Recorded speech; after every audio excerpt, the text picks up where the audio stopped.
How? That doesn't make any sense. Felix was truly startled by her response. My calculation leads to believe that those pieces are just a tiny part of a much larger object. Queen AI offered her opinion. Oh no. Oh no. Please no. Without wasting his time, Felix picked Nemo and left his apartment with a panicked expression. He intended to return to the cellar. He realized a horrifying fact that he refused to acknowledge. He already asked the seller about the ancient ruins and came empty-handed. However, he didn't ask her about the person who had the hammer before. He kept this question at the time, not wanting to jeopardize his purchase.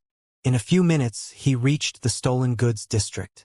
He walked to the seller vendor and saw that she was still sitting there, staring into the void. Though this time she had another item on her stall. Hello again. Felix smiled politely. No refunds. The fairy gave him a side glance before returning to watching her show.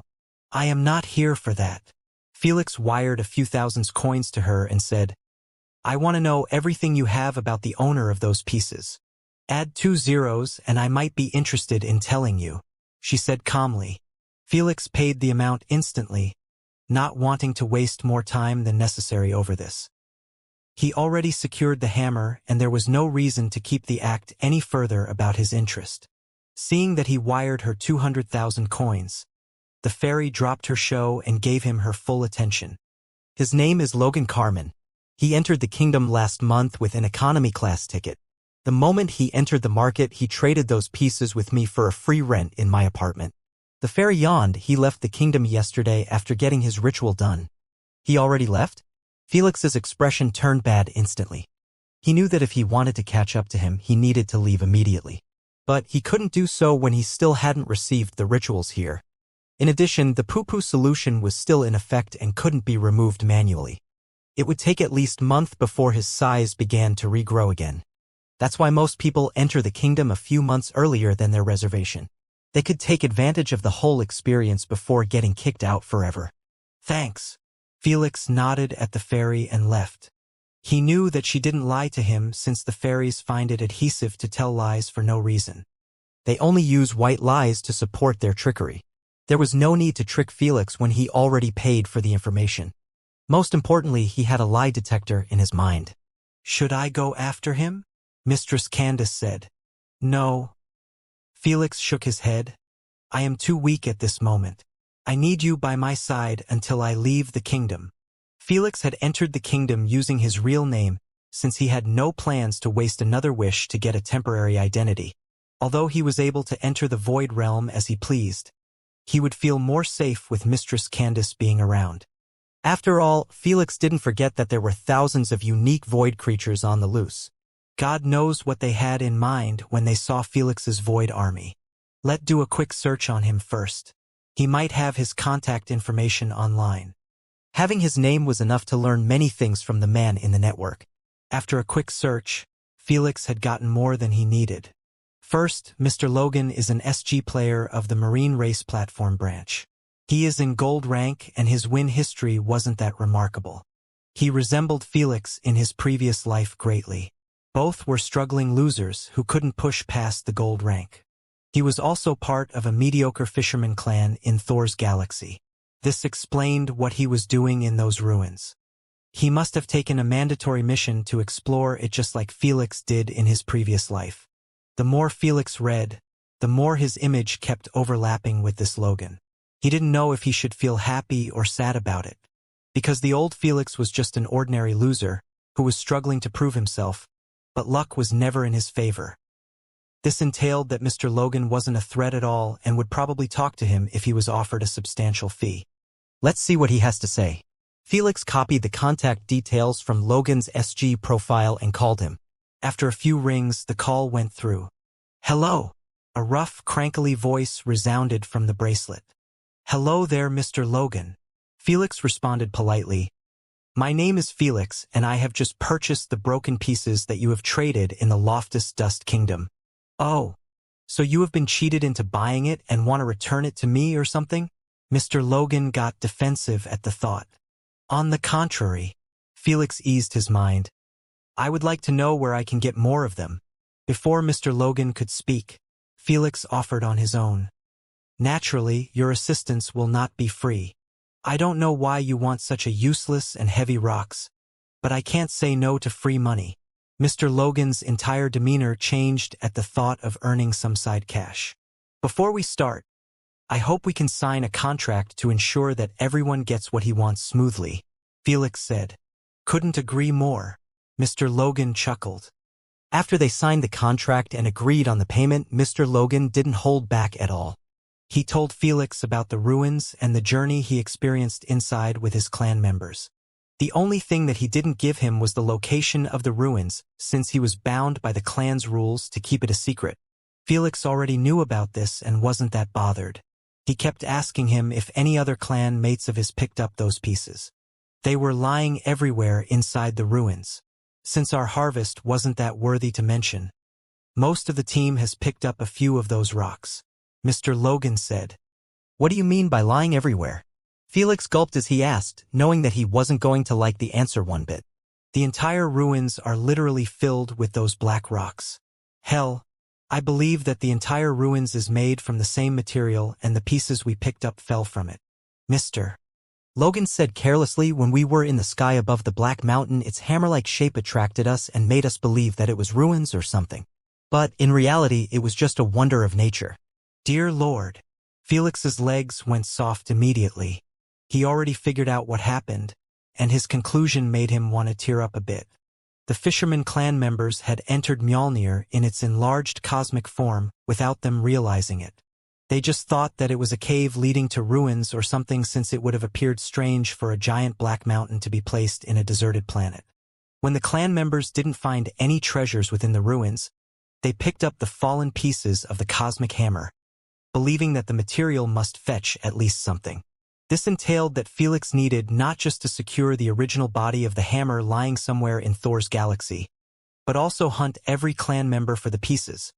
The best scenario, they hadn't sold them yet. The worst scenario, they had been sold to another individual who realized the value of the hammer material.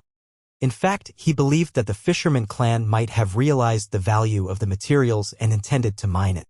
If it wasn't for so, why still keep the location of the ruins a secret instead of turning into a tourist spot to gain some coins on the side?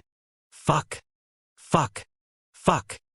Everything is going to shit. Felix thought that he was missing a few pieces, but who would have known that he wasn't in hold of even 0.001% of the original hammer? Still, Felix wasn't going to give up on it. This was a divine weapon after all, and also Thor's companion. If he managed to repair it, its consciousness might be restored as well. Who knows? Thor might not want to return to the embrace of death at the end of his journey due to Mjolnir. Is that all? Mr. Logan inquired after hearing nothing from Felix for a while.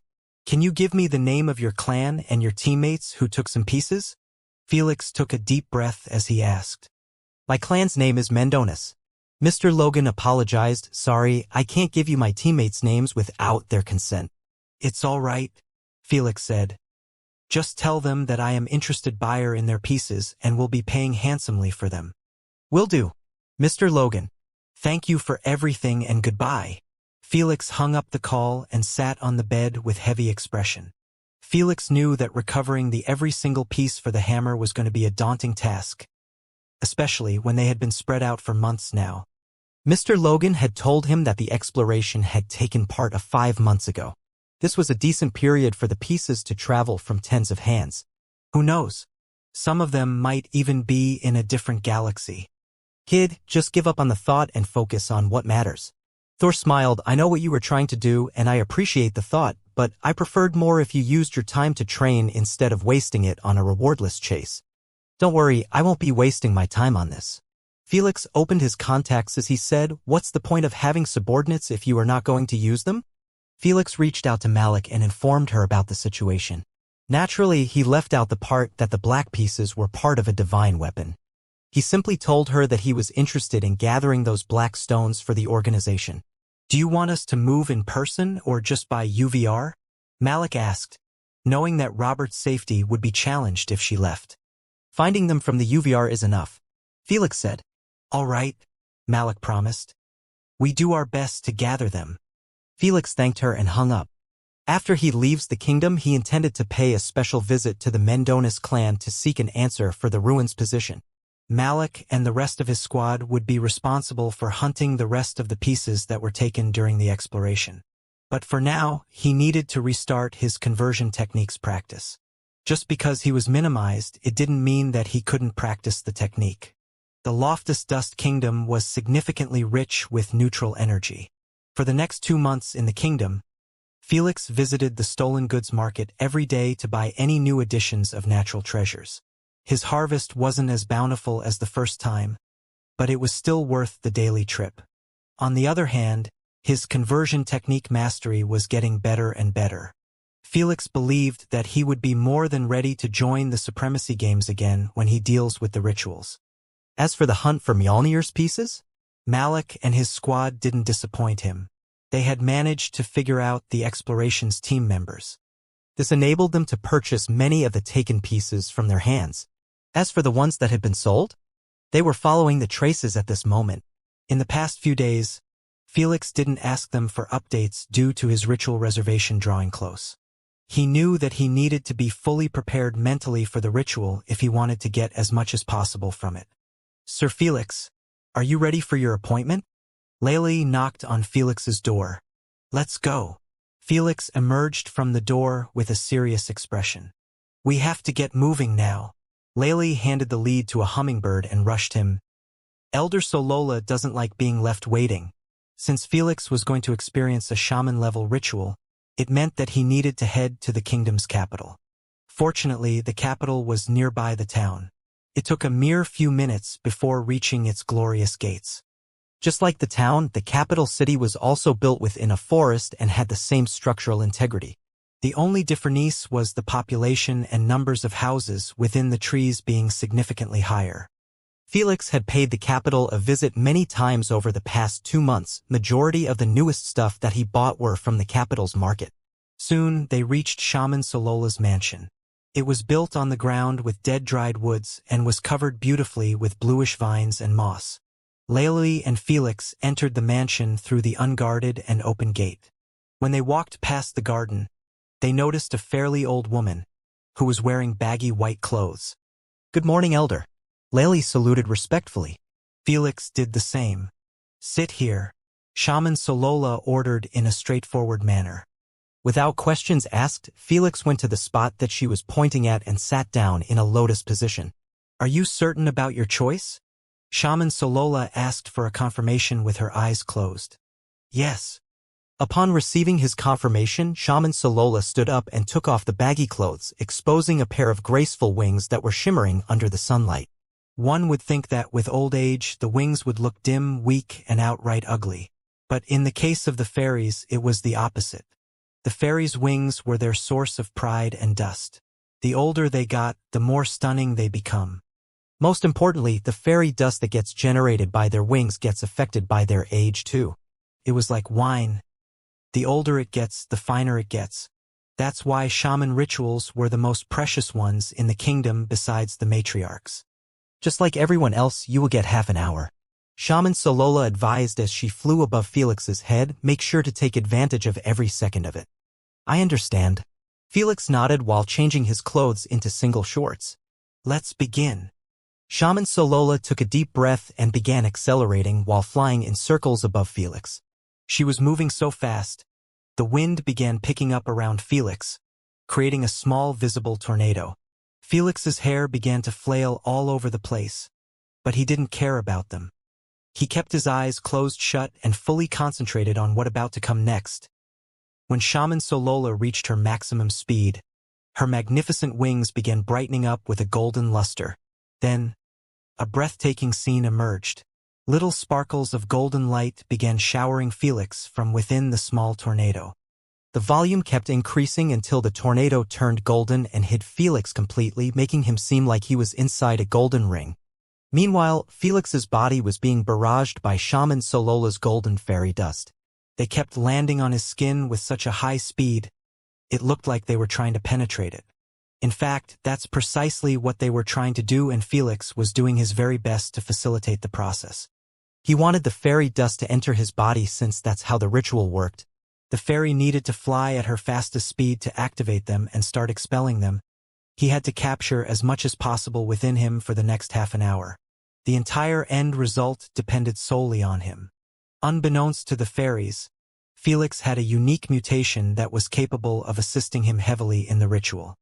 The lightning absorbers. No one was capable of noticing them when he had them closed, but the instant he opens them, his skin looked like it was poked by millions of needles. Oh, what a lucky fella! Shaman Solola noticed his skin condition and knew that he was going to get the best out of this ritual. Just like she thought, after the 30 minutes ended, most of the fairy dust had been completely stored within his body. How is this possible? Layli exclaimed in disbelief as she looked at the ground around Felix. It was almost spotless.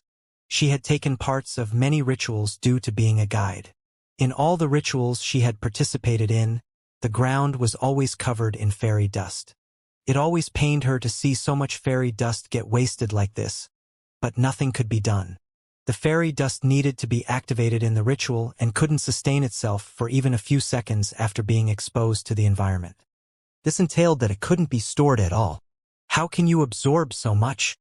Layli flew next to Felix's face as she asked with a rushed tone, "Is there a secret? Tell me please." Layli understood that if Felix had used a teachable method, it would be a massive upgrade to the fairies' ritual. They would be able to lower the time allowed in rituals, which in turn would get them more clients. "Sorry to disappoint you.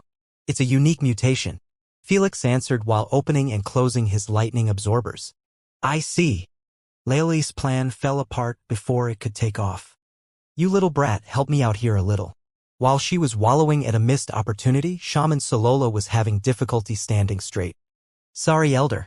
Layli flew frantically to the shaman and gave her a shoulder to lean on. Felix went forward and helped her to return to her seat. She seemed frail and weak, like she has just given up on a few years of her life. In a sense, that's precisely what she did. Fairy dust gets created from longevity. That's why older fairies had the best quality of fairy dust. Since fairies could live up to thousands of years, all of them fasten their growth by creating the fairy dust, especially when the profit of an older fairy dust was incomparable to the others. Just look at the entry tickets. Felix paid 1 billion SC for his ticket and to receive a shaman ritual. It would take 10 rituals of an valued grade or 1,000 rituals of a common grade to earn the same amount. Hence, the youthful fairies work extra hard to attract as much client as possible at the start of their business to enrich their fairy dust. The only consequence was growing older, but most fairies wouldn't realize how foolish their decision was until very end of the line. In fact, even if they realized it, nothing much could be changed. Felix knew that shaman fairies were bound by the alliance to conduct rituals on a monthly basis. On the other hand, the matriarch needed to do it on a yearly basis. The rest of the fairies were free to do whatever they wanted as long as they never conduct a second ritual to the same person. The fairies were weak and needed protection dearly from the SG Alliance. During the Dark Ages, they went almost extinct due to getting hunted for their fairy dust. There were hundreds of pockets dimensions like those all over the universe. Yeah? Only one remained behind. This meant the fairies had to make such compromise if they wanted to continue living free of worry. There was no free lunch in this universe. After the ritual was done, Felix was escorted outside the mansion by Layli. "You can remain in the kingdom for another day," Layli warned cutely with her fist tightened. "Don't overstay your welcome, otherwise it will get physical." All right, just don't beat me up." Felix chuckled in amusement. Now that Felix's ritual had been concluded, he was bound by contract to leave the kingdom the day after. But Felix wasn't planning on leaving yet. He still hadn't contacted the matriarch to showcase his treasure. In the past 2 months, he wasn't lazing around. He tried different ways to contact her that didn't involve shouting out his identity or exposing his treasure. None of them worked. "I guess I am left with only one option," Felix sighed while clicking Queen Allura's contact. He knew that if he asked from his senior sister to set up a meeting with the matriarch, she would make it work instantly. After all, she was one of the 10 rulers of the SG Alliance, and the witch race was in an amicable state with the fairies. Felix didn't resort to her sooner because he preferred not to annoy her with requests every time he got stuck. He knew that Queen Allura wouldn't mind, and in fact, She encouraged him to seek her out most of the time, but Felix was still not comfortable with it. "Ah, Sir Felix, don't leave yet." Just as Felix wanted to contact Queen Allura, Layli approached him from the back with a peculiar expression. "HM? What's the matter?" Felix asked. "You have been summoned by the matriarch at this instant," Layli expressed with a curious expression. "Huh? You are kidding, right?" Felix was left at loss for words. "We never joke about the matriarch." Layli held his hand and flew with him with an excited expression. "Let's go already. It's been a long time since I met the matriarch personally." While Felix was flapping by the air like a kite, his thoughts were thrown into disarray by this random summoning.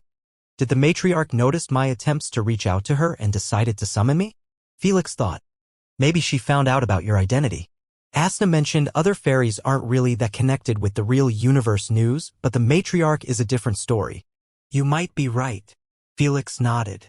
If this was reason, then Felix was being summoned for a matter related to his void army. Still, he wasn't worried or anything. The matriarch couldn't harm him when his spiritual pressure was capable of blowing her into pieces. After a short while, Felix had reached the largest tree in the forest. It was situated at the northern edge of the capital. Unlike the rest of the blue forest, this tree was green and resembled an oak tree greatly. Layli flew with Felix towards one of its many guarded branches. The moment they landed, they were asked for identification. When it went through, they were allowed to continue on their journey. The guards were informed about all incoming visitors by the matriarch. Sometime later, Layli and Felix reached the tree's trunk. Before them stood a wide open dark hole that was guarded too. This time, they just passed through the guards and began descending on a wooden staircase carved from the tree. After walking for a while, they finally made it to the bottom of the staircase. It was connected with a long, well-lighted corridor. Be respectful. The matriarch is in the other side. Layli whispered at Felix while walking with a hastened steps. She is really eager. Felix chuckled and caught up to her. Soon, they reached a closed-shut gate. I have brought him, matriarch. Layli coughed as he knocked on the door lightly. Layli, stay outside. A delicate, peaceful voice responded to them. Felix pushed the gate open and stepped inside a cozy small room that resembled cottages in winter. Felix ignored the simplistic decor of the room and eyed a gorgeous mature tan-skinned lady that was sitting next to the fireplace. She had a wavy long caramel brown hair and a few tattoos on her exposed shoulders and arms. She wore a traditional outfit made from leather and plants. Yet this didn't take away her charm at all. Felix already saw pictures of the matriarch, so he wasn't surprised by her breathtaking appearance even though she was the oldest fairy in the kingdom. How was she able to maintain her beauty? He honestly didn't give a crap. I appreciate the invitation, ma'am. Felix bowed his head respectfully. No need for formalities. The matriarch smiled charmingly as she offered, please sit, a friend of my sister Allura is a friend of mine. Queen Allura told you about me? Felix was startled. Indeed. The matriarch nodded. She reached out to me 2 years ago and requested that I take care of you in case you decided to visit the kingdom. I see. Felix didn't know what to say. He felt embarrassed by asking Queen Allura small favors, but it seemed like he didn't even need to do so. The moment Queen Allura knew that he was her little junior, she already started looking out for him by reaching out to her friends. She never informed him of such things, but she always had her eyes on him. It was truly a strange feeling for Felix to have someone looking out for him without his knowledge. Anyhow, I have waited until you have finished with your shaman ritual before we can start ours. The matriarch smiled. It looked like the matriarch didn't want to ruin Felix's plan of getting 2 rituals. I am truly grateful for your good intentions, but I won't feel at ease if I received your ritual without anything in return. Felix beamed a small vial that was filled with a single white drop and handed it to her. This is my gift. Please accept it. You really didn't have to bother yourself. The matriarch took the vial with a carefree expression. In her eyes, his gift was to show his good intentions and it would be just disrespectful not to accept it. However, when he took a closer look at it, her heart couldn't help but skip a beat. This can't be right. Such a treasure has gone extinct hundreds millions years ago. Agitated, the matriarch opened the vial and took a deep breath. The moment she smelled a peculiar scent of fresh flowers blooming mixed with oceanic saltwater, her hands couldn't help but shake a little, causing her to almost drop the vial. A tear of the nature goddess. In utter disbelief, she murmured while glancing at the vial and then at Felix. I didn't expect the tear will be this important to her. Felix had been told by Lady Sphinx that the fairies dreamed of two things: complete liberation and a tear of the nature goddess. All of them dreamed of having the tear for a single reason. When consumed by a fairy, their longevity gets extended to by at least 100,000 years if not more. It was already established that longevity was connected with their fairy dust quality. Imagine a ritual held by a fairy that was 100,000 years old. Alas, the tear of the nature goddess had gone extinct for a very long time. Now it was simply a myth in the kingdom. Do you like it? Felix smiled. Like it? The matriarch rushed at Felix with reddened eyes and hugged him tightly. Thank you. You have no idea what your gift means to me. She whispered in his ears while trying her best to hold her tears. Felix had no idea what to do besides pat her in the back awkwardly. He gave the tear because he thought that it would strike a real friendship between them instead of having his senior sister owe a favor due to him. But he never expected such an intense reaction. He knew that there was a story here. I am truly sorry for showing such an unsightly behavior. In a few moments, the matriarch wiped her tears and returned to her seat. She closed the lid on the vial and beamed it in her spatial card, fearing that something might happen to it. I am just glad that you loved it. Felix smiled politely. The matriarch eyed Felix with a lovable expression like she was staring at her Prince Charming. Before Felix could get the wrong idea, she smiled. When Sister Allura told me to take care of you, she also mentioned that I will never regret it. Now, I am already not regretting this meeting before even the ritual. The matriarch suddenly stood up and requested, give me a few days until I absorb the tear of the nature goddess. Of course. Felix nodded. I will call you back when I am done. The matriarch took him to the gate. Before Felix walked out of the room, she assured him with a serious expression. You will be receiving the greatest ritual that was known in the history of fairies. Back in the apartment. I am glad she went for it without me brining it up. Felix smiled in satisfaction as he sat on his bed. Felix was already told by Lady Sphinx that the tear of the nature goddess was also capable of enhancing the fairy dust quality. This entailed that if the matriarch absorbed it before she conducted his ritual, he would benefit immensely from it. Felix had to give the tear to the matriarch regardless of what. After all, he already had been given the treasure by Lady Sphinx and he couldn't just return it when Queen Allura used a favor of hers to set him up. Since the tear of the goddess was useful to only the fairies, he had no reason to keep it on him or sell it for profit. Thankfully, it all worked out just fine. By the way, how is my consciousness space? Felix asked, is it expanding noticeably? You can say so. Asna smiled in contentment as she watched the soul barrier being encased in a golden hue.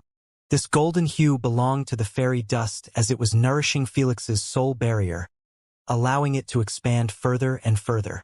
Since Felix had received a substantial amount in his last ritual, Lady Sphinx had calculated that his consciousness space would double at least. This entailed that his mental defenses would be much tougher and his mental capacity would be enlarged. Still, the real ritual had yet to arrive. This was just the appetizer. 5 days later, Felix was called by the matriarch to pay her a visit. This time, he went alone since Layli had been hired as a guide for another visitor. Felix had already expanded his visa in the kingdom and now was remaining here as an illegal tourist. Without the matriarch having his back, he would have been in a serious trouble. When he reached the magnificent green oak tree, he found out that the matriarch was waiting for him before the first gate. Felix spotted the difference in her almost immediately. She was still mature, but now she was glowing radiantly like she was given a new lease of life. Yet, what attracted Felix's attention more were her pair of wings. They were just absolutely stunning. Shaman Solola's wings couldn't hold a candle against them. The guards eyed Felix weirdly, wondering about his identity. They knew that no one besides the 10 rulers were worthy to make the matriarch greet them at the gate. Let's go to the ritual platform. The matriarch held Felix's hand and flew with him towards another branch. When they landed, Felix noticed a circular white wooden platform that was unguarded. The matriarch placed Felix in the center of it and clarified her reason for delaying the ritual. The tear of the nature goddess can enhance my dust quality. For the past few days, I have absorbed successfully and also conducted a few rituals to enhance it more. You really didn't have to waste your longevity like that. Felix was left at loss for words. Now that the matriarch had gained plenty of years to her longevity, she could go a bit wild with her rituals. Still, Felix didn't expect that she would do a couple of rituals before his own just to enhance her fairy dust quality by a little. Nonsense, without your gift, I wouldn't have anything to waste. The matriarch patted his shoulder and then pushed him down to get seated. Now get in position and stop asking questions. The matriarch flattered her wings rapidly and took off above Felix. When Felix was fully prepared, the matriarch began ritual. It was the exact same as the one with Shaman Solola. The only difference was the duration. The matriarch ritual had lasted for more than 10 hours. The longest ever recorded ritual had lasted for a mere 6 hours, and it was done for the son of an elder dragon. As for the rest of individuals who purchased the matriarch's ritual, they had a mere 15 minutes with her. 10 hours was such a long duration, even Felix believed that it was excessive and tried to stop the ritual on many occasions. However, every time he went for it, the matriarch had assured him that she could handle this much after absorbing the tear of the nature goddess. When the ritual finally concluded, the first thing Felix did was check on the matriarch's health. As he expected, he found her unable to even lift a finger. She was utterly spent. I hope you are satisfied with my payment. I'm well aware that it is still not as valuable as the tear, but I will be at your service whenever you need it.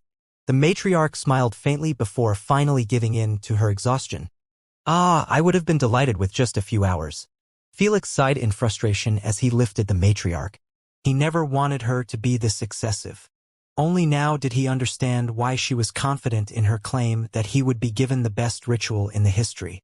There was no way the matriarch was going to conduct another ritual that lasted for 10 hours again. It seems like the matriarch really was grateful for the tear.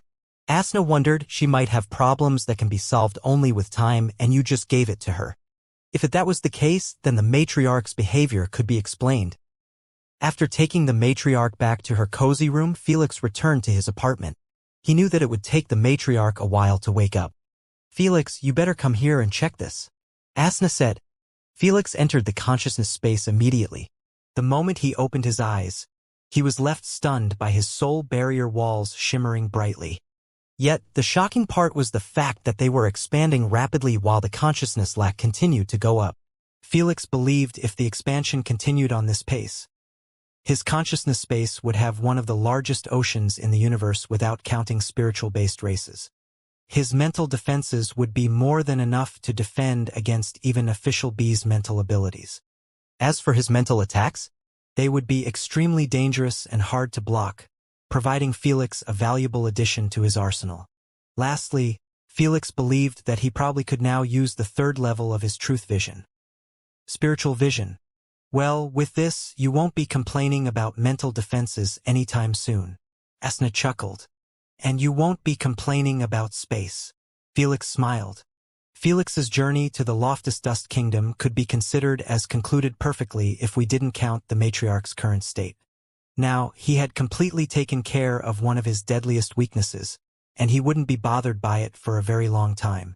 A few days later, Felix had been summoned yet again to the matriarch's place the moment she woke up.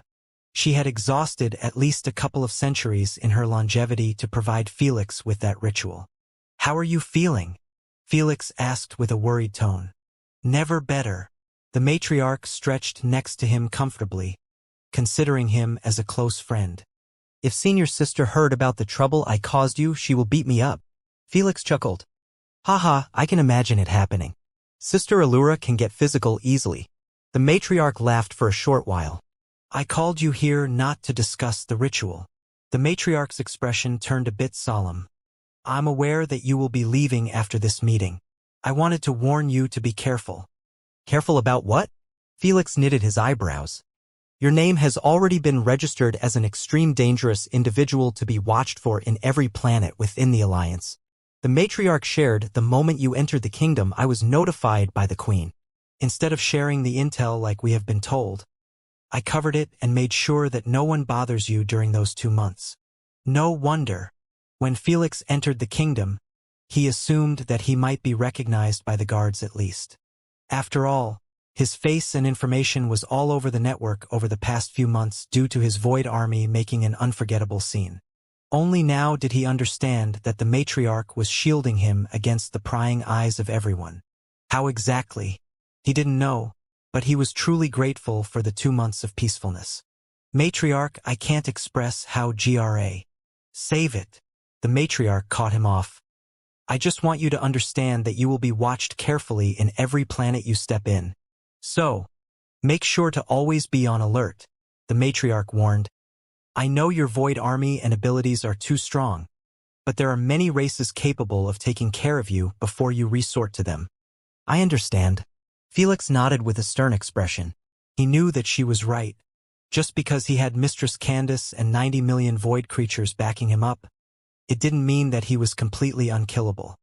There were many hidden figures who were interested in his secrets and weren't scared at all by his deterrence. If he kept exposing his location without having his guard up, he would pay the price heavily. 3 months later, Felix had left the Loftus Dust Kingdom after being warned by the matriarch. Now he was traveling through the matter universe towards Thor's galaxy. In the past months, he focused only on learning his conversion technique. Since he was practicing in the real world, his improvement was noteworthy. Now he was capable of converting neutral energy into high-tiered poison energy. The best part, he was capable of filling up his entire elemental tank in less than 20 seconds. There was still plenty of room to improve, but Felix decided that it was time to make a comeback to the SG platform. He was getting rusty over the years without fights on equal terms. Felix was more worried of losing his sharpness than not being overprepared. Felix sat down in his usual spot in the living room.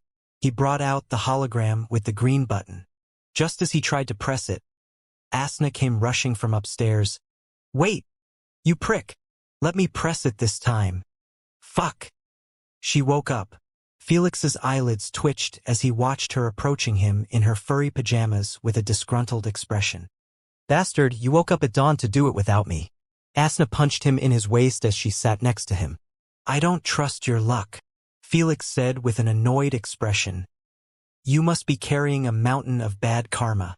I will be a fool to let you click it. Asna had been killing anyone who entered her prison left and right, trying to find the most compatible soul to hers. Felix might not be superstitious, but when it came to the wheel of games, he turned into a religious person who believes in karma, gods, and anything that might affect his pick result. How can you say that to me? Asna's eyes reddened a bit. That was self-defense. With her cute furry pajamas and breathtaking beauty, the image of her tearing up would make anyone try to please her. Alas, this was Felix. Stop the water play. Felix pushed her face away in annoyance. You overused it. Tisk, why do you need to be such an ass? Asna pouted while crossing her arms next to him. Seeing that she was getting upset, Felix decided to compromise a little. Fine, you do the format, I spin the game's wheel. Hee hee. Gimme. Asna rubbed her hands in eagerness. Felix pushed the hologram to her and watched her finger approaching the green button with held breaths. Click. The colorful wheel emerged and started spinning rapidly as always. Felix allowed Asna to decide when to stop it. So, they kept staring at it spinning and spinning until Asna finally yelled, Stop it. Ting ting ting, ting. Congratulations on picking battle format. Heh. How dare you insult my luck? Asna snickered arrogantly after landing on one of the most desirable formats to Felix. Tisk. Beginner's luck. Felix refused to acknowledge her. Whatever.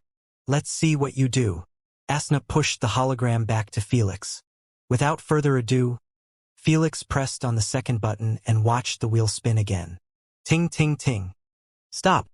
The wheel slowed down its speed for a few seconds until it was brought to a halt, leaving its needle placed on a golden-colored board. Congratulations on picking the game. The last executioner. Felix and Asna looked to their right and were met with the game's details. Game platform. Universal Individual Supremacy Games. Game format. Battle Royal Edition. Game name, The Last Executioner. Participants number, 97. still increasing. Strength allowed, human race system no limits. Items allowed, artifacts, rank 3 battle potions, nano-based items, symbiote-based items, technological weapons, grade 1 excluded, scrolls. Prizes pool. Peak grade stones, Misty Cage, Celestia, Lonely Lantern, Bead of Regret. Rules of the game. 1. All the players will be teleported above a giant circular island. 2. They will be dropped at random places and there will be a 30-second grace to move freely. 3. The island is made into 5 regions. Desert region, volcanic region, forest region, snowy region, and a lake region in the center. 4. Players will be dropped only on 4 cardinal regions. 5. The game is split into 3 phases. The map will start getting erased from the edges every 15 minutes in the first phase, 10 minutes in the second phase, and 5 minutes in the third phase. 6. Each phase is further split into 3 parts, meaning that the game's longevity is 1 hour and a half. 7. Players must eliminate the others to survive each part of a phase. 8. Players will get executed by Queen AI after each part of all 3 phases if they didn't have the corresponded kills count to that part. 9. Players are allowed to use surrender coupon to avoid the execution. 10. Kills counts are transferable after slaying the original owner. 11. The last player who remains alive on the island will be deemed as the champion. For more information, please open your SG profile interface. Good luck to all participants. Well, nothing is more straightforward than this. Felix closed the details of the game, already familiar with this concept.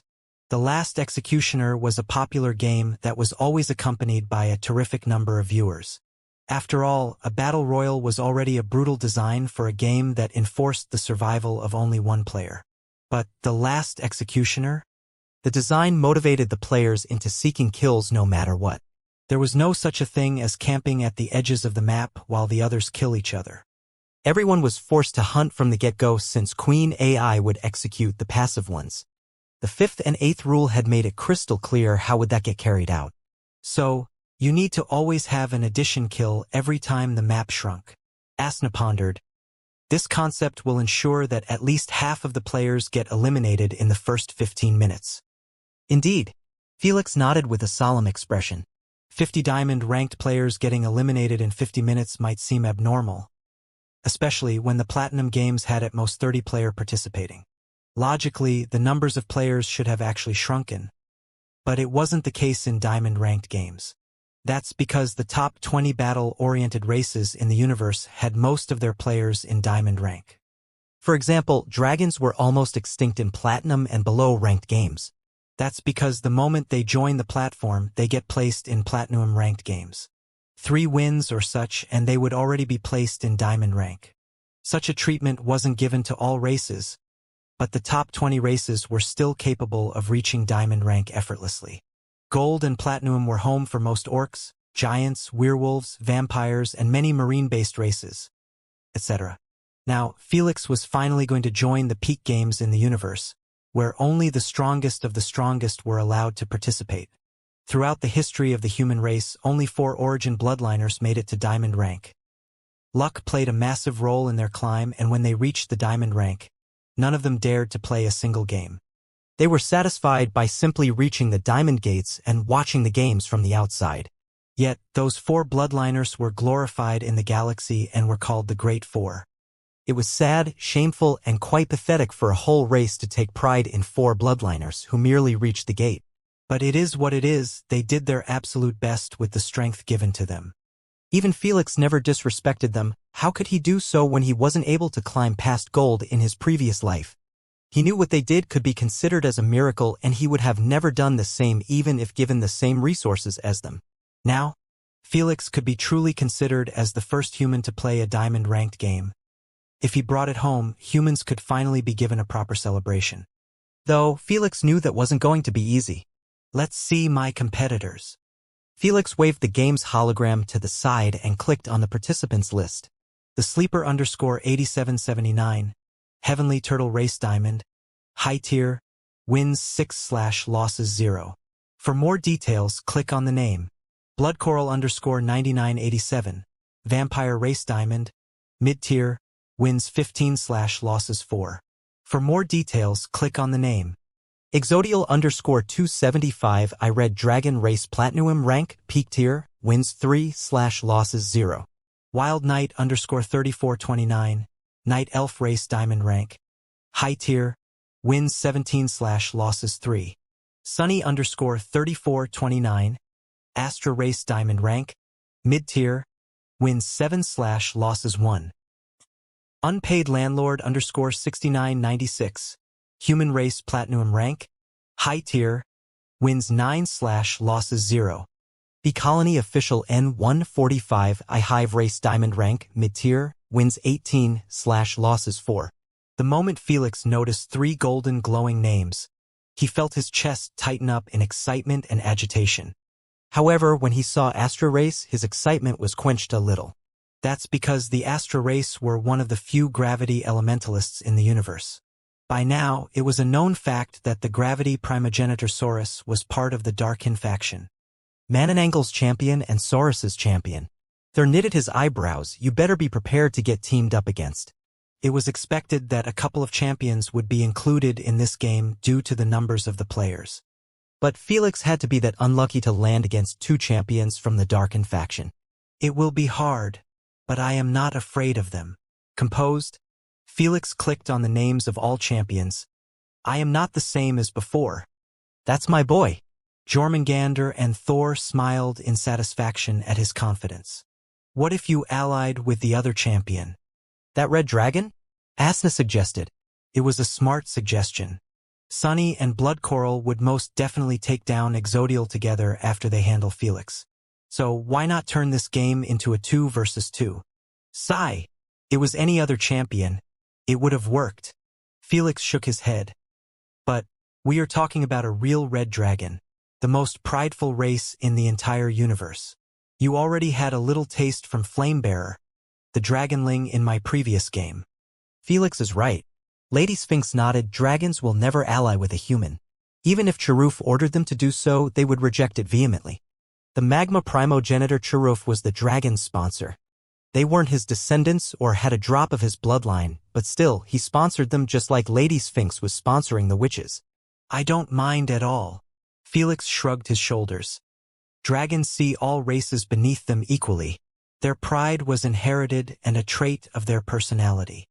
Felix would have taken it to heart if another player decided not to ally with him because he was a human but not the dragons. That's just how they were born, and they couldn't change themselves even if they wanted. Since we are on him, let's check him out first. Felix enlarged the Exodial's profile and began studying him.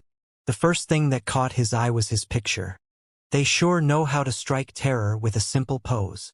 Felix's heart skipped a beat at the picture. Savage ebony eyes sit lightly within the creature's angular, hard skull, which gave the creature a threatening-looking appearance. One enormous central horn sat atop of its head, just above its tiny, pointy ears. Small fan-like skin and bone structures ran down the sides of each of its jawlines. Its nose was large and had 2 wide, warped nostrils, and there's a small tendril on its chin. Rows of large teeth poked out from the side of its mouth and showed a glimpse of the terror hiding inside. A strong neck ran down from its head and into a gigantic body. The top was covered in thick red scales and rows of dark armor plating coursed on its spine. Its bottom was covered in reptilian skin and was colored much darker than the rest of its body. For powerful limbs carried its body and allowed the creature to stand noble and arrogantly. Each limb had 4 digits, each of which end in thorny talons seemingly made of onyx. Yet what was more terrifying out of all of this were his set of demonic red wings. Their skin was thin and tattered like it could be damaged with a single kitchen knife. But Felix knew that misconception had ended up turning many players into ashes. Last but not least, its thick tail ended in a gentle point and was covered in the same thick scales as its body. This was the appearance of the top apex predator in the current era. Hey, you might be the first to claim the unique singular title, the Dragon Slayer. Asna grinned faintly.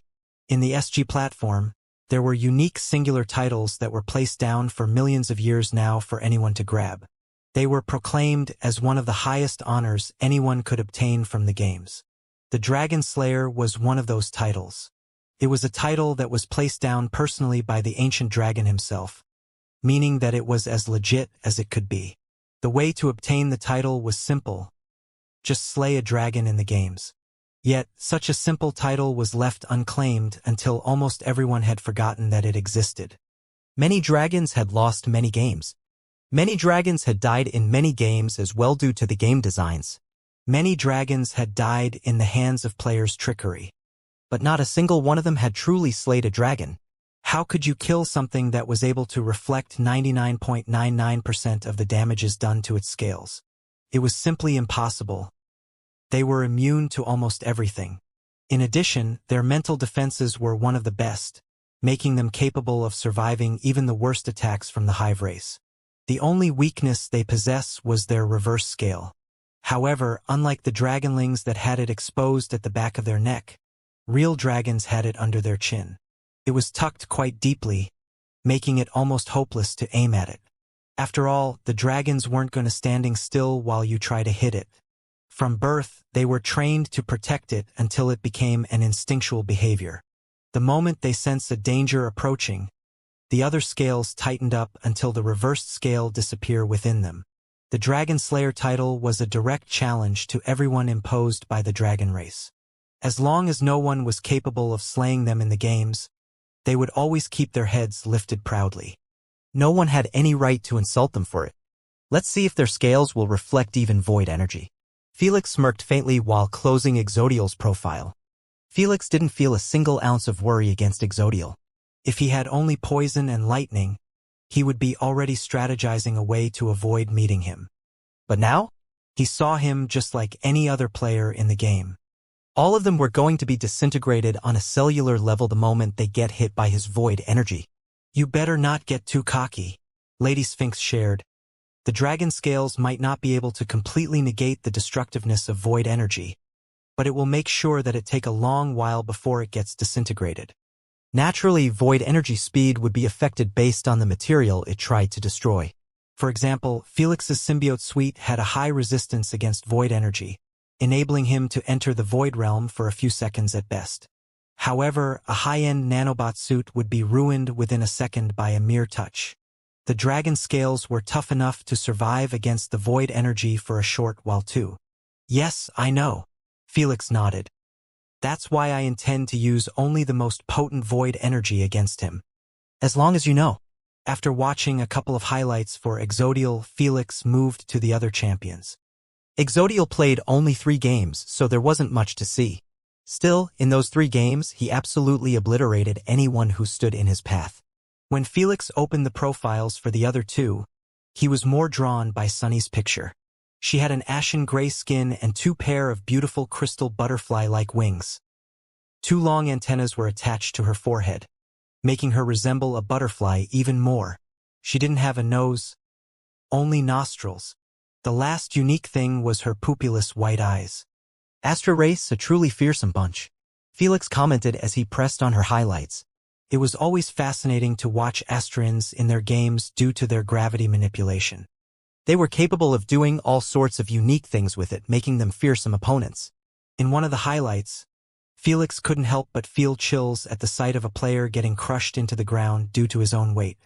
No wonder they are ranked as the 7th strongest race in the Alliance. Asna said. She will be a tough opponent. Felix shared. I have never fought against someone with gravity manipulation. It's not fun, I tell you that. Thor sighed. That bastard Saurus was capable of opening black holes during our fights, making it extremely hard for us to escape from its terrifying pulling force. I doubt his champion is capable of opening a black hole, Jormungandr said. But you still need to be wary of her other abilities. It's better if you spent the next days fighting against her copy to familiarize yourself. Will do. Felix nodded. Don't underestimate Mananangle's champion too just because you already defeated one, Lady Sphinx mentioned. Diamond-ranked vampires are at another league compared to that kid you killed. When Felix watched Blood Coral's highlights, he couldn't help but agree with her.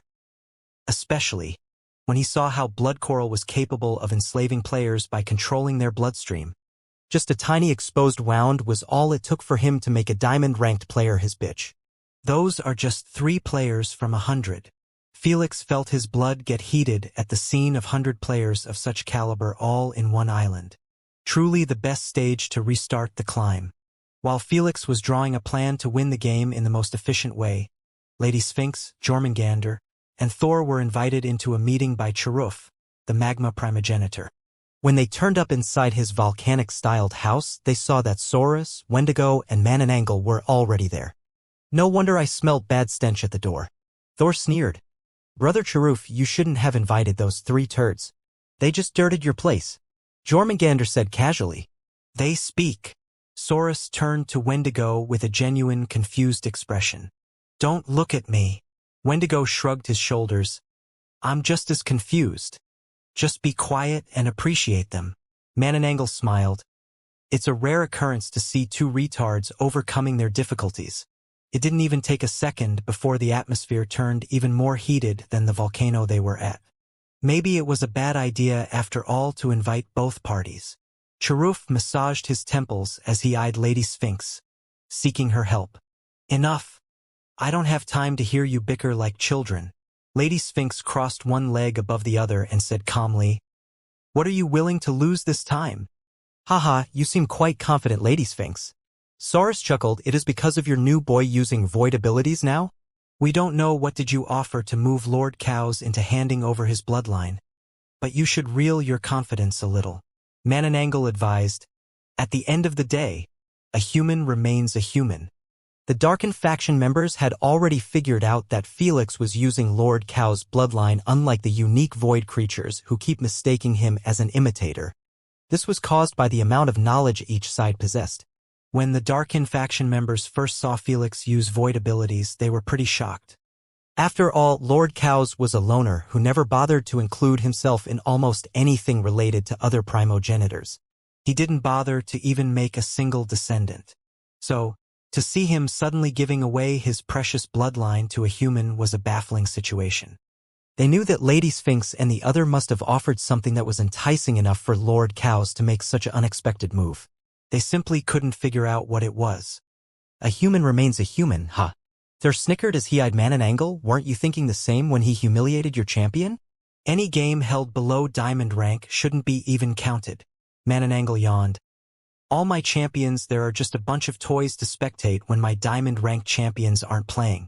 Did you record that? Jormungandr turned to Thor. Already done. Thor grinned. I would love to replay it for him when Felix thrashes his so-called real champions. Seeing that they were starting another quarrel, Charuf decided to intervene this time. Come on guys, just out with it. What kind of treasures you are willing to place? You already know what I want. Lady Sphinx eyed Charuf and Saurus calmly. I don't mind betting my monolith if the treasures are of equal value and everyone approved. Charuf expressed while puffing out hot smoke from his nose. I approve. I approve. Naturally, Thor and Jormungandr supported Lady Sphinx's hunt for monoliths.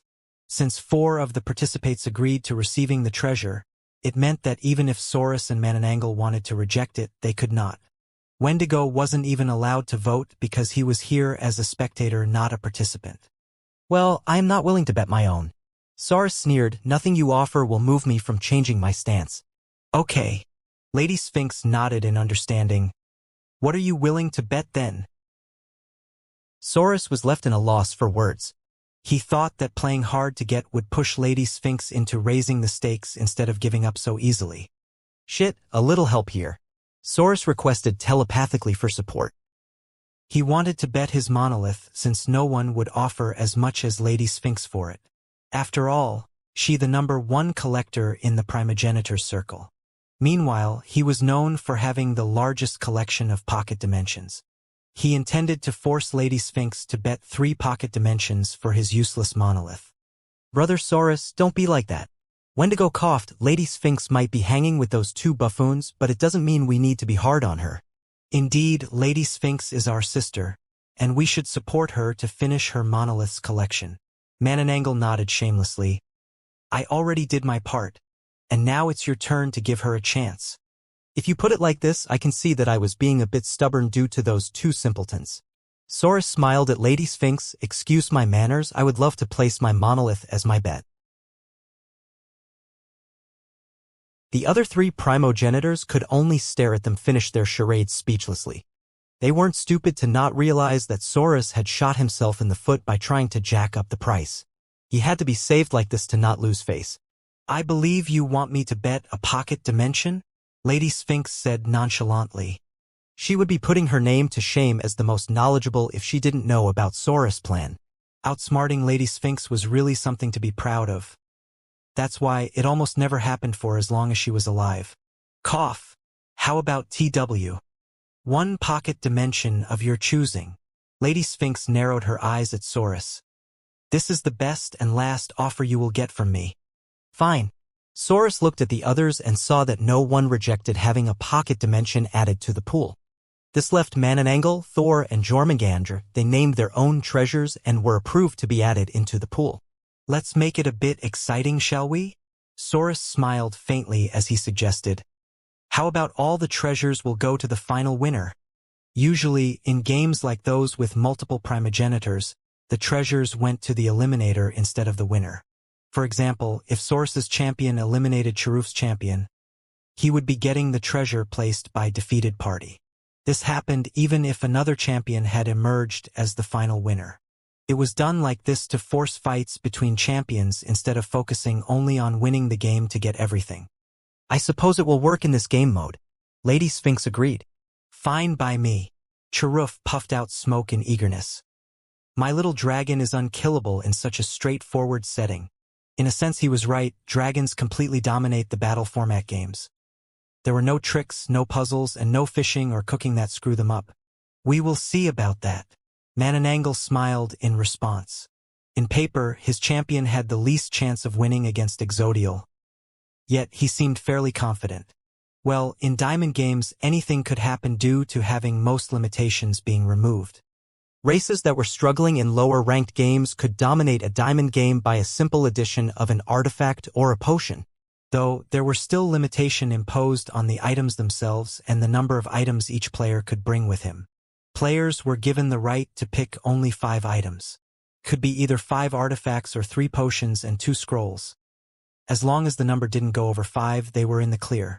Some artifacts, potions, and scrolls were even banned from the games entirely. So, it wasn't that easy to cheese a win by using them in the games. 10 days later, 5 minutes before the start of the game, Felix could be seen sitting on the ground in lotus position with his eyes closed shut, meditating before the game begins. He had already played cards with the tenants in his mind and got kicked out after being caught cheating by using Mistress Candace. Now, the entire plan he set for the game was going through his mind one more time. Void element or not, Felix never entered a game without a plan. As for the 5 allowed items, Felix already picked them. He took with him the symbiote suit since he couldn't enter the Void Realm without it. He also secured a set of nails with a wire that were made from an extremely durable material. He purchased them with his game points from one of the many public markets for players. Last but not least, he brought 3 rank 3 potions that he concocted personally. 2 of those potions were from unique recipes owned by Lady Sphinx. In other words, no one knew about their effects and Felix was going to fully take advantage of them. It's time. Felix snapped his eyes open the moment the clock hit 10 a.m. sharp. Without a hint of hesitation, Felix teleported himself to the game hall. Whoosh, whoosh, whoosh. On a wide red carpet that was placed above a spacious, luxurious hall, many flashes of light began gracing the stage. In a few moments, those flashes of light turned into players from different unique races. Felix could be seen summoned in the center of the hall, where most players gathered. Since the number of players reached 100, it was a bit crowded. So that's Landlord? He doesn't look that threatening at all. The first Void Elementalist. I must keep my distance from him. Isn't he a cutie? I think this is the first diamond game I see a human in. Chatter broke out immediately near Felix. Just his race alone was bound to attract attention from those players. Don't even mention the fact that he was a Void Elementalist. All the players here had dug all available information about Felix. They would be lying if they didn't admit that Felix freaked them out a bit due to his Void army and ability to appear anywhere. So, just because Felix was a human, none of them dared to underestimate him even if they showed the opposite. Felix ignored everyone's looks and walked towards a corner to rest a bit. First time I see so many players from different races in one game, he thought to himself while eyeing everyone in the hall. Felix was used to not having a human presence in his games by now. But it was more apparent in this game when the numbers increased significantly. There were at least 6 vampires grouped up to the left. Blood Coral seemed to be the ringleader as he was placed in the middle. 5 werewolves and 3 winter wolves standing nearby each other while glaring from time to time at the vampire's clique. 4 Astrians hovering in the air without a flatter of their crystal wings. Sunny was chatting with them while peeking from time to time at Felix. 5 Shadowborns chilling near the walls, appearing like they were merged with the shadows of the other players. More than 6 players from the Hive race were standing as a single unit like they were in an army. 2 of them were from the bee species and the other 3 resembled humanoid red ants greatly. Since there was a hierarchy within their race, the lowest number official was commanding them. Naturally, there were orcs, giants, elves, night elves, centaurs, dragonlings, serpent halflings, and more. It was truly a buffet of diversity, and Felix had just joined the table as the first human. Whoosh! Whoosh! Abruptly, 2 additional massive flashes of light occurred at the end of the hall, attracting everyone's attention to them. They are here. Felix narrowed his eyes at the sight of Exodial and the Sleeper making an appearance. One was a gigantic red dragon with an indifferent stare, and the other was a humongous turtle with a lazy look. Thud! Wake me up when the judge arrives. The Sleeper yawned while withdrawing his head and limbs within his hexagon-shaped white shell. No one dared to chat near him lest they wake him up and end up getting targeted by him in the game. The heavenly turtle race might appear slow and lazy, but they were just as terrifying as the dragons. Their shell was impregnable and their earth manipulation was enough to put anyone in despair. Meanwhile, Exodial didn't even bother to find Felix, Sunny, and Blood Coral within the crowd. He simply closed his eyes and covered himself with his monstrous wings. The lively atmosphere had been affected heavily when those 2 monsters had shown up. Thankfully, after a few minutes of waiting, the MC decided to grace the stage. Good morning, everyone. I hope you rested well enough. A 4-armed blue-skinned man greeted with an easygoing smile before a podium. He was wearing a mesmerizing outfit that had written sentences move freely on the fabric. Sweet Sage Marshall is our judge. At least we will have our questions answered properly. The players seemed like they were satisfied with having a judge from the sage race. Well, it was known fact that sages were free-spirited and easy to deal with. Compared to the other 9 rulers, they were the most likable within the network because of their personalities. Now, since everyone here is a smart lad, how about we get right into it? Sage Marshall created a gigantic holographic screen that was displaying a large circular island. The island was quite unique due to its many environments stacked in one place. The northern zone had a long-stretching snowy mountain range with thunderclouds on top of it. The southern zone was just a typical golden desert with horrific sandstorms ranging frequently. The western zone had an active volcano that was spewing lava from time to time. The eastern zone had a rainy forest with giant trees reaching hundreds meters in height. Last but not least, the center of the island was a very shallow lake that had not a single rock or a tree in sight. All 4 zones were connected to this lake. You guys will be teleported above those 4 zones randomly.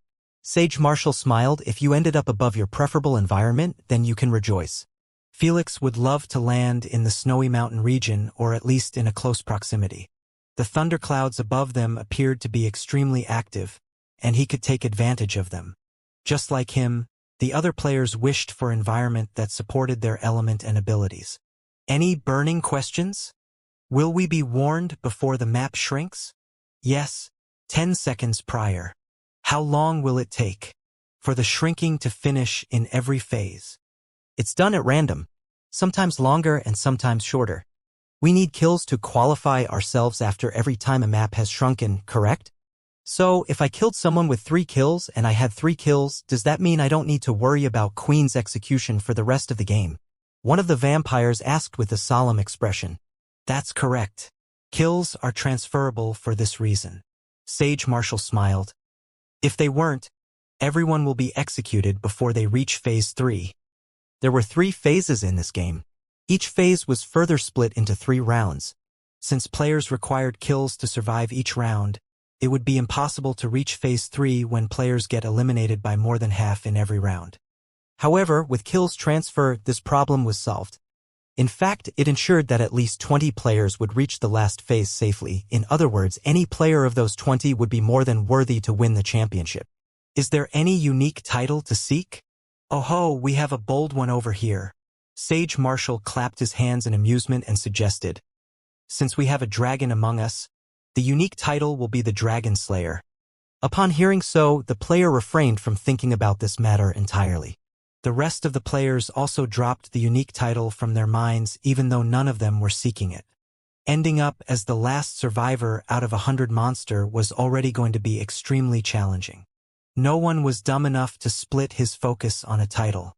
Meanwhile, Exodial didn't even flinch after putting such a target on his back. He simply kept his eyes closed shut while waiting patiently for the game to begin. I guess we are done here.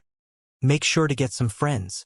Sage Marshall made a peace-out gesture with his 4 hands and teleported away. While the players were seeking partnerships with others from the same race, Thor, Lady Sphinx, Saurus, and a few more primogenitors were gathered in the council. A 4 champions showdown was already enough to attract them to spectate the game. But when it was related to the Darkin faction against Jormungandr and Thor, most of them preferred not to miss the drama. Are you sure about not attending? Lady Sphinx asked telepathically. Yes, I have Candace to accompany me now, so there is no point in meeting those old fogies. Asna shook her head. Plus, I am afraid about having my identity exposed. Lord Cow's warning is still ringing in my ears. I see. Lady Sphinx nodded. After Felix won his previous game, Asna was eager to watch the next game with Lady Sphinx and the other primogenitors. However, after Lord Cow's appearance in Felix's consciousness space, Asna had removed those thoughts from her mind. It was better to be safe than sorry. Lady Sphinx, I guess you won't tell us what you offered Lord Cows to give up on his precious bloodline, Kumiho said. Upon hearing so, the other primogenitors' ears perked up in intrigue. Many of them had tried before to snag a bloodline bottle out of him for experiment purposes, but to no avail. Before Lady Sphinx could reply, Lord Cows appeared out of nowhere on one of the seats at the top of the council. I gave it because I liked the kid. Lord Cows inquired calmly, is there a problem with it? Lord Cows. Everyone was shocked by his sudden appearance. Even Lady Sphinx, Thor, and Jormungandr didn't expect him to be interested in watching Felix's game. Lord Cows, your addition truly brightened up the council. Kumiho immediately flattered him, not daring to commit to her previous question. Lord Cows was highly respected and feared within the primogenitors' circle. While the primogenitors might consider Felix's void abilities as a joke, they would never think the same before Lord Cows. What the fuck is this? Is he considering taking that kid as his champion too? Saurus' expression wasn't too pleasant. Who knows? I am just a bit irritated by the thought. Mananangal narrowed his eyes at Lord Cows. Having Lady Sphinx as an ally to Thor and Jormungandr was already getting on their nerves. Now, even Lord Cows might be changing his stance? The thought was honestly quite frightening. Mananangal knew that even if all 3 of them fought against Lord Cows simultaneously, they would have their asses handed to them. Void element at the right hands was simply a nightmare to fight against. Don't mind me, everyone. Lord Cows expressed, I will be leaving shortly. Why leave? Aspodok alone requested, you are already here, please stay until the end of the game. The other primogenitors besought him to stay as well. It wasn't that easy to meet Lord Cows personally, and most of them had spent many years without seeing his face. Then I will overstay my welcome. Out of politeness, Lord Cows nodded in agreement. Felix will probably get disowned by Lord Cows if he ended up embarrassing him in his first game. Thor shared telepathically. Well, it's a good thing he isn't aware that he is being watched by him, Jormungandr said. The last thing we need is adding more pressure on him. Do you guys think that he came here because of his void domain? Lady Sphinx guessed. He knows about the human bloodline system, so he must have known that Felix had inherited his void domain mastery. Highly likely. Thor nodded. He must be here to defend Felix when he exposes his void domain. The other primogenitors had no idea that Lord Chaos had mastered his void domain. If Felix used it in the game, the Darken faction would finally start taking Felix a little seriously. After all, the void domain was an ultimate ability that was capable of killing even primogenitors. Only 5 primogenitors managed to master such a horrific ability. It would be foolish to keep Felix unchecked with such a weapon.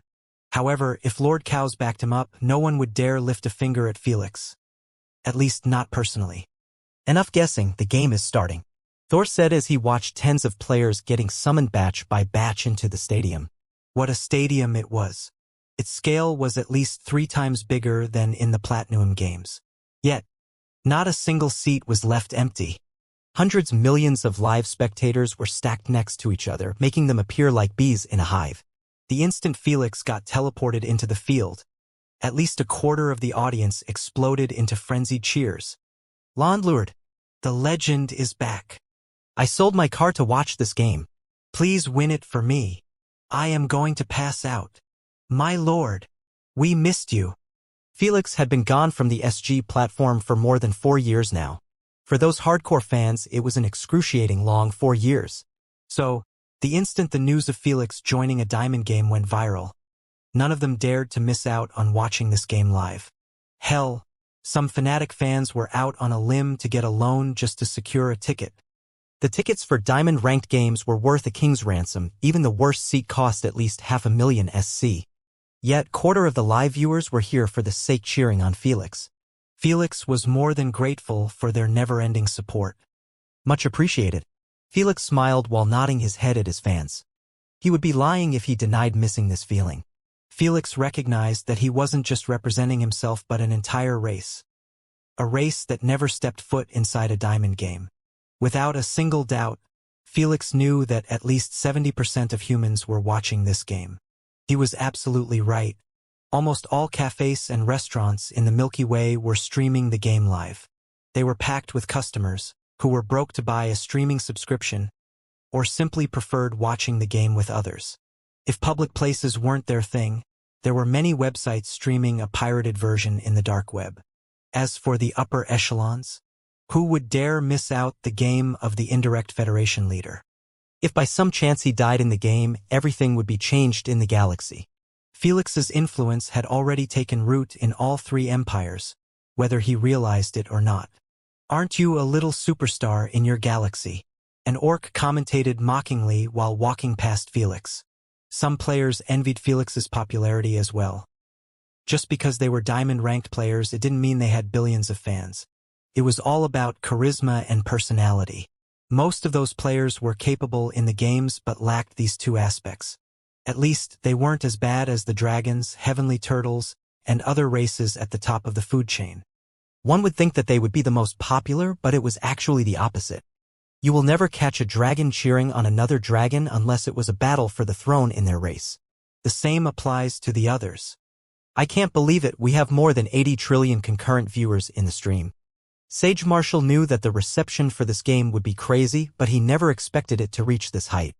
He was used to commentating for games that averaged a few trillions at best. This was truly a game-changer in his eyes for his career as a judge and an MC. If only humans were as strong as this singularity. We will be rolling in dough. Marshall eyed Felix with a pleased expression, knowing that the stream was dominated with Felix's fans. After all the players were sent to the stadium, Sage Marshall dropped from his platform and began the interview segment. He ignored some players like Exodial, knowing that they wouldn't speak a single word. Instead, he went to Felix first since he was the biggest scoop in this game. Sir Felix, can you please express your feelings of being the very first human to join a diamond-ranked game in the Universal platform? He inquired as he pushed the mic in front of Felix. Nothing special, really, Felix said calmly. This is just a small stop in my journey. Bold words. Sage Marshall raised his eyebrows. Are you telling me you are aiming to reach the peak of the Supremacy Games? Why would I be in the games if it wasn't for so? Felix eyed him weirdly. Seeing that he was being serious in his claims, the players nearby and viewers from other races couldn't help but laugh in mockery at his haughtiness. Peak? What a joke. Does he really not know, or is he just being arrogant? Here I was almost going to be taking him seriously. The players ridiculed Felix out loud, not caring if he could hear them. In their eyes, Felix must have gotten too proud of himself when he became a void elementalist. Reaching diamond rank was already an achievement worth celebrating for as a human, but to aim for the peak of the platform, that was insanity speaking. Haha, I admire your courage immensely, but you do understand that to reach the peak, you still need to climb 2 more ranks and then have an individual fight with the current top 10 strongest players in the universe, right? Sage Marshall shared. So, is that supposed to scare me? Felix replied nonchalantly. Kinda, Sage Marshall said with a questioning tone. You guys don't need to worry too much about my goal. Felix smiled widely as he pointed at his brand logo on his t-shirt. You just need to purchase my merchandise to support the cause. Shameless fucker. Upon hearing so, Sage Marshall lost interest in interviewing Felix immediately. He realized that all of this bullshit to aim for the peak was most likely just a hook, so most viewers would be focused on him. When he does so, he hit them with an for his brand. Tisk, crafty humans.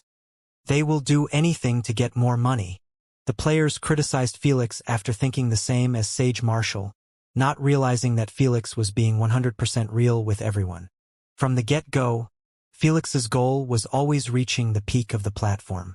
He never bothered to think about it when he was at lower ranks, but now that he was getting closer and closer, the dream was within his grasp. The prizes, wishes, primogenitor's bets, popularity, honor, pride, representation of an entire race, all of these things were mere cherries. The real cake was becoming the number 1 player in the entire platform. Felix wasn't doing so for the giggles. A hefty reward accompanied such an achievement. It was becoming the 11th ruler of the SG Alliance. The Alliance always had this position in place for the number 1 player in the entire platform. That's because it was the greatest motivation for the players to keep climbing no matter what. If Felix became the 11th ruler, it meant that his entire race would jump from the bottom of the inner circle within the Alliance straight to the top with him. It was the simplest method to become a ruler, but at the same time the hardest of them all. It was even harder than climbing from PG platform. At least, in that platform, many teams from different kingdoms, empires, and other backgrounds pushed the entire race together through the ranks of the Alliance. But in the IG platform, Felix needed to do it all on his own. As Sage Marshall mentioned, Felix still needed to climb 2 more ranks and fight against the top 10 players, who were direct contestant to the current 11th ruler.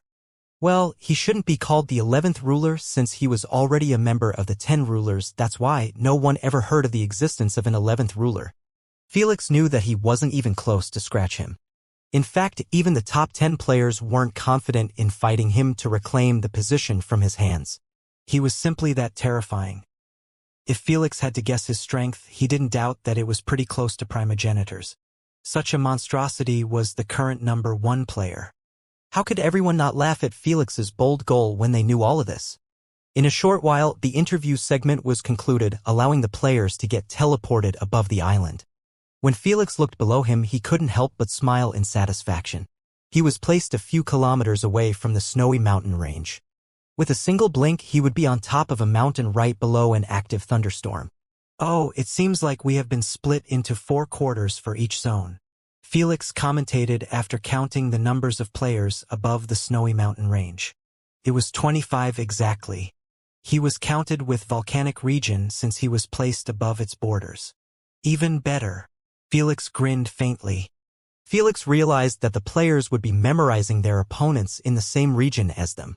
This meant they would not expect him when he makes an appearance in the snowy mountain region in the first minute of the game. As for the other 3 champions, Felix had spotted them placed above the forest region and desert region. This entailed that he wouldn't be meeting them until the 2nd or 3rd phase of the game, if they managed to survive until them. Are you all ready? Sage Marshall shouted passionately from the platform. Whoa! He was met with the loudest cheer he heard in his entire career, making him grin from ear to ear in happiness. Without further ado, he started the countdown and the spectators joined him when the count reached 10. Their harmonized loud chant boomed throughout the entire stadium. If the spectators didn't have protection over excessive noise, most of them would have their ears ruptured by now. 3, 2, 1. Release. Whoosh. Whoosh! Whoosh! The players fell from the sky into their regions, appearing like little dots compared to the size of the island. Felix made sure to keep inching closer to the snowy mountain region while keeping an eye out for any abnormalities from the players. So far, none of them seemed to be pulling anything weird as they kept trying to reach the ground as fast as possible. The 30 seconds grace window would be activated the moment a player touched the ground. Since it was global, this meant that the last players to fall would have a shorter time to adapt to the environment before they get thrown into a fight. Thud! Felix landed into the ground akin to a meteor, leaving behind him a gigantic crater on the volcanic lower surface. Whoosh! Felix jumped outside the crater and used his X-ray vision to scout the surrounding area. Immediately, he spotted four unique sets of skeletons that were spread out in 10 kilometers radius. Shadowborn, an orc, centaur, and an elf. Felix easily figured out the races belonging to those skeletons. Still, Felix ignored them and turned to face the snowy mountain region. He wanted to avoid fighting players, who already knew of his approximate position. It was much better to be an invisible predator. Without a delay, Felix beamed his symbiote suit and put it on him. He was already used to wearing it and had a fine control over all of its aspects. Then, he beamed a yellow potion and drank it in one gulp. This was one of the 3 potions that he concocted. It was called Shadow Veil Potion. It allowed Felix to hide his smell, his aura, his infrared radiation, and anything that might get him found out. This was an improved recipe to an already existing potion in the market called Camouflage Potion. Felix was handed this recipe by Lady Sphinx for practicing rank 3 potions. It was at least 10 times better than the original version since it could last for more than half an hour and its effects were quite potent. After noticing that his marks had been hidden successfully, Felix exposed his hands and activated Void Seekers. He didn't want the void energy to touch his suit. Felix understood that he needed to be extra careful when using his void energy around his symbiote suit. It had high resistance, but it wasn't immune. If it wasn't for so, Felix would have entered the void realm the moment his feet touched the ground. Then, he could easily start assassinating one player after the other like they were in a playground. Unfortunately, his symbiote suit had been tested to have enough resistance to remain within the void realm for utmost 20 seconds before falling apart. If Felix didn't want to continue the game nude, then he needed to be extra careful while using void energy around it. What is Landlord attempting to do? Sage Marshall wondered while placing the camera on Felix. He was spotted aiming the Void Seekers into the closest snowy mountain to him. Still, it was 20 kilometers away at minimum. Whoosh whoosh. Felix blasted the Void Seekers into the sky and watched their trajectory closely. Is he attacking someone we don't see? Olivia titled her head in confusion while spectating the game with the rest of the Earthling team. Who knows? Hina shrugged her shoulders. Sage Marshall kept one camera placed on Felix and used one to follow the trajectory of the Void Seekers through the thunderclouds. In a few seconds, the Void Seekers emerged from the thunderclouds and began descending into the mountain's peak. Sage Marshall switched the camera into the mountain's peak, believing that a player must have landed there or something. However, he found nothing. The hell is he TR? Ha! The moment Sage Marshall returned the camera to the Void Seekers, his eyes bulged out of their sockets at the sight of Felix falling into the peak. What? How?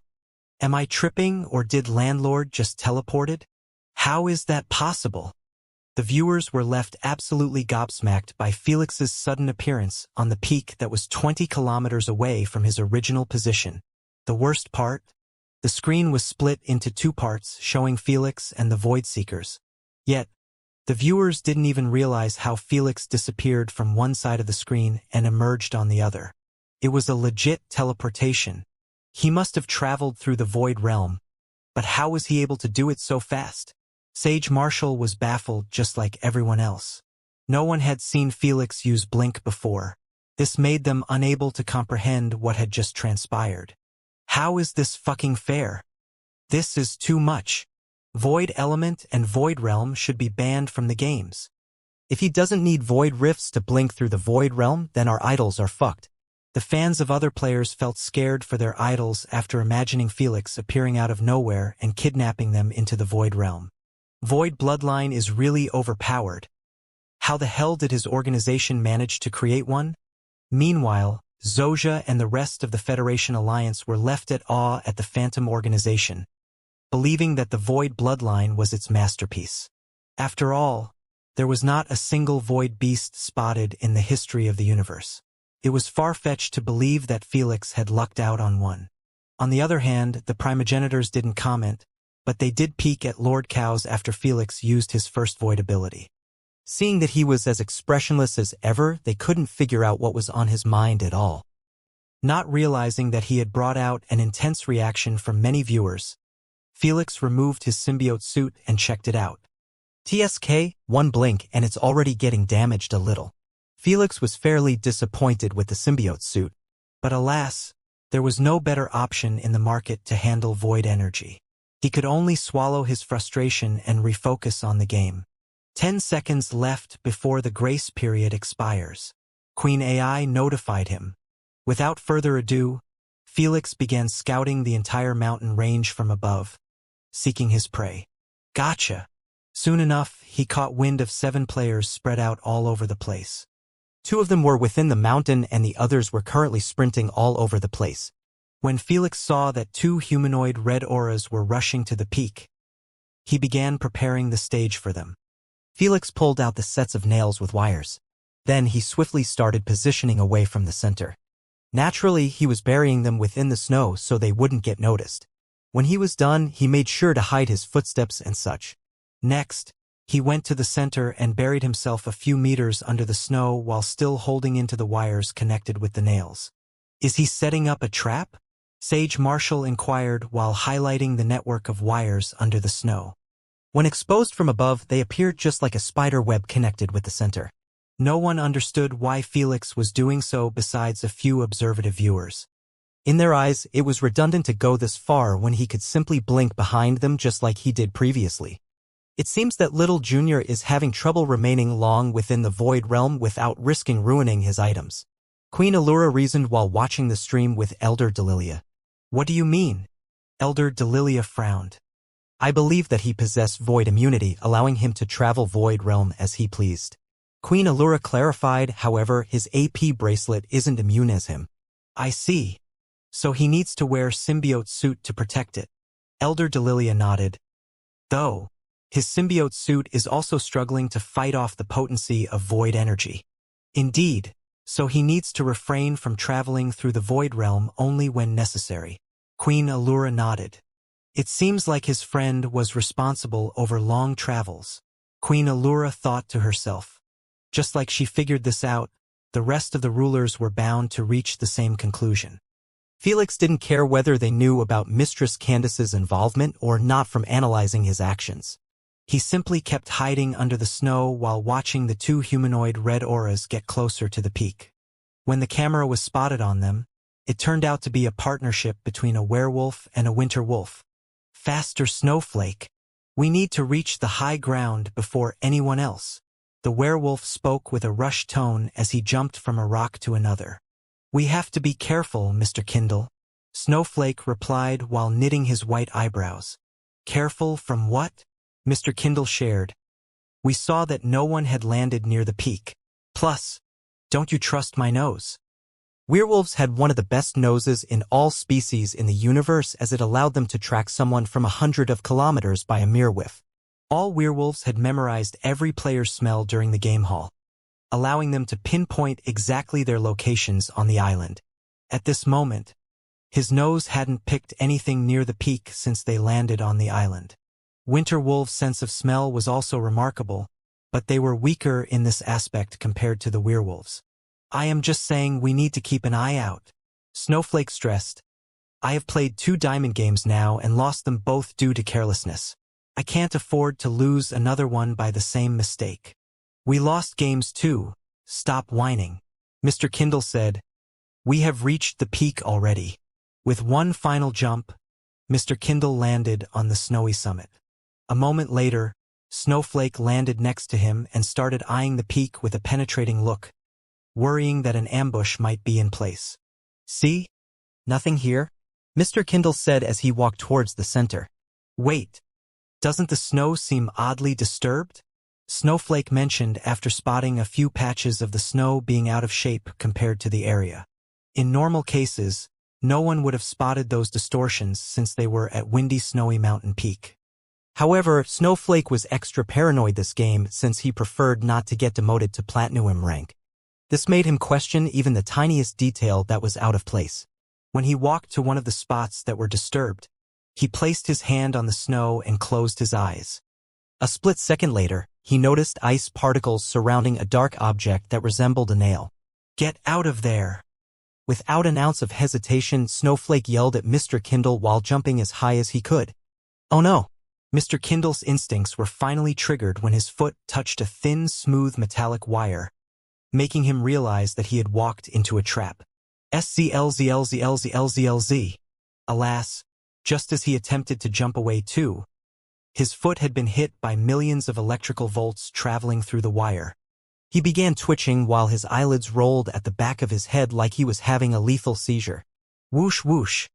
A split second later, two purplish blasts of energy emerged from underneath the snow and landed on Mr. Kindle's chest directly.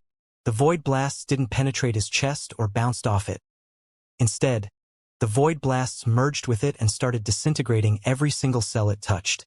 In a split second, a small hole had emerged on Mr. Kindle's chest. The scariest part?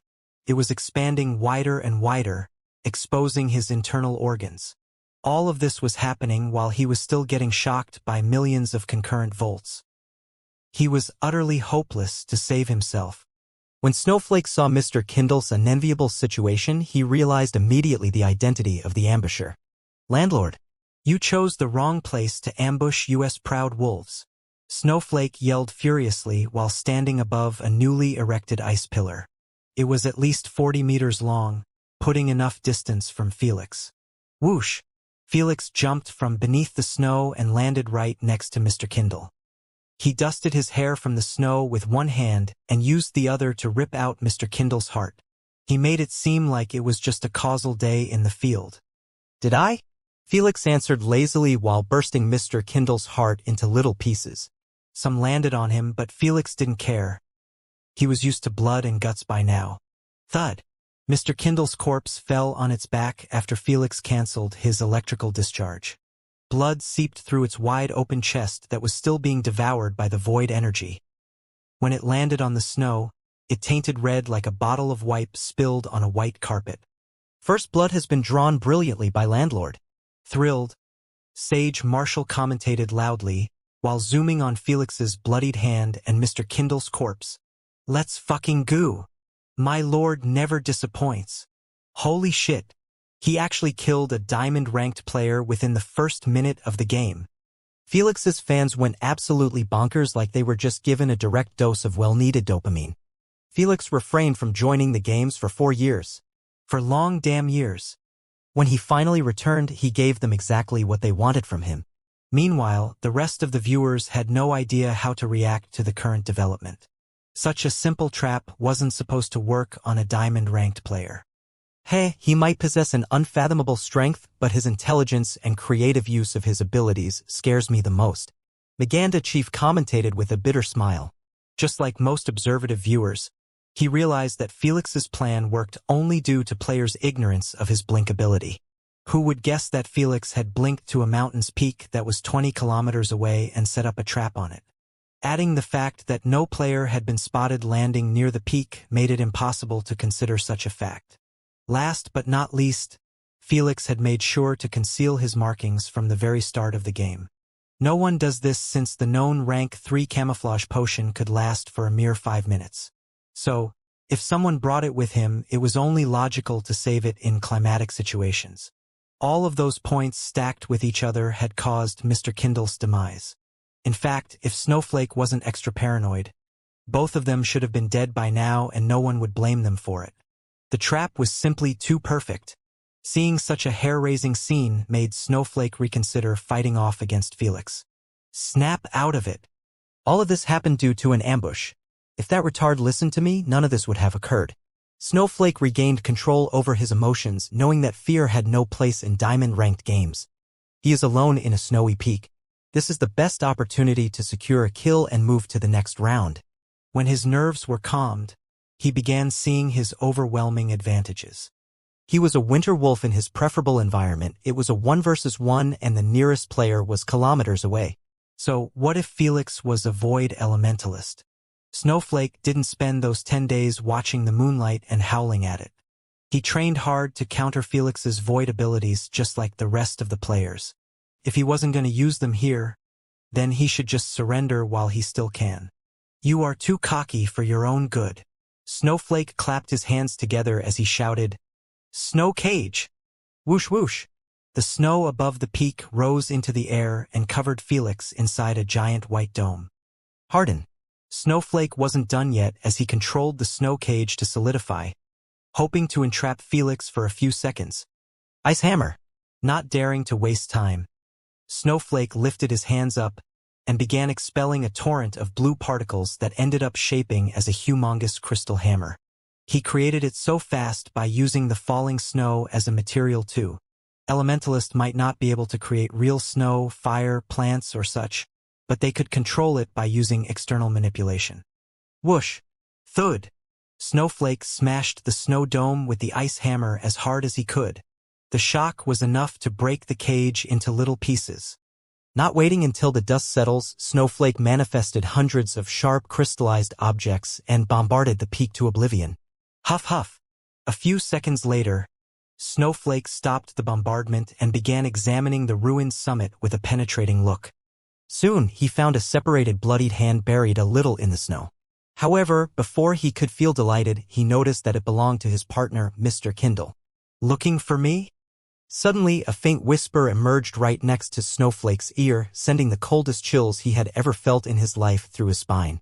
With his insane honed instincts, Snowflake swung his arm behind him like a whip, trying to push Felix away from him. Boom! Alas, Felix blocked it with his forearm that was covered in his symbiote suit. His physical defenses were already noteworthy. When adding the toughness of the symbiote suit, Felix's body stopped being a weakness and was one of his strongest assets in the games. Still, the split second resulting from this contact was enough for Snowflake to activate another ability. Ice spikes! Long, sharp ice spikes protruded from his back, forcing Felix to guard his face while backing off. The moment some distance was created, Snowflake jumped from the ice pillar and landed on a newly created one. Here I was thinking we will be getting some hand-to-hand combat. Felix sighed in disappointment while withdrawing his symbiote suit into his bracelet. I am not a fool to engage in a close combat with you, Snowflake sneered. The moment you touch me with your void element, I will be done for. Are you stupid? Felix eyed him weirdly. Do you honestly believe that you will still be alive for this long? I didn't want to? Snowflake wanted to believe that Felix was bluffing and he was simply trying to play mind games with him. However, his instincts screamed at him that Felix was being dead serious and he should fuck off while he still had the chance. Remembering how Felix appeared behind him akin to a ghost made him more certain that Felix wasn't fooling around. Shit, he is much creepier than I anticipated. Snowflake gulped a mouthful. Should I escape and find another victim? I don't even know how he managed to teleport behind me. This is getting too risky. Hey, I know that look. Felix scolded. Stop dreaming about escaping. If you know anything about Void Realm, it should be that I can find you even if you hid in the depths of the island. Upon hearing so, Snowflake realized that he only had two ways to escape from this situation. Either kill Felix or delay the fight until other players get attracted by the noise and come rescue him. Well, they wouldn't be rescuing him, but he believed that Felix would withdraw from the fight when it gets crowded. Listen, I just want to have an honest hand-to-hand combat. Felix smiled innocently. You have my word that I won't be using my elemental abilities or symbiote suit. What is Landlord trying to achieve here? Sage Marshall was baffled. Isn't he aware that Winterwolf's physique and battle instincts were even better than Werewolf's? In the eyes of the viewers, Felix was either asking for a beating after growing too confident in his physical strength, or he was trying to trick Snowflake. Snowflake thought the same. Your word, Snowflake snickered. Do you think I am a child to believe in you cunning humans? How about a contract then? Felix forwarded a contract instantly that ensured neither of them use elemental abilities or items. except Felix's passive, lightning-quick reflexes. Still, it would be a pure hand-to-hand combat. When Snowflake read the terms, he realized that Felix was being serious. He didn't even care that he could use that passive since he believed that his reflexes would still be faster than him. Does he think he can take me down with only physical strength after blocking my arm before? Snowflake was confounded. That wasn't even at my best. Fuck it. He is doing me a favor. Snowflake signed the contract instantly, fearing that Felix might take it back. He already realized that it would be extremely difficult to kill Felix when he was capable of literally teleporting. In addition, he couldn't escape or hide due to Felix's ability to travel through the Void Realm. He was cornered and Felix had just given him a way out. Good. Good. Good. Felix smiled widely in satisfaction while cracking his fingers. Felix didn't go through so much length to increase his physical strength just to not experience his prowess against worthy opponents, especially when he went through hell to learn hand-to-hand combat with Jormungandr. I have no idea how did the situation derail to this, but I am not complaining. Sage Marshall commentated in eagerness while opening a live bet for the result of this battle. Bets could be opened anytime for any situation within the games if the MC deemed them worthy of a wager. The moment the wager went public, most of the viewers placed their bets on one of the two. Unsurprisingly, most of Felix's fans went all out on him, knowing that he would never drop the ball on them. As for the other viewers, they were more rational and placed a bet on Snowflake. They firmly believed in Winter Wolf's physical capabilities and knew that Felix was going to be taught a lesson he would never forget. Meanwhile, Felix and Snowflake were still standing silently on two opposite pillars. They were in battle stance, but no one made a move as they kept their eyes affixed on their opponent's movement. I need to kill him fast before the others ruin this perfect chance. Snowflake narrowed his eyes at Felix, hoping that he would make the first move. However, when he saw that Felix was as static as a boulder, he knew that he couldn't carry on this stare-off. He could smell that at least 3 players were edging closer to the peak. So, the instant he saw Felix blink, he propelled himself towards him with his glimmering sharp claws extending forward. SZLZLZ. Felix activated his supersonic mode, allowing him to see the incoming attack at a normal speed. Just as he tried to evade it, he found himself losing his balance unexpectedly. Cunning dog. Felix's expression hardened after realizing that the ice pillar beneath him had been disintegrated into ice particles. It was known fact that evading an incoming attack without a footing was almost impossible. Checkmate. Snowflake grinned after seeing Felix guard his face with his arms. Snowflake knew that his claws weren't going to be stopped by those 2 skinny arms. Ha! However, before he could celebrate his perfect first move, he was dumbfounded by the sight of Felix's thighs and legs growing to an abnormal size. Then, gravity did its magic and pulled Felix into the ground faster due to the increased weight in his bottom half. Whoosh! With widened disbelief eyes, Snowflake flew right past Felix's head, missing him literally by a hair strand. Thud! Thud! Felix landed on the ground akin to a large rock while Snowflake ended up falling into the edges of the peak. Not a bad try, honestly. Felix cracked his neck while reducing his bottom half size into normal. Sage Marshall and the viewers could only stare at him with a dumbstruck expression, never expecting the first interaction to end up like this. What did I say? Maganda Chief smiled wryly.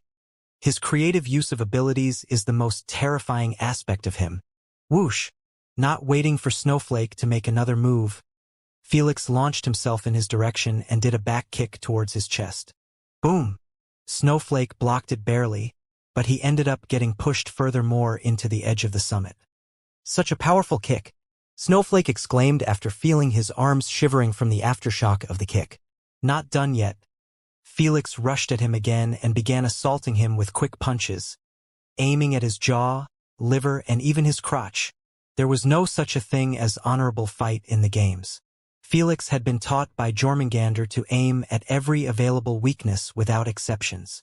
Unfortunately, Snowflake managed to parry all the punches successfully. He didn't even react when Felix attacked his crotch, knowing that he would have done the same. In fact, when he retaliated against Felix, he attempted to knee Felix in his crotch as well, wanting to paralyze him for a split second. Too bad. Felix always expected the worst from his opponents, allowing him to intercept Snowflake's knee with an elbow. Boom!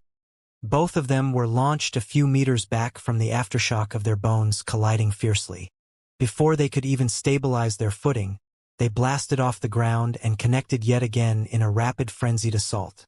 Kicks, punches, bites, claws, elbows, knees, grapples, everything was being used in the fight, resulting in an artistic but savage form of battle. I can't see shit. They are moving too fast. Slow down. Slow down. The normal viewers could only complain with agitated expressions as they stared at two silhouettes moving faster than what their eyes could capture. Meanwhile, high-leveled bloodliners and other viewers with heightened senses could only marvel at the fight. They could see that no one was having an advantage over the other. Snowflake possessed sharp claws that acted as weapons while Felix had electricity covering him. When Snowflake land a punch, his fist get paralyzed slightly. Because both of them possessed abnormal defenses and rejuvenation, no one was capable of handicapping the other even when they land a direct hit. He is actually keeping up with a winter wolf. How is this even possible? Does he have any weakness? If even winter wolves can't kill him in hand-to-hand combat, who will? The viewers, who bet against Felix, started to feel like they had been cheated out of their money. Unbeknownst to them, even Snowflake was losing his composure each second he spent in the fight. This can't be real. He must have drank a battle potion to boost his physical strength, he thought with a maddened expression. With each clash, he realized that Felix was learning and adapting to his fighting style. At the start, Felix had received many hits to non-vitals areas, but now, he was capable of predicting Snowflake's next move with all the data he obtained from his previous clashes. Ever since then, he stopped getting hit and began sneaking one counterattack after the other. Snowflake's defenses and rejuvenation were naturally capable of handling just as much. But he was still getting agitated since he could feel that Felix was using him as a mere practice doll. He had exposed his vitals 2 times by mistake, yet Felix didn't even bother to aim at them. He was simply grinning from ear to ear creepily as he kept evading his claws. More. More. More. He was absolutely right. Felix was enjoying the battle more than he could ever comprehend. He didn't want it to end so soon since he knew that it would be hard to meet another remarkable opponent, who could actually make him break a sweat physically. Alas, fun times always end early. Boom. With one last clash, Felix and Snowflake were propelled into opposite directions. Both of them appeared like they have just emerged from a bar fight. While Snowflake was covered in purplish bruises, Felix had a few bloody claw marks in his back and shoulders. Yet, none of them looked at each other. They will be here in less than half a minute. Snowflake spoke while smelling 3 approaching foreign scents. I know. Felix nodded calmly while eyeing the same 3 skeletons. How about we call it a day and leave while we still can? Snowflake suggested, knowing that Felix had to take him on his offer. The contract bound them to fight physically, which meant Felix couldn't kill him in such a short window even if he went all out. That's what he believed. Sadly, he was dead wrong. I need less than that to end this. Felix's expression turned cold all of a sudden as he dashed towards Snowflake. What are you doing? You will get us both killed. Snowflake could only shout at him furiously while blocking his frenzied assault.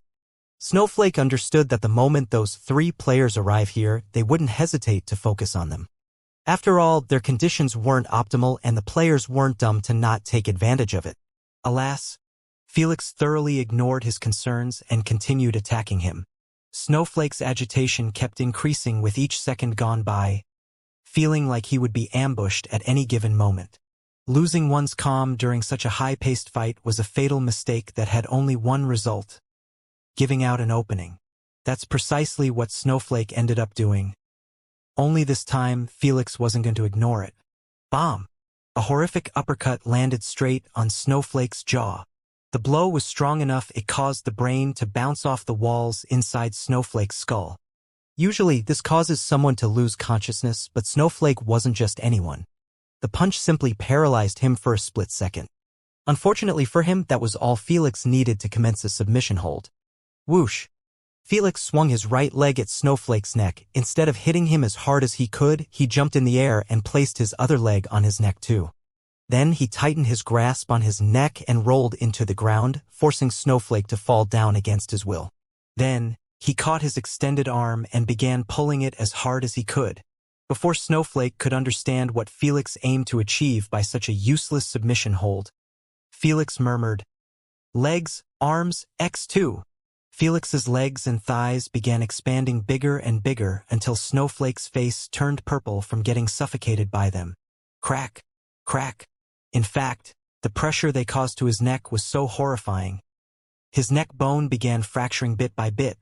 Snowflake was already struggling against Felix before. Now that size manipulation had been added to the mix, he was being utterly overpowered in front of everyone's dumbfounded looks. Fuck. Fuck. Fuck. Not like this. Not like this. Snowflake was losing his mind at the thought of getting killed by a human in a physical battle. He struggled, he kicked, punched, and even tried to claw Felix's thighs. Alas, nothing worked. Through the blood and the wounds, Felix kept a cold expression as he tightened his legs to the limit. "He really has him pinned down," Sage Marshall exclaimed. "Will he surrender or accept his fate?" "I surrender. I surrender." Finally, Snowflake was left with no other option but to give up on the game to survive from an excruciating slow death. If it was possible to use elemental abilities, he would have escaped years ago from such a submission hold. Alas, the moment he did so, Queen AI would be the one executing him based on the contract terms. Upon seeing that Snowflake's body had been disintegrated into light particles, Felix reduced his legs and arm size back to normal. He looked above him and saw that he had number 2 as a tag. Felix wasn't surprised by this, as he had already known that indirect elimination were counted as kills too. If it wasn't for so, everyone would be executed when they failed to kill their opponents because they surrendered. "Boys, you can have fun without me," Felix said calmly while being covered in his symbiote suit, appearing like he was being devoured by a living creature. Then, he waved his hand causally and blinked to the opposite peak that was in his line of sight. A few seconds later, 3 players emerged from edges of the summit and eyed each other with baffled expressions. They thought that Felix was cornered and had no way of escaping without using his void rift. They were fully prepared to strike him the moment they noticed a void rift being opened. Alas, Felix had no need for it. As long as he had a location in his line of sight, he could blink to it instantly. The only reason he uses void seekers was for hidden corners or to travel further distances. "I can't believe he actually won fair and square in a physical battle against a winter wolf," Sylvia murmured with a dazed expression. "Does that mean his physical strength has already surpassed the known limits of humans?" Leo mentioned with an odd look. "Seems like it." Sophia nodded. "Brother Felix is really breaking a limit after another." Olivia smiled proudly. This type of conversation was being held in all bars, cafes, restaurants, and any gathering that involved this fight. Humans always struggled due to the limitation imposed on their physical bodies. Even if they reached Origin Realm, they were still much weaker physically than naturally gifted races. Felix had just shown everyone that it was more than possible for humans to gain the same physical strength as those races. He didn't defeat an orc or a giant who could be outsmarted, but a winterwolf, a high-acclaimed race in hand-to-hand combat to the point most races avoid fighting them up close. This was more than enough to prove that there was no such thing as limitations for humans. They might be masters of none, but it was possible to be masters of everything. Seeing that Felix had decided to chill on another mountain's peak, Sage Marshall switched the camera to other 3 players, hoping for a 3-way to happen. Unbeknownst to everyone, Felix was absorbing neutral energy through his new jacket and converting the energy into poison. He had to be discreet since primogenitors were watching him. If they caught wind that he learned conversion technique, it wouldn't be hard to guess that Jormungandr had bestowed his perfect manipulation to him. When that happened, the hoax would be in the open and Felix would be exposed to own also Thor's perfect manipulation. Hence, he must be discreet always while converting energy. While the process was ongoing, he was being bathed inside his revitalization inducement.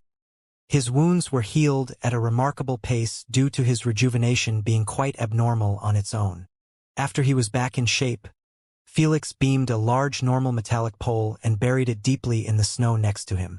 He sat in a meditation position while leaning against the pole. Rumble, rumble. Before his fans could wonder about the pole's purpose, it was struck by two thick lightning bolts. The electricity coursed through the pole and was delivered to Felix. Is it just me, or does he resemble a battery?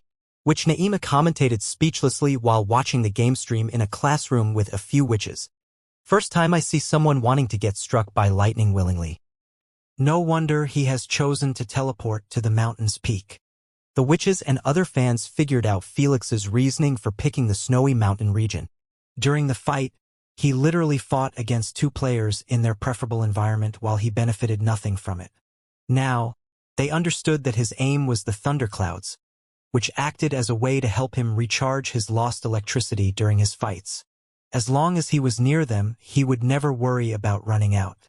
After a few minutes and tens of lightning bolts, Felix finally had restored his lost electricity to the last drop. When he was done, he opened a tiny void rift and extended his exposed hand inside. He must be recharging his lost void energy, Zojia guessed. He has an infinite source of void energy at his disposal. Maganda Chief snickered. It's really unfair to the rest of the players. But fuck them.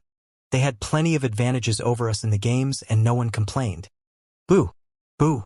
As he mentioned, the other viewers realized what Felix was doing and couldn't help but start crying out loud at how unfair it was. An entire realm of void energy, and Felix could access it with a simple void rift. While the others struggled to maintain their elemental tanks, Felix could go all out and refill his tank again and again. Alas, no matter how much they whined and booed, neither the Queen nor Sage Marshal bothered to address their complaints. Oh ho! It looks like Exodial has finally found his prey. Sage Marshal tried to defuse the crowd's boos by switching the camera to Exodial. Why run when you know it's futile? Exodial sighed in frustration as he watched two players breaking from their fight and running in opposite direction. The moment his shadowy figure was cast on those two players, they didn't hesitate to split up and run for their lives. Alas, they were in a desert, making it impossible for them to find a place to hide or take cover from what's about to come. Whatever. Might as well stretch my throat a bit. Exodial eyed the two players lazily as he opened his jaws wide open. Then, his throat began expanding bigger while turning crimson red through the scales. Instead of aiming at any of the players, he affixed his wide-open jaw on their previous battle location. If the camera was positioned inside his throat, the viewers would be alarmed to see a tiny dark red, getting created from condensed crimson flames. A split second later, the tiny dot became as big as a soccer ball. This should be enough for those two ants. Exodial thought lazily while drawing a deep breath. Then, he launched the dark red sphere at the desert. It was so small, the viewers wouldn't have noticed it if it wasn't for Sage Marshal zooming on it. That's it.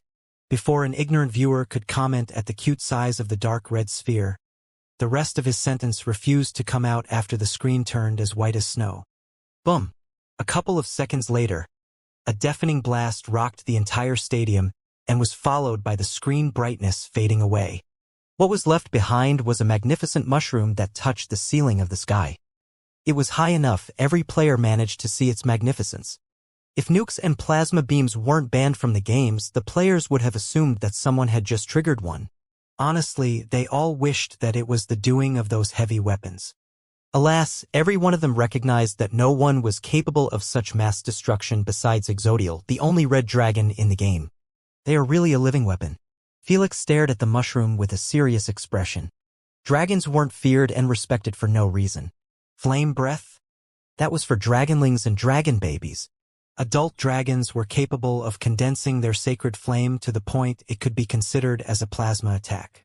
Felix knew that the last attack wasn't even Exodial's best. Still, it was enough to reshape a few kilometers in the desert. As for the poor two players, one of them surrendered the instant he felt heat on his back, while the other believed that he could make out of the blast zone. Too bad he was too confident for his own good and ended up turning to ashes. Just terrifying. Exodial has just reminded us why dragons are the strongest race in the universe. Sage Marshal commentated with a dry throat. Even as a commentator, he was scared shitless of that attack. Don't even mention the players who were participating with that monster. None of them wanted to imagine what would happen when the island shrinks to center, and they end up facing Exodial in such a confined area. In a short while, The first round has been concluded. The map will start shrinking in 10 seconds. Queen AI made a global announcement, warning everyone to stay away from the edges of the map. no one knew exactly how long the shrinking process would last, and they preferred not to stay nearby the edges to find out. Meanwhile, the players without an elimination above their heads were seen sprinting all over the map akin to madmen. They weren't scared of the map shrinking, but what would happen after it. The execution round. Unfortunately, all the players with kills went into hiding, not wanting to fight those cornered beasts. There wasn't really that many of them. After all, everyone was proactive in finding battles at the beginning, so it wasn't hard to secure a kill. However, there were exceptions like Felix and Exodial, players who eliminated more than one player. Because of them, there was a shortage of players to fight against, making it possible for some players to end up meeting no one in 15 minutes. Peep peep. When the countdown ended, a loud horn noise resounded thunderously throughout the island as a final warning. Then, the map began getting erased from existence. Literally, Felix sat on a snowy boulder at the edge of the summit and watched it happen through the thunderclouds. Ground, trees, mountains, desert, the sky, everything was getting deleted by a visible blue hue that surrounded the island. The process was chosen to be done since elemental circles would not be good enough to finish off every player. This wasn't a gold game in the human platform branch where a circle of extreme fire was enough to burn everyone to ashes, besides that abnormality Wally. Even Exodial would get killed instantly if he got caught by the blue hue. After 5 minutes, the blue hue finally disappeared, sparing the island. If had to guess, it should have taken more than 30% of the landmass. Felix murmured as he eyed a nearby mountain that was split in half. It was such a smooth cut it made the mountain appear fake.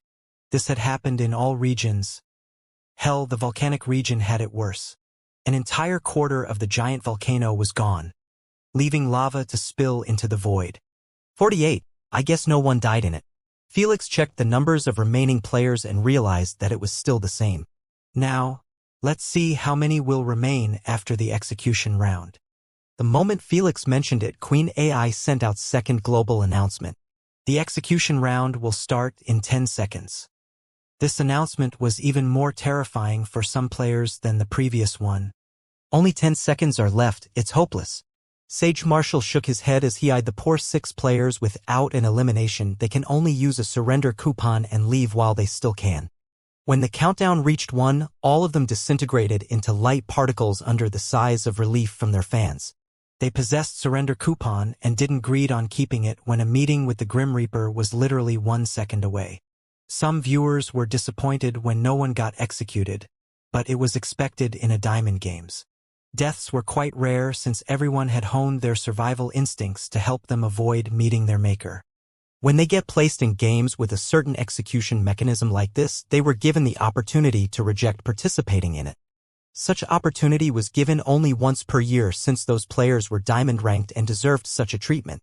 Unlike bronze, silver, and gold players that get treated like insects. In addition, most diamond-ranked players owned coupons that allowed to avoid those types of games. There was Respin coupon and surrender coupon. They could be purchased effortlessly from the prize pool in diamond-ranked games with game points. So, if someone died in a battle royal, it was due to his own overconfidence or unluckiness, not the game design. After the execution round ended, Felix checked on the players' count. 42 players remained. Felix knitted his eyebrows. I need to get another elimination to secure a passage to the second phase. Although Felix owned 2 eliminations, he could only avoid an execution in the second round. Based on the numbers, Felix knew that it would get harder and harder to get eliminations. Everyone was strong but not equally so. If he wanted to avoid rubbing hands with monsters so soon, he must get as many kills as possible while he still can. Felix activated infrared vision and scouted the surrounding area and what lays behind it. Because of his insane boost to his mental capacity, he could scout at least 30 kilometers away from him or more if he wanted. Though, Felix preferred not going that hard since he still hadn't met with players of the Hive race. He would rather not waste his mental energy before then, lest he shoot himself in the foot. Unfortunately, not a single soul could be seen in a few kilometers radius. All the players in the Snowy Mountain region were either too far, dead, or migrated to the Rainy Forest region. It was the most neutral region on the island besides the central lake. This lured majority of players to seek fighting in it. When Felix used his infrared vision and zoomed on the forest, he realized that at least 20 players were scattered in it. I guess it's time to migrate. Before Felix could finish his thought, his back felt cold all of a sudden, forcing him to move an inch to the side reflexively. Alas, he was still too slow. Push! A glistering dark dagger penetrated Felix from the back and had its tip emerge from his left chest. He might have moved an inch, but it was still not enough to avoid having his heart cut open by the dagger. Poison expulsion. Felix didn't think about the assassination, the assassin, his ruined heart, or anything. The first thing he did was expel a potent poisonous acidic cloud through his pores, covering at least 10 meters around him. Push! The dagger was abruptly pulled back by the assassin and disappeared. Motherfucker Shadowborns! Felix cursed hatefully as he stared at his shadow. The moment he got struck, he knew that it was caused by one of the 5 Shadowborns in the game. They were the only ones in the game capable of commencing such a neat and almost undefendable assassination. Oh hoo, it seems like your kid is in trouble. Erebus chuckled, my descendants can be a little difficult to handle in diamond games. He is fine. Thor sneered, it's actually an embarrassment to fail an assassination while emerging from someone's shadow. Shadowborns were capable of traveling between the Shadow Realm and the Matter Universe by using shadows as gates. This made them terrifying opponents since they could literally appear from a player's shadow and strike him when he least expected. Any Shadowborns in Diamond rank could be expected to have mastered this ability to travel between dimensions just like Felix. The only difference was that Felix could emerge anywhere he wanted and absorb free void energy.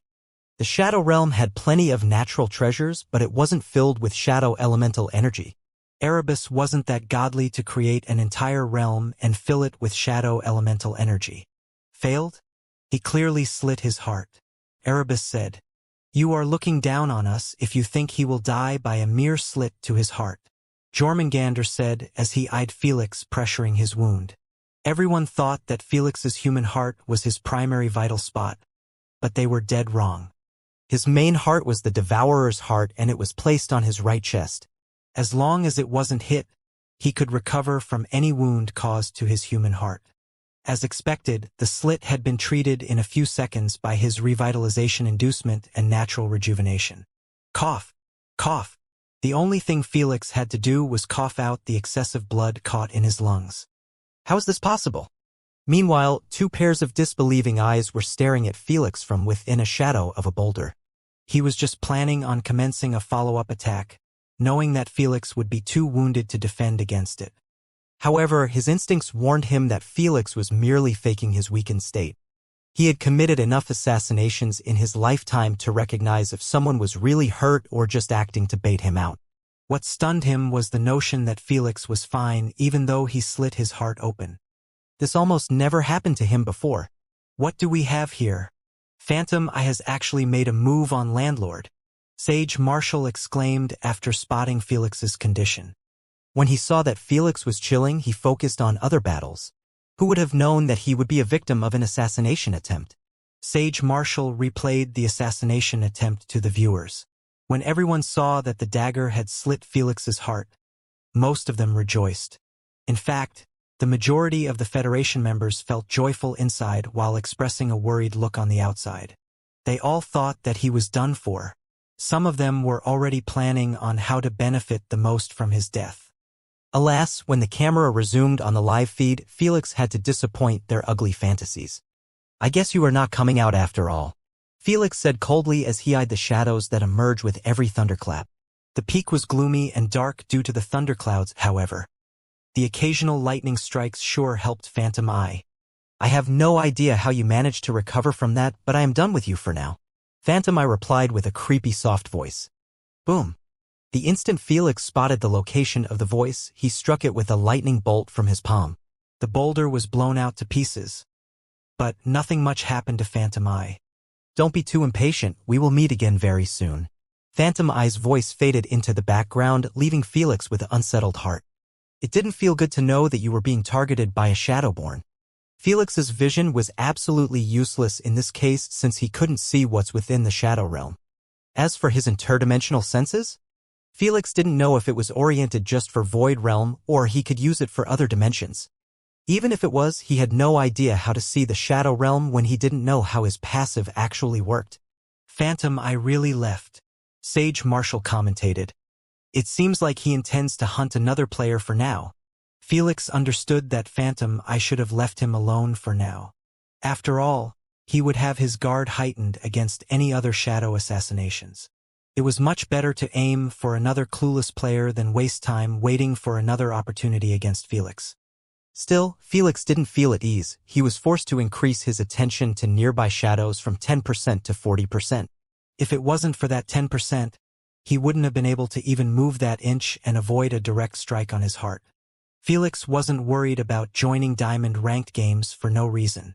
He knew that dangers lay everywhere, and he could die at any given moment if he dropped his guard for even a second. I can't stay here anymore. Feeling restless, Felix wore his symbiote suit and blasted his void seekers into the sky above the rainy forest. Catch me if you can. Felix snickered at the shadows and blinked away. The forest was at least 30 kilometers away from him. If he used his blink, Phantom I would never be able to stay on his tail even if he traveled in the Shadow Realm. It looks like Landlord has decided to join the crowd in the forest, Sage Marshall said while pinpointing the camera on Felix. He could be seen free-falling from the sky above the forest. With a single scan, Felix had spotted 2 humanoid red auras engaged in combat below him. Felix had recognized that the red auras belonged to an orc and a vampire after using X-ray vision on them. Vampire might possess the same height and body figure as humans, but their skeletons were still a bit uniquer than them. Knowing that he would be found out soon if he crossed the 100 meters height, Felix glided away from the fight location. When he was about to collide with the trees, Felix fired off multiple bursts of electromagnetic waves, creating a small field around him. The waves reacted against the weak repulsive nature of diamagnetic materials around him, allowing Felix to levitate above the ground. Thud. Felix quickly deactivated the electromagnetic waves, knowing that his energy was being consumed at a rapid pace due to the weak diamagnetic materials around him. In other words, they were extremely low in iron minerals to assist him in levitation. Good. They haven't noticed me, Felix thought as he watched the ongoing fight from at least a kilometer. Instead of remaining here, Felix rushed towards them while making sure to make as little noise as possible. He wasn't worried about being found out since he still had 14 minutes more on his camouflage. In a short while, Felix could be seen lying on his stomach while on top of a massive branch. The leaves and branches had him completely covered, allowing him to zoom on the battle that was a few hundred meters away. Blood coral, Felix exclaimed in his mind after realizing that the vampire fighting the orc was Mananangle's champion. Felix truly did not expect running into him this early. Well, if he didn't commit a 30 kilometers teleportation, he might have never met him until the second phase like he anticipated before. I should take him down now before he regroups with Sunny and partner against me, Felix decided in a heartbeat. He didn't actively seek a fight with champions this early, but he could not reject such a free ambush opportunity. Meanwhile, Mananangle and Saurus didn't seem too pleasant by the current development. They might be looking down on Felix in public to irritate Thor and Jormungandr, but they knew that Felix shouldn't be underestimated. He had displayed that he was capable of fighting against a winter wolf in a hand-to-hand battle. In addition, he survived a successful assassination. They would be fooled to be still giving him shit before other primogenitors. That's why they refrained from commentating on Felix's upcoming ambush. They couldn't afford another slap in the face. While Felix was watching the fight and planning ahead his next move, Blood Coral was going full ham against the Destroyer. His platform name was written above his head as a tag. Save yourself the trouble and just surrender, the Destroyer shouted at Blood Coral while swinging a gigantic spiky club in his direction. Whoosh whoosh. 2 shockwave blasted at Blood Coral, forcing him into taking cover behind a towering tree. TSK, his armored artifact is really a pain in the ass. Blood Coral clicked his tongue in irritation as he eyed the bulgy orc. He was wearing a brown armor that was covering his entire body. It was affixed with at least 5 futharks with different colors. This artifact had made it almost impossible to pierce the destroyer's skin. Orcs were already known for having a thick skin that was hard to penetrate. Adding an armored artifact with a weapon artifact had boosted their strength by at least 40% in the games. So they shouldn't be underestimated at all. "Come on out, you blood-sucking bat," the destroyer cursed as he charged barbarically at the tree. Blood Coral created a gooey string from his blood and shoot it at the next tree. Then, he pulled himself swiftly like a spider and began examining the destroyer from above a branch. He had a red horrific scythe placed above his shoulder. It had long sharp bloody teeth and 3 red futhark stones attached to its handle. The blood cursor. Felix frowned after spotting the weapon. He had seen from Blood Coral's previous games what this weapon was capable of. Felix had trained hard against Blood Coral's copy to avoid getting touched by it. That's because the instant the scythe's teeth touched his skin, they would sink in and inject Blood Coral's blood into his bloodstream. When that happened, it would be a fight against his own body to expel the foreign blood cells before they end up killing him from within. If I want to take him down, I need to strike his feet. Blood Coral pondered while staring at the destroyer's feet. He was wearing shoes that weren't part of the armor. Since he didn't see a futhark attached to them, he knew that they were just regular shoes. Let's begin. After figuring out his target, Blood Coral started bombarding the destroyer with sharp weapons made out of crystallized blood. Boom boom. The destroyer smashed them apart easily with a single wave by his club. The ones that landed on him didn't even scratch his armor. The destroyer had chosen to enhance the armor durability and toughness with the attached futharks, instead of giving it a few useless abilities. Blood Coral really at his wits' end here, Sage Marshall commentated. The destroyer is known for pushing his opponents into despair by his indestructible defenses. Uncaring about the scene he was projecting to everyone, Blood Coral kept on bombarding the destroyer from every direction.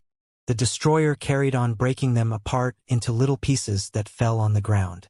While the destroyer was busy swinging his club left and right, those little pieces melted and returned to their original form. Then, the blood drops began merging together while turning gooier. Soon, they shaped up as a red blanket on the ground, unbeknownst to the destroyer. "Enough! You were just wasting our time." The destroyer shouted furiously while still blocking the useless barrage, "Either fight or leave." "I am fighting." Blood Coral smiled faintly while jumping from the tree branch. Finally, the destroyer entered a swinging stance, preparing to smash Blood Coral into oblivion. Alas, just as he wanted to swing his club, a bloody red gooey blanket launched from beneath the dead leaves and covered his face. The destroyer didn't even try to remove it from his face, knowing that Blood Coral was just a few meters above him. So, he swung his club even though he couldn't see shit. Unfortunately, Blood Coral expected as much and changed his direction mid-flight by pulling himself into another tree. Before his feet touched the wood, he projected another gooey string at the ground near the destroyer and drew himself in that direction. It didn't take even a split second for Blood Coral to land near the destroyer's feet and assault them with his scythe. As he predicted, the shoes weren't artifacts. They got ruined immediately and exposed the destroyer's feet into the dreadful teeth of the blood cursor. Slash. Inject. Not wasting this opportunity, Blood Coral injected triple the usual dose of his blood into the destroyer's bloodstream. The blood traveled from the handle and touched upon the futharks, adding 3 types of deadly poisons to it before they reached the teeth. Only then did the blood enter the destroyer's bloodstream and began raining havoc. "You bloody cunt." The destroyer ripped the gooey blanket apart in fury after sensing that his bloodstream had been contaminated. Whoosh! Immediately, he attempted to strike on Blood Coral. Alas, Blood Coral didn't get greedy and retreated just in time. After he landed on a tree branch, he eyed the destroyer, who seemed to be breathing ruggedly. "Save yourself the trouble and surrender. You are done for." Blood Coral used the same words against the destroyer. "Fuck why?" Cough. Cough. The destroyer leaned against his club and began coughing large amounts of gooey black blood. He could feel that his organs were shutting down one by one rapidly, like his body had been hit by the worst plague ever recorded. "The destroyer has been had beautifully by Blood Coral," Sage Marshall praised. Now, he just needs to chill from distance and keep controlling his blood externally to cause as much damage as possible. Just like humans, vampires also had their own unique styles of fighting. Some of them preferred using their semi-morphing and fight up close with their claws and sharp fangs. Some preferred fighting from afar with blood projectiles. Meanwhile, Blood Coral had mastered the corruption type of fighting. As long as he injected his blood through his opponents, they were done for unless they could get rid of it in the first second. Alas, it wasn't that easy. The foreign blood cells merged with the destroyer's bloodstream, making it almost impossible to remove them without harming his own blood cells. As expected, the destroyer had ended up surrendering against his will after feeling that his heart was about to blow up. Another elimination in the bag. Blood Coral relaxed a little after seeing the destroyer turning into light particles while flipping him a big green middle finger. Alas, the moment he lowered his guard, Felix blinked right behind him akin to a ghost and punched him at the back of his head with a fist covered in void energy. Blood Coral didn't expect to be ambushed right after he won a hard-fought battle. This resulted in him being unable to evade the punch in time. Boom! His head was blown into oblivion while his body got hurled away and smashed into the opposite tree and remained stuck there for all to see. The viewers could only stare at Felix wiping his bloody hand with dazed expressions. They knew that Felix's ability to blink behind opponents was too overpowered and would result in this outcome. Yet, when it happened right before their eyes, they still were left speechless by it. It happened so fast, Sage Marshall was still congratulating Blood Coral over his victory. 1 down, 2 more to go. Felix thought indifferently as he eyed Blood Coral's corpse. He really couldn't get any more dead. The primogenitors immediately turned to the man in angle, wanting to see his reaction over his champion's early exit. He was literally blasted into oblivion before he could even use the trump card prepared for him by Mananangle. Seeing that Mananangle was trying very hard to keep his calm, Thor and Jormungandr couldn't help but break the silence by a mocking snicker. "Champion my ass," Thor sneered. He lasted even less than that random winter wolf. There was no way Thor wasn't going to rub salt in Mananangle's wound in front of everyone. "Give him a break," Jormungandr smiled. "At least, his champion defeated that orc." Yes, we should thank him actually." Thor nodded with a pleased expression. "He just handed our cutie a free elimination." Erebus and the others couldn't help but sympathize with Mananangle after seeing that Felix had gotten 3 eliminations added above his head. Eliminations were transferable after all. That's why Felix didn't need to rush himself and attempt to steal the destroyer. All he needed to do was wait until Blood Coral lowered his guard and harvest everything at once. Feeling proud? Your champion used Lord Cow's abilities in the ambush. Wendigo decided to back Mananangle after such an embarrassing display. He had been told by Mananangle that his champion was given a rare scroll that was capable of killing Felix by a horrific mental attack. Alas, he couldn't even use it.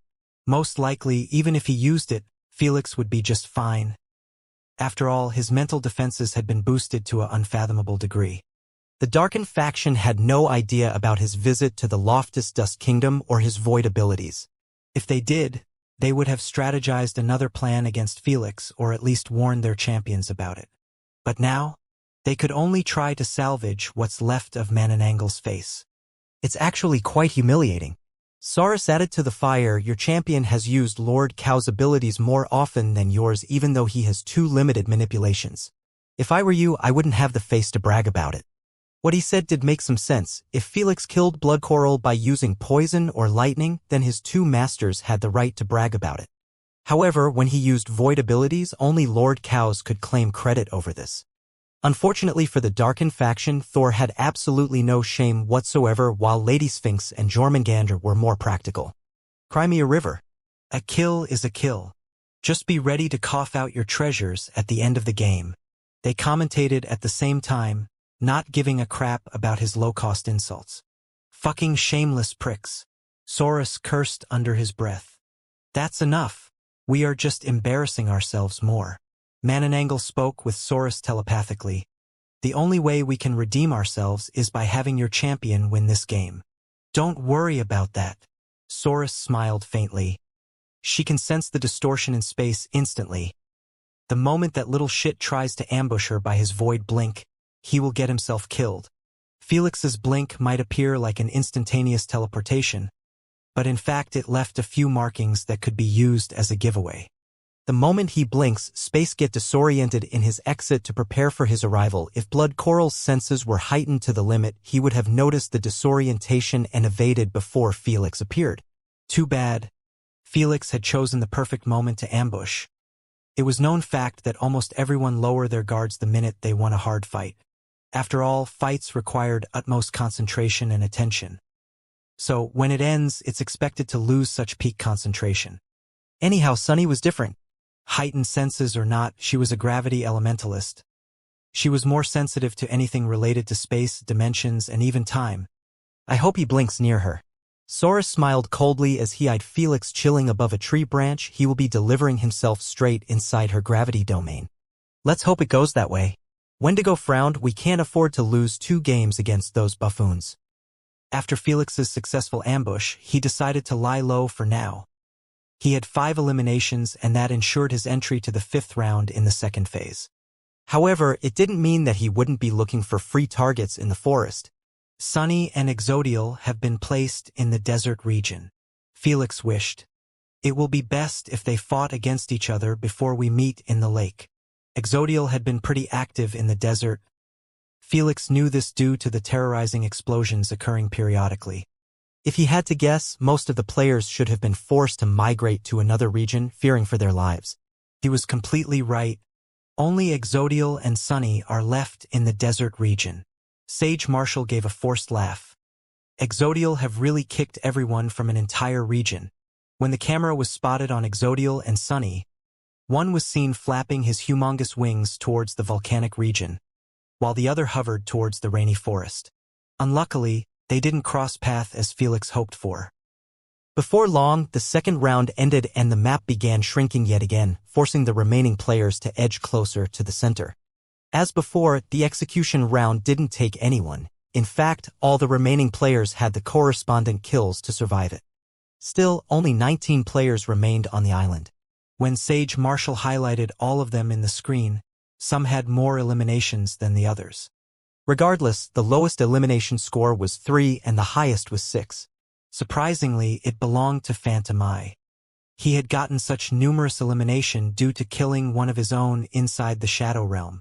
The Shadowborns had no issue killing their own if it served their benefits.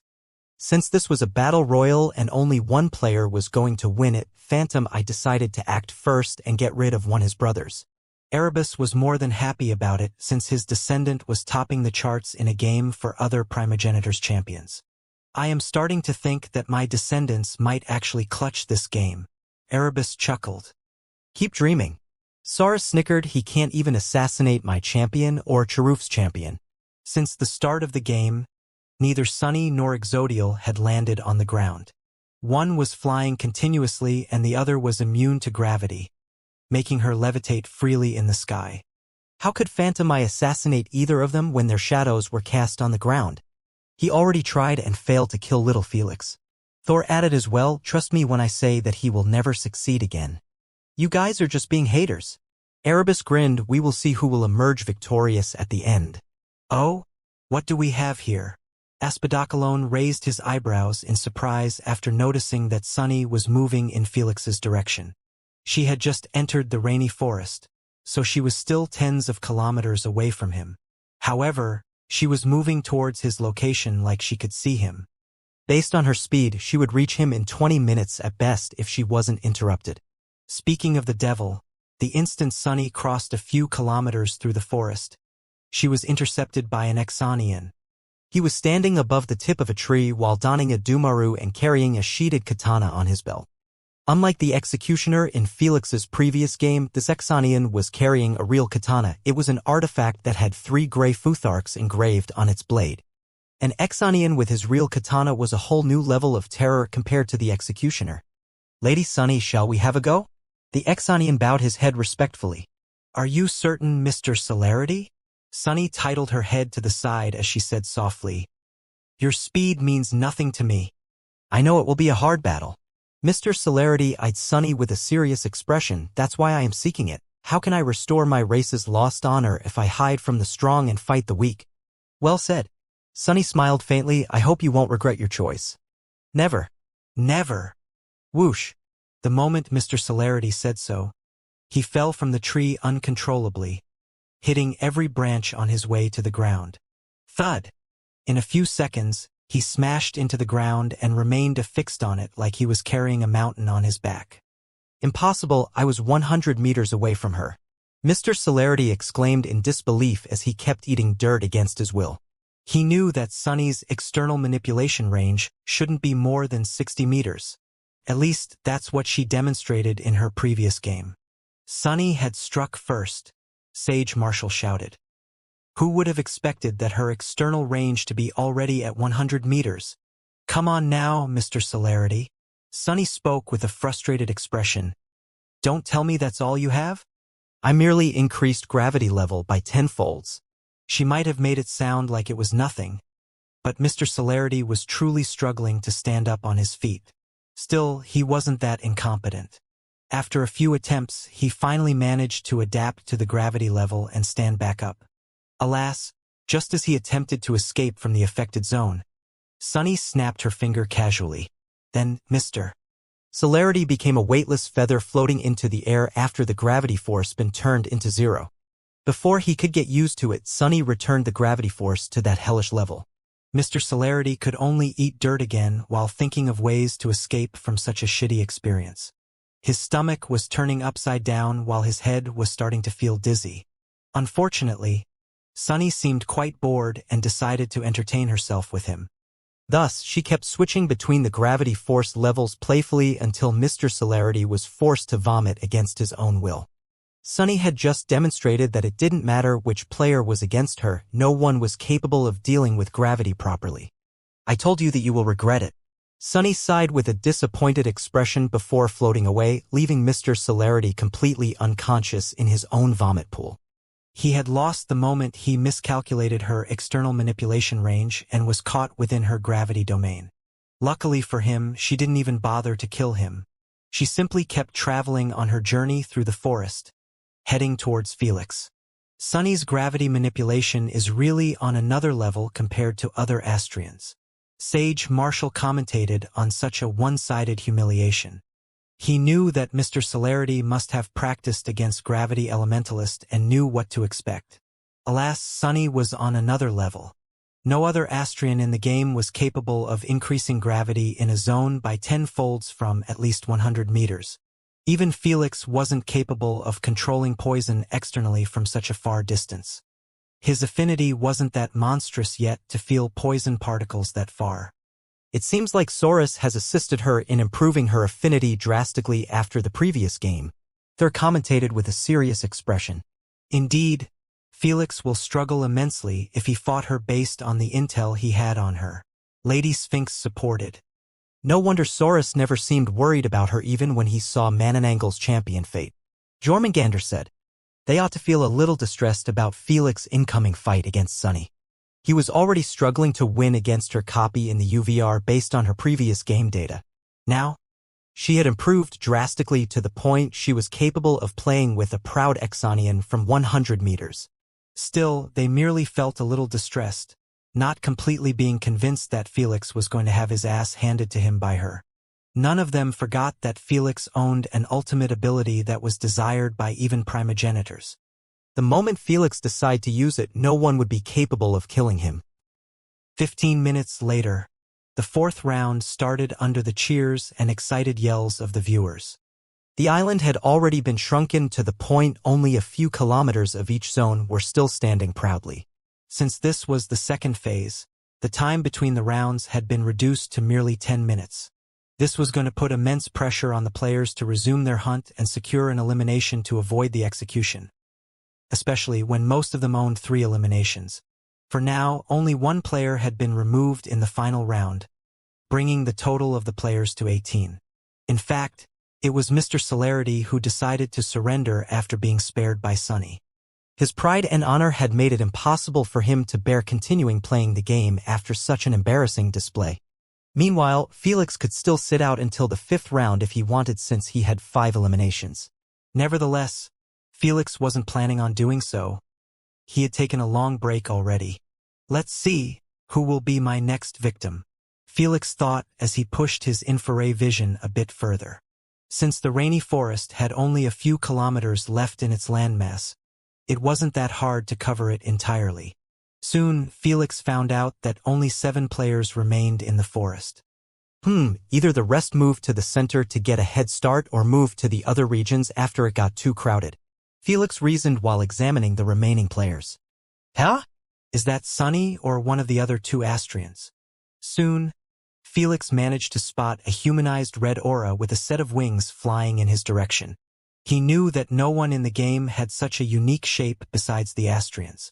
After all, the humanoid red aura wasn't even flapping its wings. Realizing that she would be above his head in less than 2 minutes, Felix decided to leave as fast as possible. His camouflage potion's effect had already expired. He was now as exposed to the players as they were to him. Felix understood that Astrians were capable of locating objects and people by their gravitational waves. Although those waves were far too small and almost impossible to discern without proper technological tools, the Astrians were capable of such a thing. As he was jumping from a tree to another while in his supersonic mode, Felix was making sure that he was circling Sunny. He wasn't running away because he wanted to avoid her, but he preferred being in a predatory position. Naturally, his escape didn't go unnoticed by Sunny. In fact, since the start of the game, she was moving towards every player that transmit the same gravitational waves as Felix. She had him marked before the game even began. Same acceleration as I have seen in the practice room. It must be him. Sunny narrowed her eyes in direction of Felix. Felix's supersonic mode was quite unique. Sunny had made sure to memorize everything about Felix since she knew that losing wasn't an option. Ancestor has invested heavily on me to win this game. I can't let him down. Without a hint of hesitation, Sunny chased after Felix at the speed that transcends sound. Her crystal butterfly-like wings were shimmering, leaving behind a beautiful trail. Is this a chase? Sage Marshall was forced to place his attention on Sunny after seeing her being super active for the first time in the game. When he checked the players in her direction, he realized that no one but Felix was there. He was actually running away. This is a chase. Sage Marshall got hyped immediately. Sunny is going after Landlord. The viewers got excited as well, expecting a fantastic fight between those 2 monsters. Why is he running away? Is he afraid of her? Fucking coward. He only knows how to ambush others. Most fans of other idols began cursing and booing out loud after seeing that he was on the run. It looks like he is trying to circle her. The Fong commentated while zooming on Felix's direction. He was watching the game with the other guild leaders. Well, she is after him now. There is no point in trying to ambush her, Winfried said. Felix thought the same too. When he looked behind him and saw that she was after his tail, he figured out that it was Sunny instantly. No other Astrian was that eager to commit to hunting him without a personal problem. She really wants this fight to happen. Felix murmured while increasing his speed. This time, he wasn't circling her but going straight towards the grass field between the forest and the lake. He didn't know if she was being too confident due to her pride as Astrian, or she had something to rely on. But since she was pushing for this fight to happen, Felix wasn't going to back down. In a few seconds, Felix jumped from the last giant tree and landed on a green grass field that stretched to the horizon. He scouted left and right and saw that the field was all for himself. So, when he had gotten a bit deeper, he stopped and waited for Sunny's arrival while wearing his symbiote suit. It's actually happening. Landlord was merely baiting Sunny to the grass field. Sage Marshall commentated with an excited expression. Oh, Felix. What have you done? Thor sighed. He realized that Felix had led Sunny to the grass field to avoid having others butting in their fight. Unbeknownst to him, he had just made it more difficult to deal with Sunny. Felix was acting based on the intel that Sunny's external manipulation was capable of reaching 60 meters at best. Not a whopping 100 meters. The worst thing you could do against an elementalist that possessed such an overwhelming range was giving them space and clear view. Felix was going to learn that lesson today the hard way. She's here. Felix narrowed his eyes at Sunny, who just crossed over the forest. She was still a few kilometers away, but the leveled grass field made it easy for Felix to zoom on her. Felix wasn't nervous at all. In his mind, he had practiced enough against her in the UVR and had prepared unique strategies to take her down. After seeing that she had crossed the half-kilometer line, Felix covered his head with the symbiote suit, leaving only his hands exposed. Void Seekers. Soon, they were engulfed in purplish energy, ready to be fired. Felix decided to wait until she reaches the 100 meters line before launching them at her. Alas, the moment she reached the 300 meters line, she stopped moving towards him. Then she lifted her palm above her chest and smiled charmingly at Felix. Is she greeting him? Boom! Before Felix's confusion could run for long, he got smashed into the grass like he got just stepped on by a giant. When the dust settled, the dumbfounded viewers didn't know how to react when they saw Felix lying in the center of a giant palm print. It was at least 3 meters deep in the ground, making it appear quite vivid even from a distance. What has just happened? Dizzy and bewildered, Felix couldn't even comprehend that he had just been attacked by Sunny. The weird palm strike didn't cause much damage to him due to his symbiote suit protecting him, but he was still shocked to his core. Alas, Sunny didn't intend to wait for him to figure things out. Boom! Boom! She followed her previous palm strike with 2 more. This resulted in him getting buried at least 7 meters deep in the ground. It was normal for such a result when each attack was carrying at minimum 20 times the Earth's gravity. Felix was literally being smacked by invisible gravity in the shape of a palm. He should honestly feel grateful that he was above dirt instead of a hard surface.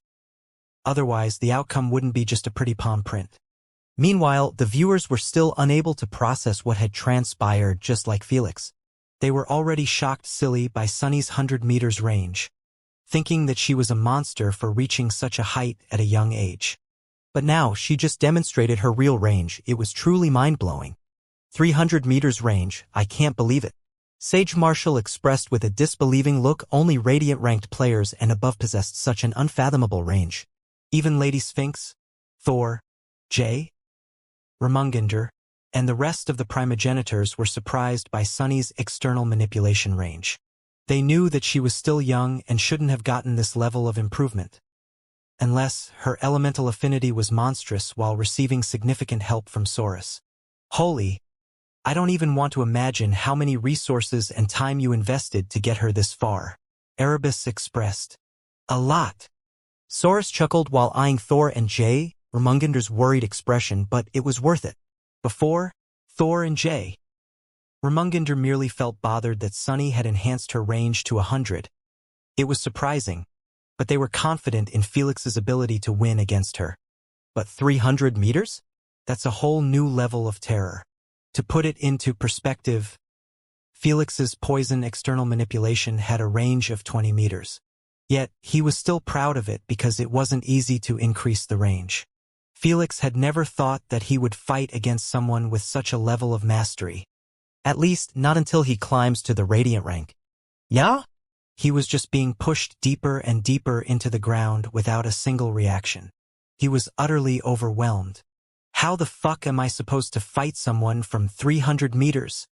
Felix's plans, practice, strategies. Everything was thrown into the dumpster after such a mind-boggling revelation.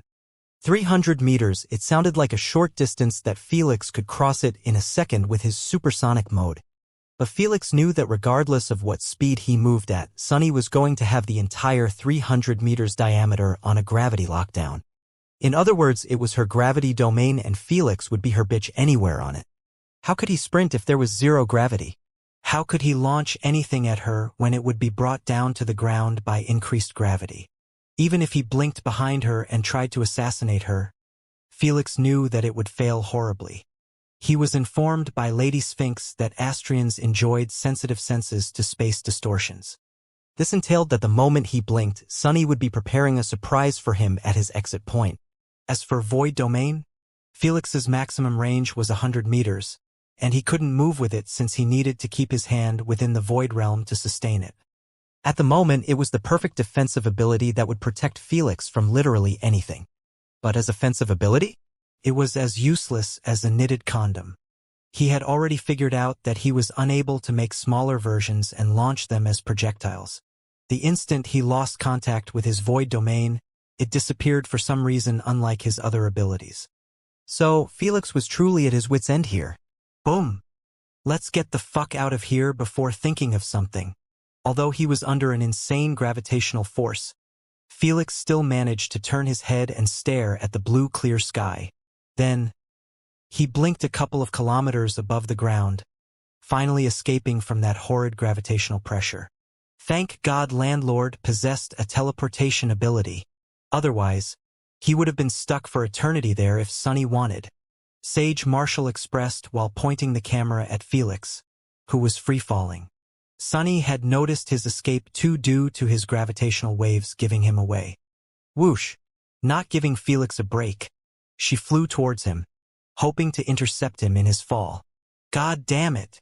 Not wanting to fuck with her without a plan, Felix zoomed on the furthest tree from him and blinked again. This time, he had put a real considerable distance from her. Still, when he turned around, he saw that she had changed her direction and began heading towards him akin to a relentless stalker.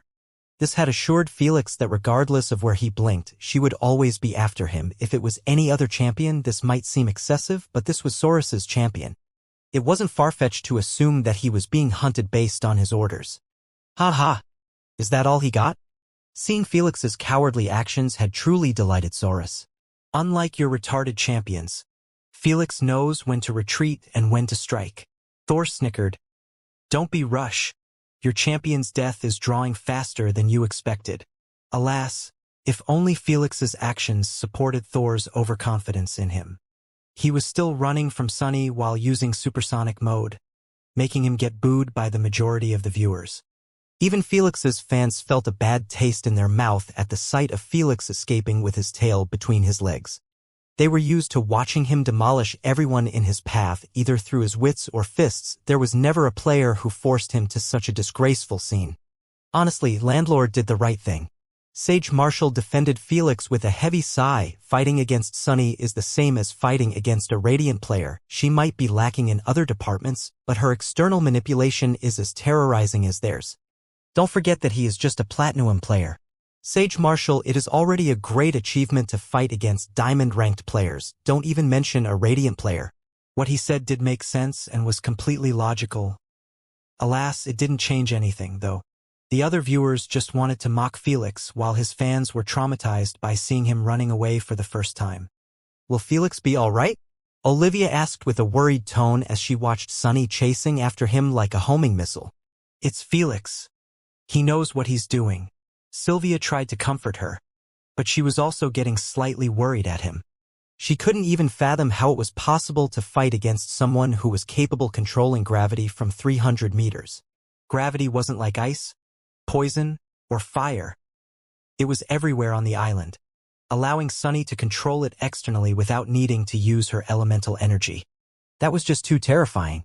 Meanwhile, Felix didn't care about anyone's reaction to his retreat. He simply kept sprinting as fast as he could while avoiding areas with players nearby. At the same time, his mind was going overclocked, trying to figure out a method to eliminate Sunny. Poison is useless in this fight, while lightning could pack a punch if an attack landed on her. Felix eliminated poison immediately, knowing that he would never be capable of killing her with it. Whether in gas, liquid, or solid state, gravity would always overpower his poisonous abilities. The same applies to most elements. Felix knew that Sunny always shielded herself with a small gravity field that had an outrageous gravitational force. Based on what he witnessed in her many highlights, most projectiles drop into the ground or burst into light particles immediately after touching the defensive gravity field. So, his poison abilities would never touch her as long as she had the gravity field protecting her. On the other hand, lightning abilities were fast enough to penetrate Sunny's gravity-attracting force and land on her. My fourth active ability can also make her gravity field obsolete and kill her instantly. Felix frowned his eyebrows. However, if I used it and failed to kill her, I might never have another chance to hit her with it. Felix still possessed a fourth active ability that he never used before or was required to pull it of. It could be said to be his strongest offensive void ability in his arsenal. In this fight, Felix knew that it would be his trump card and saving grace if used effectively. While the viewers were booing and Darkin faction were throwing insults at Felix's masters, he was calculating the best strategy to win him the fight. He wasn't planning on stopping until he was satisfied with it. Hence, minutes went by and the chase never stopped. In fact, Felix had crossed over the rainy forest and was about to reach the heart of the desert region. Since he had a limited amount of stored lightning, he couldn't sprint forever at his supersonic speed. So, when his tank was about to be exhausted, he stopped using it and kept sprinting normally. The moment this happens, Sunny began gaining grounds on him. I don't know what kind of vendetta Sunny had over Landlord to ignore everyone and keep chasing him, but he better teleport away if he wants to avoid dying, Sage Marshall advised. Shit, if the first human to join the diamond rank died on his first game, the other humans wouldn't be encouraged to step up. Sage Marshall clicked his tongue in criticism. Meanwhile, the humans' viewers began feeling slightly embarrassed by Felix. They were used to having their few players showing a disgraceful gameplay in Universal Platform. But not from Felix. Sigh. He should have just retired like the other four instead of giving us false hope. He must own a surrender coupon from his winning streak. Just use it and end our agony. He will be caught soon anyway.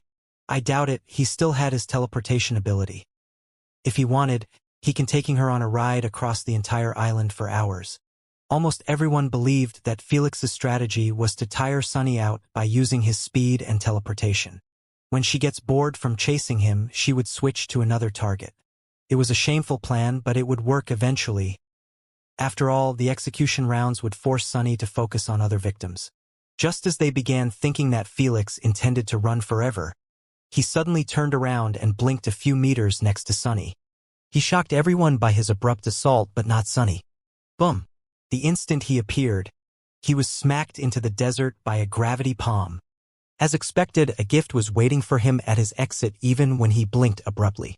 Your teleportations won't work against me. Sunny spoke faintly as she tightened fists. Before Felix could blink away, she connected them gently.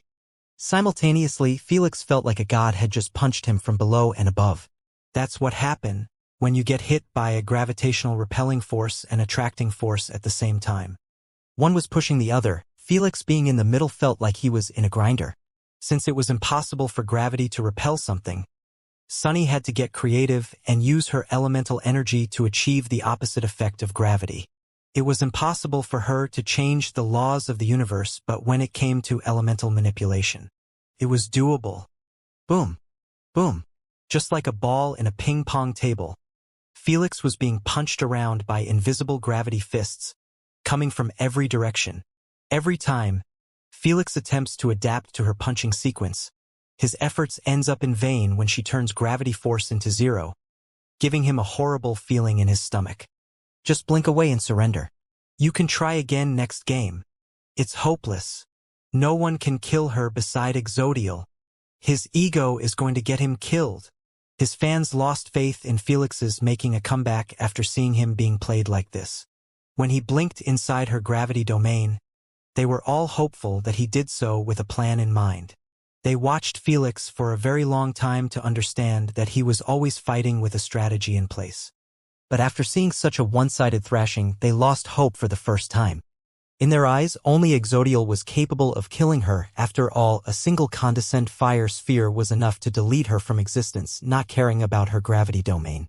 Your suit is really tough, Sunny commentated casually while floating closer to Felix, who was struggling to escape from her grasp. Hey, why do you think I am not scared of you?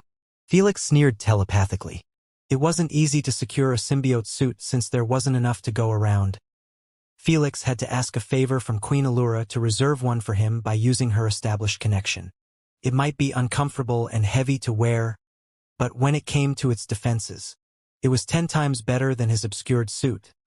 That's why he didn't bring it with him even though he paid billions for it in the auction. Too much hassle to wear 2 defensive suits. So, you think that my gravity attacks are too weak to break through its defenses? Sunny inquired. I don't think. I am certain. Felix smirked. Gravity was an annoying element to deal with and could put almost everyone into despair. Still, just like every element, it had a weakness. That was its offensive prowess. Sunny was simply increasing gravity force to cause harm. Usually, this was enough to handle most players since not everyone was tough to handle a drastic increase in gravity levels. Their bones would be crushed by sheer pressure. However, against monsters like dragons and heavenly turtles, she would be having an awful time hurting them unless she was capable of creating a harrowing gravity pressure that could affect cosmic beings. While Felix was wearing the symbiote suit, he possessed enough protection to handle whatever gravity pressure Sunny was capable putting out. You think I didn't come prepared to deal with your symbiote suit even after seeing you have it? Meet Dark Stallion. Sunny chuckled while beaming a long pitch-black spear that was engraved with 10 futharks. Felix went quiet all of a sudden after seeing such soul-chilling artifact. The head was fairly large, narrow, and pointy at the end. It was made of unfamiliar dark material while attached to a long metal handle. The 10 futharks were engraved all over the spear, giving it a bizarre appearance. Each was colored differently, providing the artifact with a unique ability or enhancement. This weapon clearly was one of a kind. 10 futharks, that's an epic forged artifact. Sage Marshall drew a deep breath as he exclaimed, it cost at least 600 billion SC and remarkable connection with a Grandmaster Forger. In diamond-ranked games, epic, rare, and fine-ranked artifacts were allowed. Still, everyone was bringing just rare and fine artifacts with them. That's because it was almost impossible for them to get their hands on a Grandmaster forged epic artifact without having a good connection. It wasn't that easy to procure a favor from a Grandmaster when they possessed almost everything. They could be said to be ranked even higher than Sage Witches in terms of how hard to get a relation with them. While others thought that Sunny had gotten it from a Grandmaster, Felix was certain that Sunny was just handed the artifact by Saurus. He had seen in her highlights that she never used a weapon before. This meant it was prepared just for him. You really went all out for this game. Thor narrowed his eyes dangerously at Saurus. So what? Sue me. Saurus scoffed. There was an unofficial rule between the primogenitors that forbid them from giving out too much for their champions. Primogenitors had plenty of remarkable treasures lying around, from scrolls, artifacts, potions, etc. So, it was deemed improper by them to give such treasures to their champions. It was for the spirit of the games and sportsmanship. After all, winning was important, but it wasn't as important as actually getting entertained. Still, this was just an unofficial rule that could be ignored. It seems like Saurus had no issue looking bad in front of his peers by breaking it. He is really desperate for a win. I am kinda cheering for that human kid now. It's doubtful if he can still win this after that weapon has been brought out. The primogenitors chattered as they watched the current development in the battle. Instead of throwing the spear at Felix, Sunny merely pointed it at him and subjected it to a tremendous gravity force. Phew. The spear fell with a terrific speed at Felix, scaring the shit out of him. He immediately teleported outside of Sunny's gravity domain, knowing that the spear was most definitely going to penetrate his symbiote suit. It was weak against piercing-type attacks, which meant that he couldn't play this slow anymore. Without hesitation, the instant Felix appeared on the other side of his blink, he aimed his palm at Sunny and discharged a thick lightning bolt at her.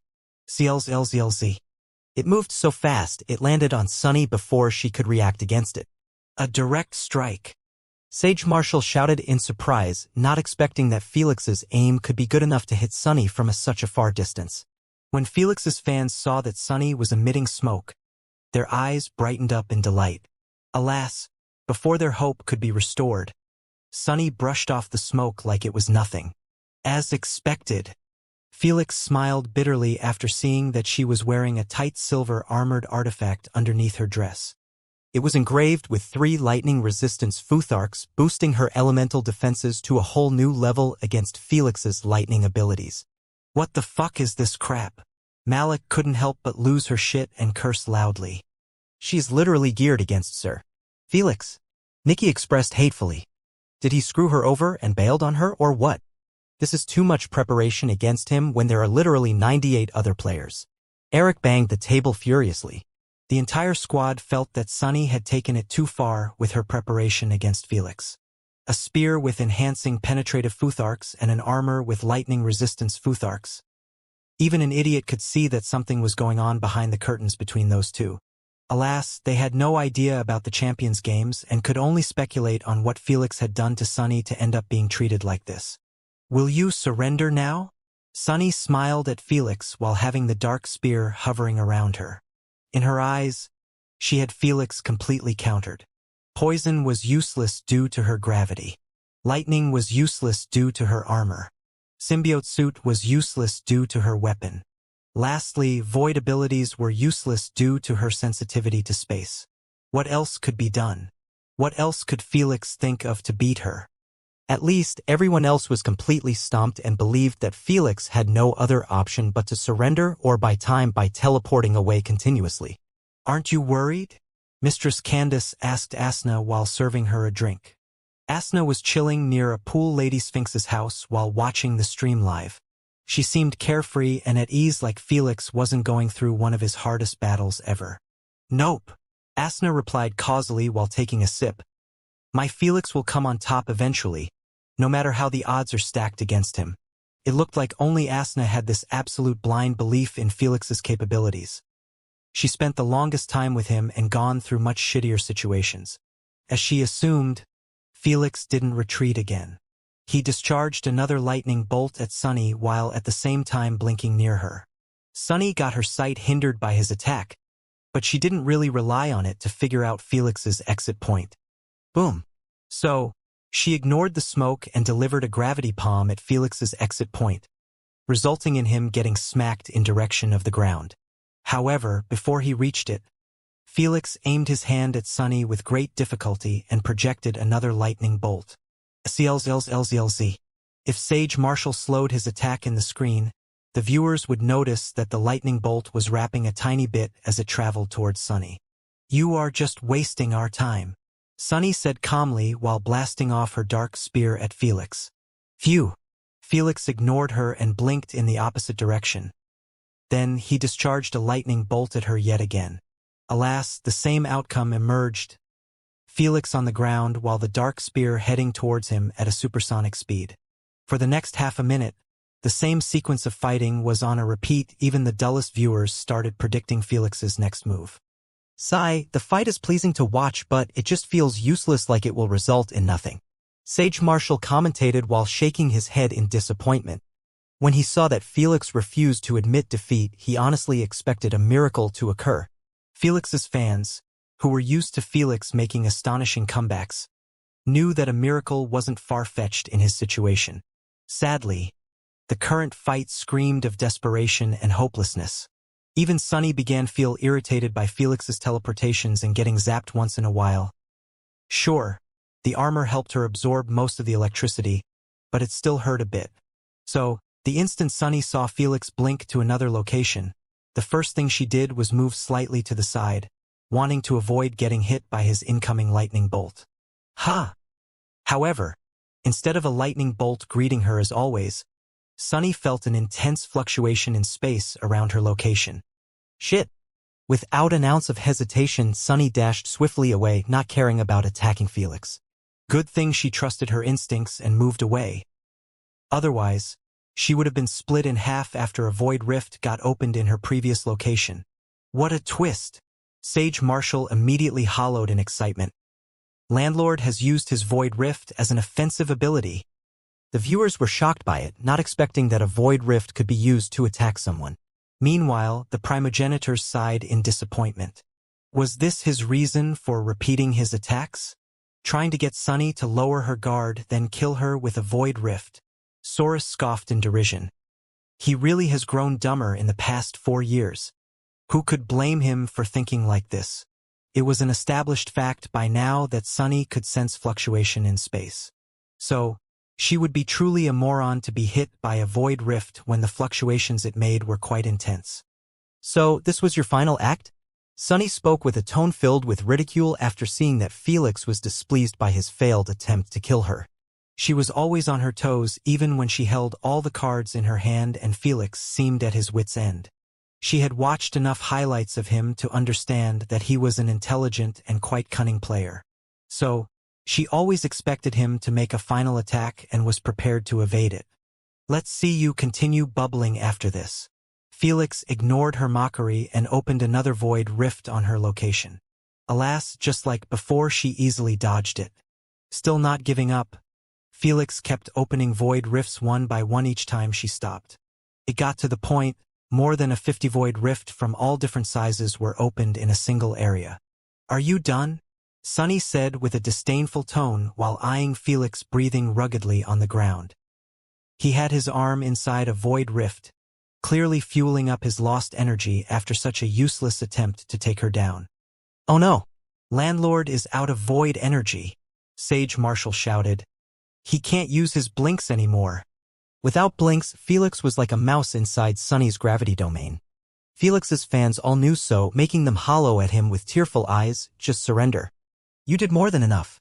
Alas, Felix didn't even budge. "You can die now." Sunny wasn't planning on watching him fuel up his tank when presented with such a wonderful opportunity. She pointed her finger at him and propelled her dark speak akin to a missile at his head. Felix couldn't even dodge it normally since he was being pressured by an insane level of gravity force. Felix eyed the incoming spear with an agitated expression that was zoomed in by the camera, making the viewers and Sunny believe that he was finally at his wit's end. But in reality, the stage has been set. Felix was smiling coldly from within. Boom! The dark stallion smashed through a dune, raising a gigantic sand cloud in its path. The sand cloud made it impossible for the viewers to find out what happened to Felix. However, Sunny knew that he had blinked away from danger at the right moment. "He has enough to pull one more blin, huh? Where's he?" Sunny's carefree expression was stiffened after realizing that she couldn't sense Felix's exit point from his blink. In fact, she couldn't even sense his gravitational waves that gave away his location all the time. Soon, the tens of void rifts around her closed simultaneously, creating a chaotic space fluctuation all around her. Sunny didn't care about it as she was smiling widely at the thought that Felix should have surrendered to avoid the dark stallion. "Queen, did landlord Surin?" Alas, just as she wanted to ask for confirmation from the queen to put her heart at ease, she was forced to swallow her sentence after her instincts screamed at her to evade. Unfortunately, it was already too late. A magnificent and horrific dark purplish beam pierced her chest from behind, creating a giant gaping hole for all to see. A split second later, there was nothing else to be seen as Sunny had been disintegrated out of existence, leaving not a single particle behind.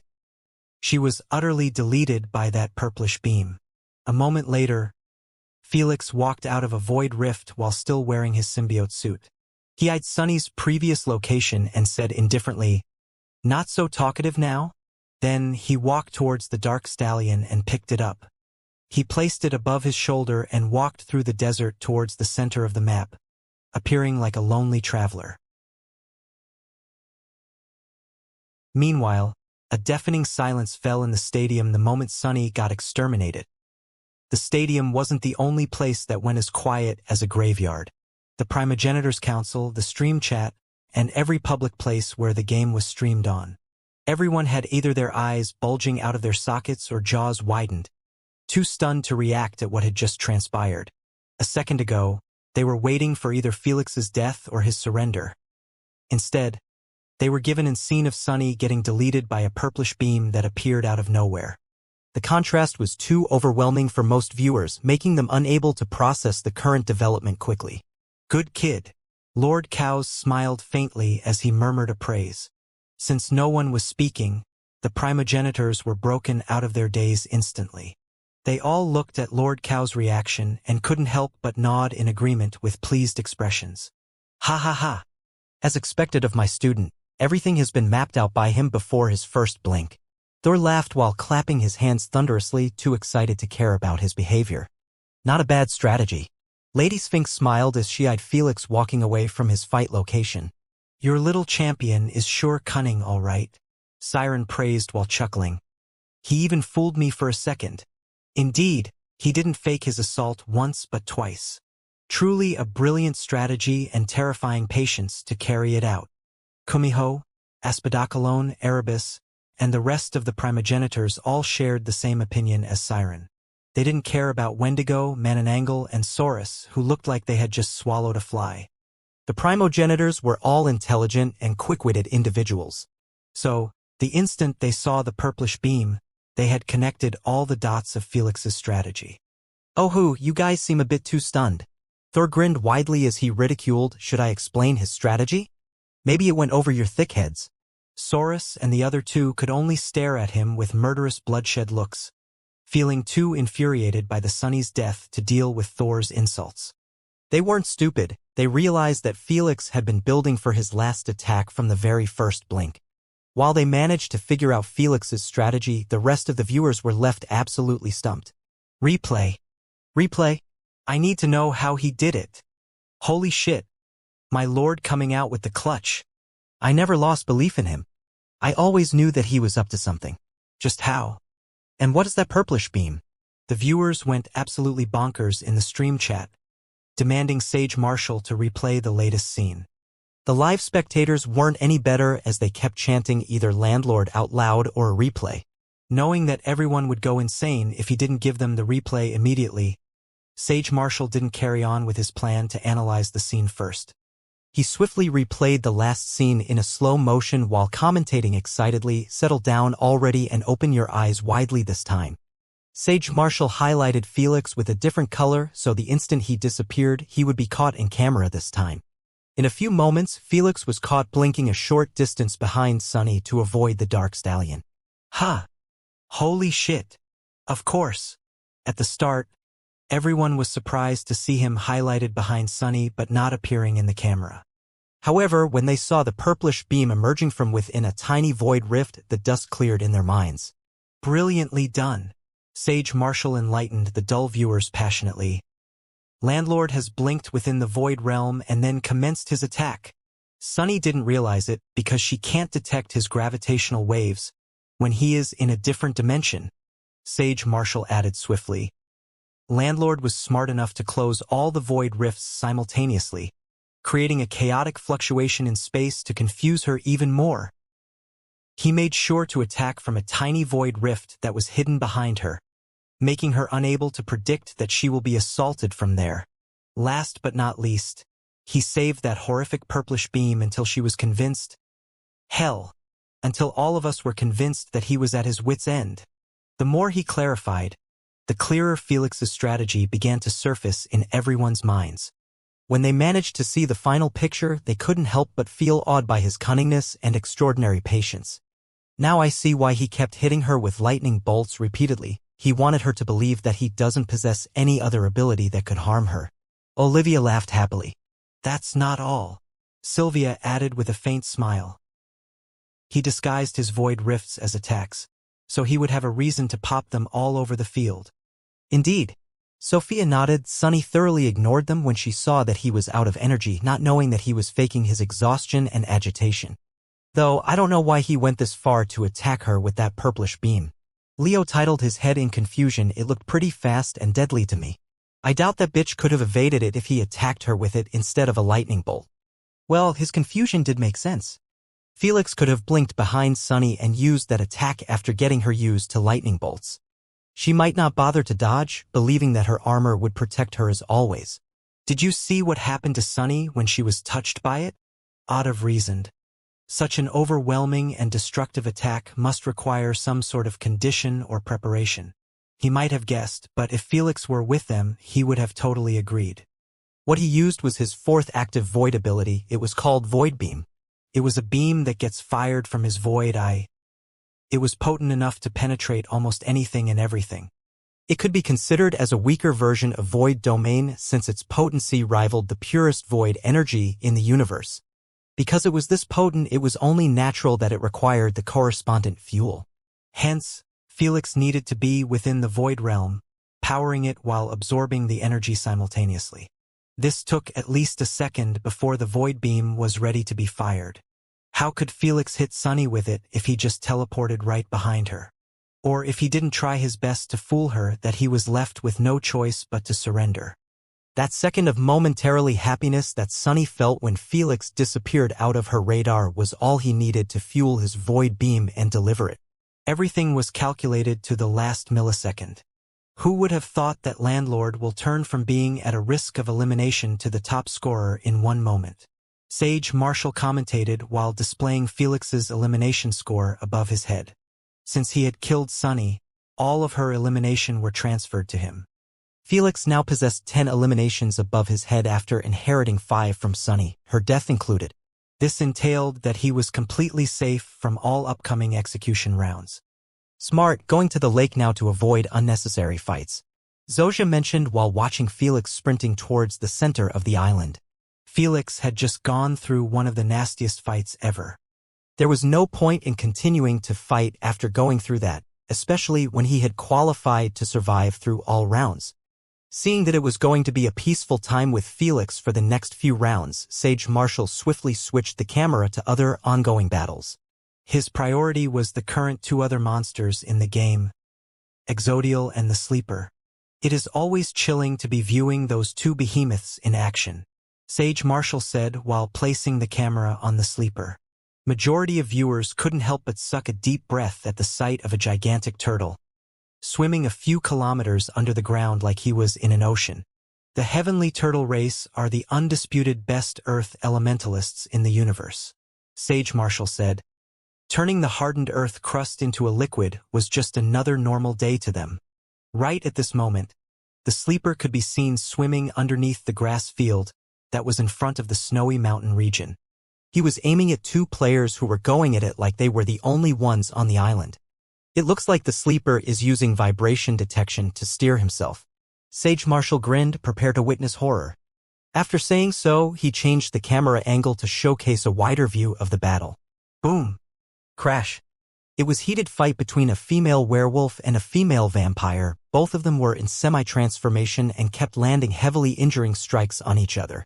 Blood kept being sprayed all over the place, yet neither one of them decided to pull back and reassess their injuries. "Drop dead, you nasty fucking dog," the vampire cursed hatefully as she spat a torrent of sharp, crystallized daggers at the werewolf. Since they were fighting up close, they truly posed a real threat. "Try harder, slut." Still, the werewolf blocked them easily by hardening her fur, turning it into an armored coat. Not giving up, the vampire carried on her ranged assault mixed with her hand-to-hand combat. When it came to a fight between vampire and a werewolf, it was always this bloody and barbaric. It was like rationality exits the room and get replaced by pure instinctual carnage. Because both of them were in this state, none of them sensed the faint tremors beneath them. The Sleeper was swimming only a couple of kilometers underneath them, akin to a great white shark, waiting for the right moment to prey on them. The instant the Sleeper felt that the tremors had gotten more intense, entailing that the fight had reached its critical moment, he launched his ambush. Rumble! Without warning, supermassive brown walls emerged from beneath those 2, placing them in the center. The walls reached a whopping half-kilometer in height and closed in as dome instantaneously, casting eternal darkness upon them. Fuck! God damn it! The moment they were trapped, those 2 immediately dashed towards the walls with panicked expressions, wanting to break through swiftly. They knew who was capable of achieving such a feat, and they didn't dare to be near him. Alas, the Sleeper wasn't that generous to let them go. "Bye-bye, friends," he said with a thundering voice from beneath the ground while finalizing his ambush. Hundreds of gigantic sharp brown spikes emerged from the walls and headed in direction of those 2 players. Fuck this. I am out. The instant they saw them coming fiercely, both them didn't hesitate to surrender. They were heavily injured from their battle, and they knew that it was impossible for them to block those gigantic earthly spikes. Even if they did block them, they were just the beginning of their nightmare. "This is too terrifying," Olivia expressed with a worried tone. "How can he create abilities in such a wide area?" "I thought that only Radiant players possess such a wide range and that Gravity Girl." "Dragons and Heavenly Turtles are different," Sylvia clarified. "They can't be compared with other races when it comes to their elemental manipulation. If it wasn't for so, they wouldn't be placed straight in Platinum rank the moment they joined the platform." Sunny's external manipulation range was truly a great achievement. However, for the Dragons and Heavenly Turtles, they can unlock the same range immediately after turning into adults. They weren't called superior races for no reason. The universe took great care of them and showered with them plenty of gifts. Though their population wasn't that noteworthy. The Sleeper has claimed 2 more eliminations easily. Sage Marshall commentated, now he has enough to avoid the execution rounds. What will he do? The moment he asked this question, the sleeper was spotted traveling towards the center of the island. It seemed like he intended to retire from the hunt just like Felix. Oh, it looks like Exodial is also planning to retire, Sage Marshall mentioned after switching the camera to Exodial. He was noticed flying towards the lake after blowing the volcano into oblivion, eliminating all the players within its tunnels. He was truly a walking nuke launcher in this game. After a couple of minutes, Felix was the first to arrive at the peaceful shallow lake. As seen in the game hall, the lake was leveled and shallow enough the water didn't even reach his knees. It wasn't completely barren. There were many rocks and boulders lying around. Felix walked to a gray boulder that was placed in the center of the lake and sat on top of it while wearing his symbiote suit. Ever since that assassination attempt by Phantom Eye, Felix didn't dare removing it again, even when it was completely tattered and seemed like it wouldn't sustain another void blink. Queen, am I at the exact center of the island? You are 2 meters short to the right. Queen replied. Such basic information was allowed to be given to the players. Good. Felix smiled faintly as he eyed the crystal clear sky. He seemed completely carefree, like he wasn't worried about his upcoming fight against Exodial and the Sleeper. His attitude didn't run well with most viewers, thinking that he was getting ahead of himself after his last victory against Sunny. Still, his fans refrained from doubting him again, not wanting to get their faces slapped by their own idol. Soon, the 6th round started after execution round went through without casualties yet again. Meanwhile, the players' numbers had dwelled to barely 12, Felix included. As for the island, it had been shrunken to the point the other 4 regions almost disappeared. Since the central lake was connected with all regions by a spacious grass field, most players were left hanging around its edges. Surprisingly, no one is attacking Landlord even though he is sitting in the open, Sage Marshall said as he spotted the camera on Felix and the rest of the players.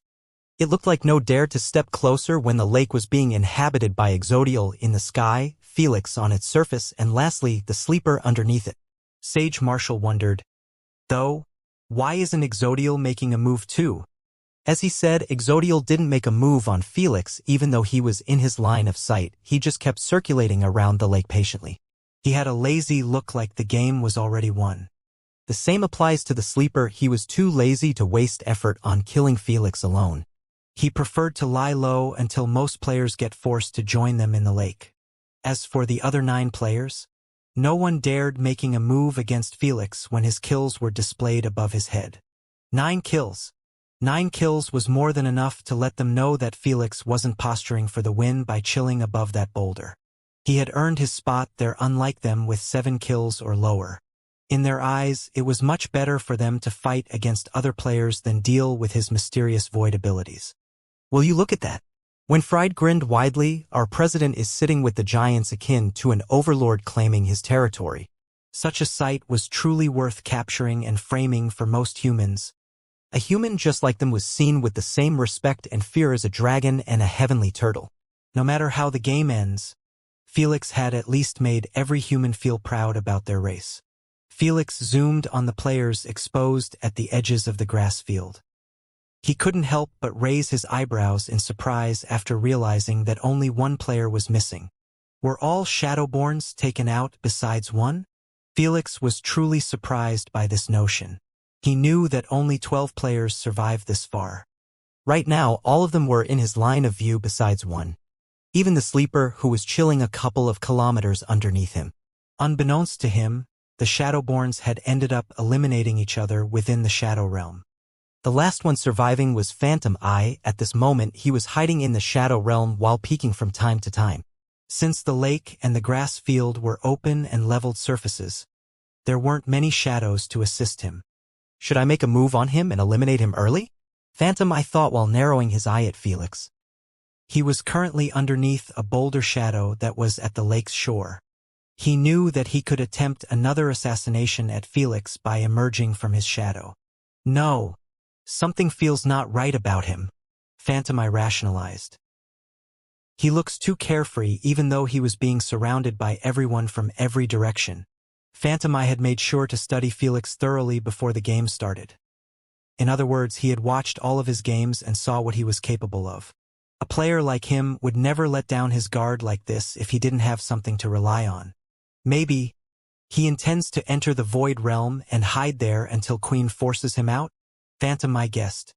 Phantom, I knew that Felix could easily avoid the incoming chaotic fight by simply hiding in the Void Realm.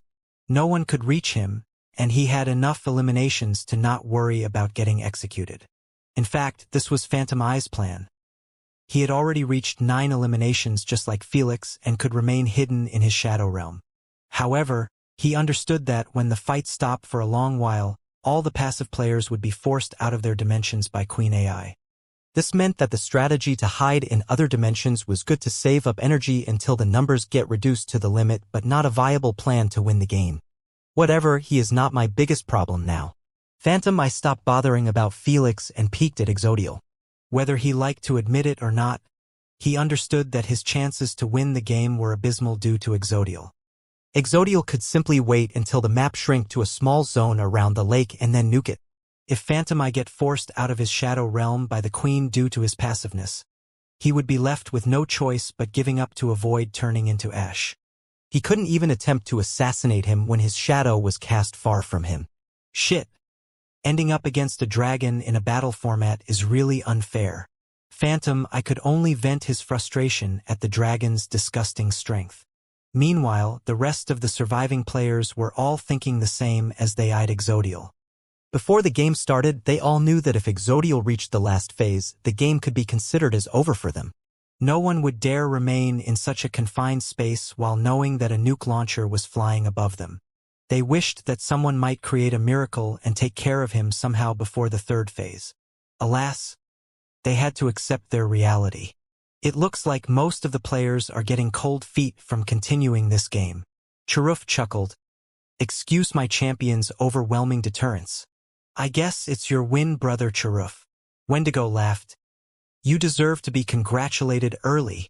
Didn't your champions get owned in the game? Why are you still here? Thor scoffed in annoyance at Wendigo and the other two. Mind your damn business. Saurus eyed him coldly. He was still livid that his heavy investment in Sunny went to waste.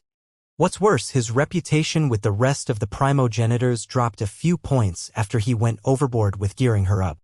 Don't interact with him anymore. Mananangle spoke telepathically, just ignore him and wait until his champion get taught a lesson. In their eyes, the game could go two ways.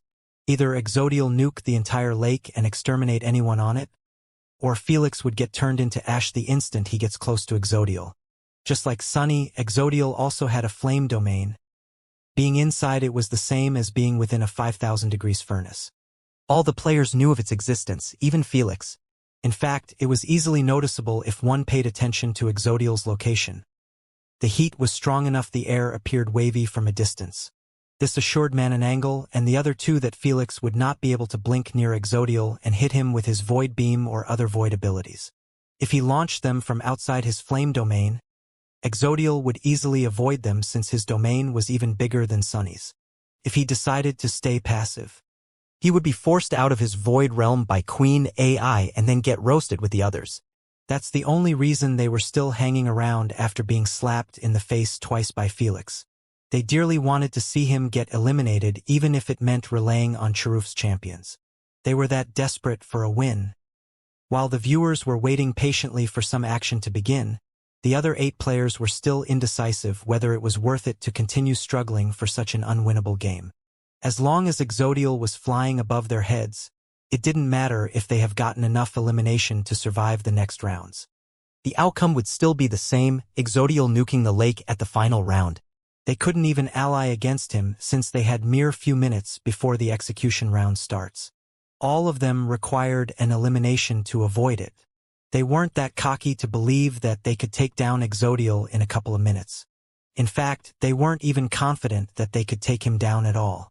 Fuck this, dragons should be placed straight in radiant rank. This is just pure bullying. A Pandian cursed with a vexed expression while disintegrating into light particles. He decided to be smart and get out while he still could. Just like a chain reaction, the rest of the players began dropping out one by one. They knew that the only one capable of going against Exodial was the sleeper due to his indestructible shell. Alas, by the time he decides to fight Exodial, they would be already dead. Unfortunately, it had to be like this. Sage Marshall sighed in disappointment after seeing that only 5 players remained. He expected a couple of exciting fights to weed out crowd. Sadly for him, the players were rational enough to recognize when to give up and when to push. The remaining players are Exodial, the Sleeper, Landlord, Phantom Eye, and lastly, Ant Colony Official N118. Sage Marshall pinpointed the camera at the Ant Official as he wondered, shouldn't he be the first to surrender? It was known knowledge that the Hive race were rational beings, who never let their emotions cloud their judgment. Hence, it was expected that he should be the first to give up when the odds to win this game were stacked against him heavily. His decision to remain had surprised even Felix and the other 3 monsters. Unbeknownst to them, the Ant Official already had a plan in his mind that could grant him a win if all the pieces fell through. Kill Landlord, secure qualification, ally with the Sleeper and hidden the Shadowborn. Disable Exodial with a consciousness occupation ability. Make the Sleeper throw him into the blue hue to be erased. Break the alliance. Kill the Shadowborn and fly away from the Sleeper until the blue hue kills him. Ant Official thought monotonously as he flew towards Felix with an expressionless look. His strategy was on the border of insanity, but it wasn't impossible. Sure, the odds were against him, but he had nothing to lose. If he failed, he could simply surrender and avoid getting killed. As for being able to mentally disable Exodial, it was doable. Dragons enjoyed high mental defenses, but against a diamond-ranked player of the Hive race, he would still get affected by them for a split second. Though that wasn't enough time for the Sleeper to throw Exodial into the blue hue. So, the Ant Official must have brought with him a potion or a scroll that would enhance his mental attack to a terrifying level that could impact Exodial for a few seconds. Are you being for real? Are you being for real? Meanwhile, Felix was left at loss for words at the sight of the Ant Official flying rapidly towards him. He thought that he would be left alone since everyone knew that he could simply enter the Void Realm if he felt threatened. Ant Official knew so as well, but he still committed with his plan, believing that Felix might underestimate his mental attack's range. In his mind, Felix wouldn't be able to survive even his weakest mental attack. So, he intended to attack him from his maximum range, not caring about its strength. Landlord must not underestimate Ant Official and hide now, Sage Marshall advised loudly.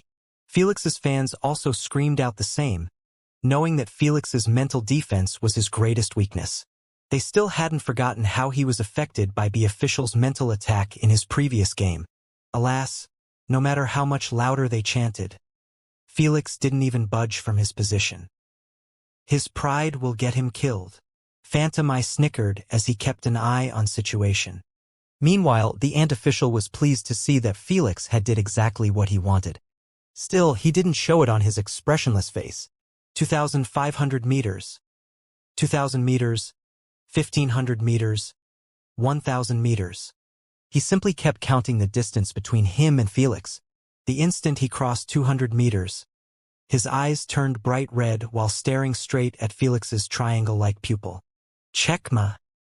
Alas, the instant he used a mental ability that sought to blow Felix's consciousness space into oblivion, he ended up receiving an immediate backlash like he had just smashed into a concrete wall. How?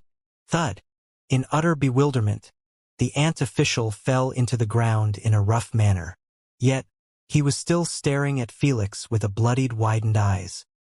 He wasn't concerned about the nasty headache that assaulted him or the blood that kept surging from his orifices. He just kept staring at Felix's creepy faint grin, not daring to believe that a human had actually caused him a heavy backlash. He would have accepted if it came from a Pandian or other races known for having remarkable mental defenses. But a human? Hell, their mental capacities were even worse than some Tier 7 beasts.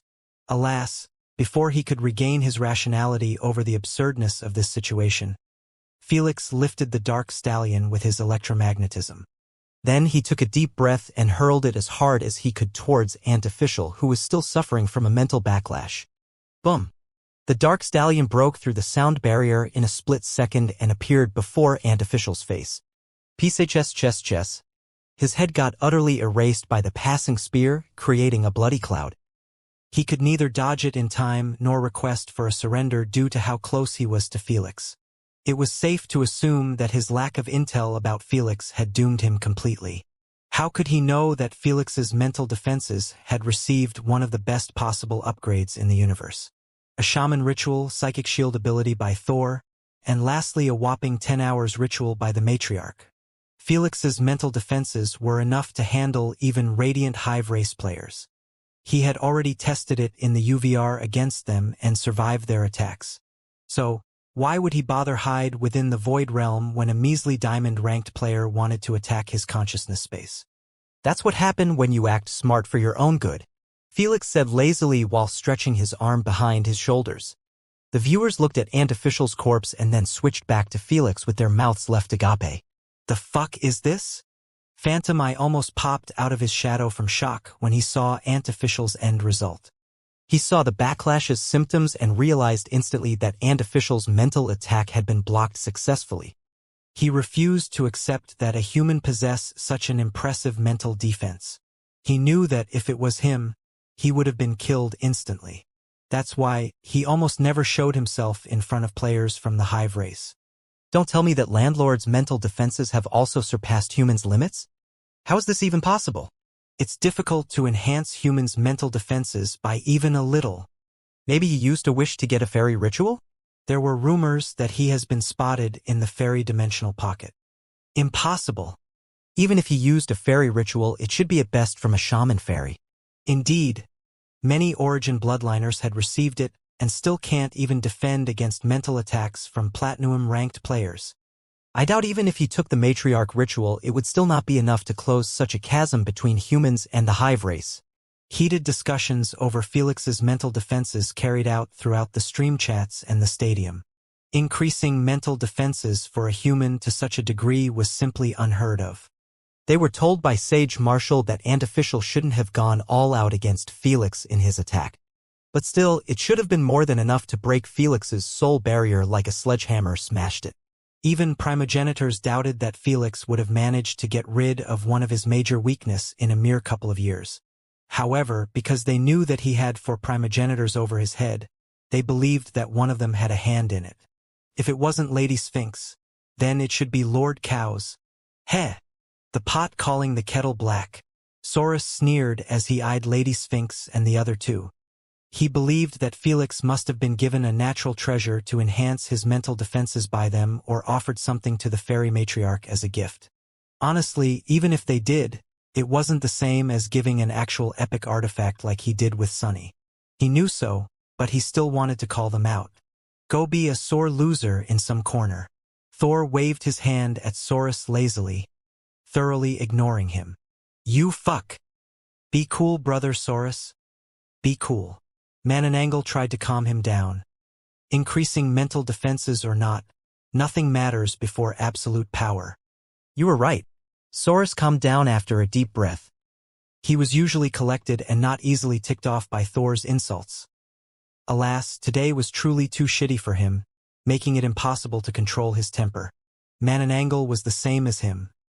He was also burning inside with rage after such a shameful display by his champion. At least, Saurus's champion had put out a decent fight and actually made it seem like she could win it.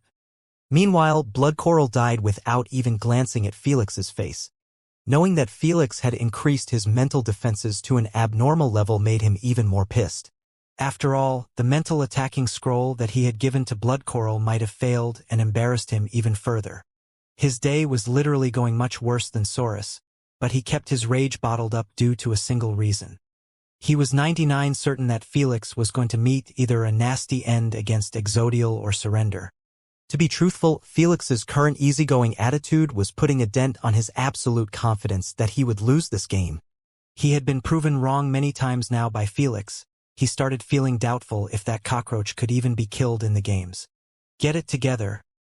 Even if he inherited the best ability of Lord Cows, he will not be about to use it effectively with his garbage elemental capacity.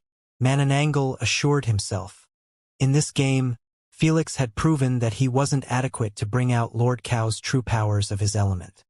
He always needed to refuel after using his abilities or preparing to launch a big one, like his Void Beam. So, in his eyes, it didn't really matter what kind of ability he inherited. The stronger it was, the more conditions and limitation it would impose on Felix.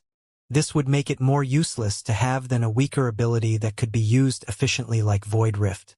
Cheruf wasn't worried about Felix winning against his champion for this reason as well. At this moment, he could be seen smiling from ear to ear at the prospect of earning 5 treasures in a single game. It was truly a remarkable haul. Only 4 players remained. I wonder how they will play this. Sage Marshall split the screen into 4 portions and focused the camera on each one. Since they were in the 3rd phase, each round had a mere 5 minutes duration. This entailed in 15 minutes at best, only the lake would be left behind. Even though all 4 of them were on it, it looked like no one intended to make the first move. However, because the queen wouldn't allow them to remain passive for such a long duration, they all knew that one of them got to make some action to avoid being penalized by the queen. Surprisingly, Felix was the first to make his move. "Good game, guys," Felix said with a faint confident smile. Since Exodial, the Sleeper, and Phantom Eye were all far from him, no one heard him. However, the same didn't apply to the viewers. "Good game," Sage Marshall titled his head in confusion. Is he planning on giving up too? Before that thought could be rooted in the viewers' minds, Felix extended his arms to the sides, making him appear like in a T pose. Then, he opened a small void rift in front of his left hand. He put it inside the void realm and began absorbing void energy automatically. What is he doing? Is he really recharging his energy now? Exodial got curious from Felix's actions. What an idiot. Huh? What's that? Phantom Eye was forced to swallow his insult after spotting a small spherical pitch-black orb emerging from Felix's other palm. It started expanding bigger and bigger until Felix had been engulfed within the dark sphere. Still, the expansion didn't stop. 5 meters, 10 meters, 20 meters, 50 meters. The bigger it grew, the wider the primogenitor's eyes got. All of them were forced out of their seats as they kept watching the dark sphere keep devouring the surrounding lake like a black hole. Void D, domain, impossible. Mananangle stuttered with a disbelieving look. Cheruf, Erebus, Siren, Aspidocalone, Wendigo, Saurus, and Kumiho. All of them shared the same look as Mananangle, not daring to accept what their eyes were feeding them. How could they accept it? Before them was the most desirable ability by every primogenitor, an ability that each one of them spent 100 million years trying to develop but to no avail. An ability that could turn them into one of the most feared primogenitors within the circle. An ability that only 4 primogenitors had it in their eyes. Yet now, they were seeing it get used in a game. An ultimate ability that struck fear in even primogenitors was being used against diamond-ranked players. This is unreal. It must be another ability. Slowly, they turned to Lord Cows and saw that he was still donning that expressionless face, like he had no relation whatsoever to what Felix was doing. Is he really using Void Domain, Lord Cows? Kumiho asked with a dazed expression. Lord Cows stared at them expressionlessly for a second before nodding in agreement. The moment they saw his confirmation, loud chatter broke in the council immediately. Are you being serious? Congratulations, Lord Cows. How? How did you pull it off? Most of them had thrilled looks as they congratulated Lord Cows for joining the other 4 primogenitors with their own elemental domain. It was normal for them to be excited since no further news about primogenitors unlocking their domain had surfaced for a very long time. The 4 primogenitors refused to share their own experience on obtaining their domain. Now, a new opportunity had shown itself for them to learn about the domain method. Too bad. Lord Cows wasn't in the mood to entertain their inquiries. Thank you, but I am watching the game, he said calmly. The primogenitor's exhilaration was dampened after being rejected like this. If they didn't know about Lord Cow's personality being this stiff and stern, they could have assumed the worst. That was keeping the secret to himself just like the other 4 primogenitors. You bastards better not annoy him now. Kumiho chided all the primogenitors telepathically. Refrain from mentioning this matter now and let's wait until the game ends. They all agreed and returned to watching the game. However, the instant they saw Felix's void domain covering up to 100 meters in radius, They were all left absolutely speechless. A human with an elemental domain, and I still don't have one. Erebus closed his eyes. Kill me, please. This is the first time I'm feeling envious of a human, Siren said with a bitter tone. I second that. Aspidok alone sighed.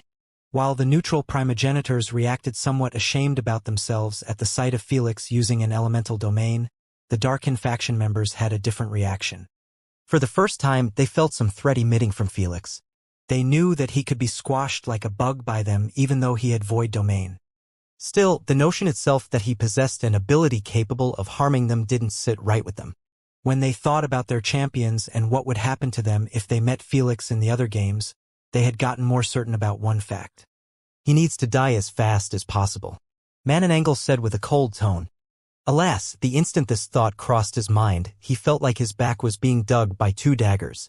When he turned around, he saw that Lord Cows was staring at him expressionlessly. He didn't speak, he didn't blink, he didn't even squint at him. He just looked at him like always. Yet, this was more than enough for Mananangle's heart to start racing. What's wrong? Wendigo asked after seeing Mananangle's weird reaction.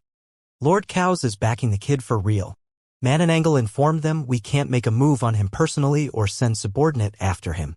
That look was all it took for Mananangle to back off from having any wicked thoughts about Felix.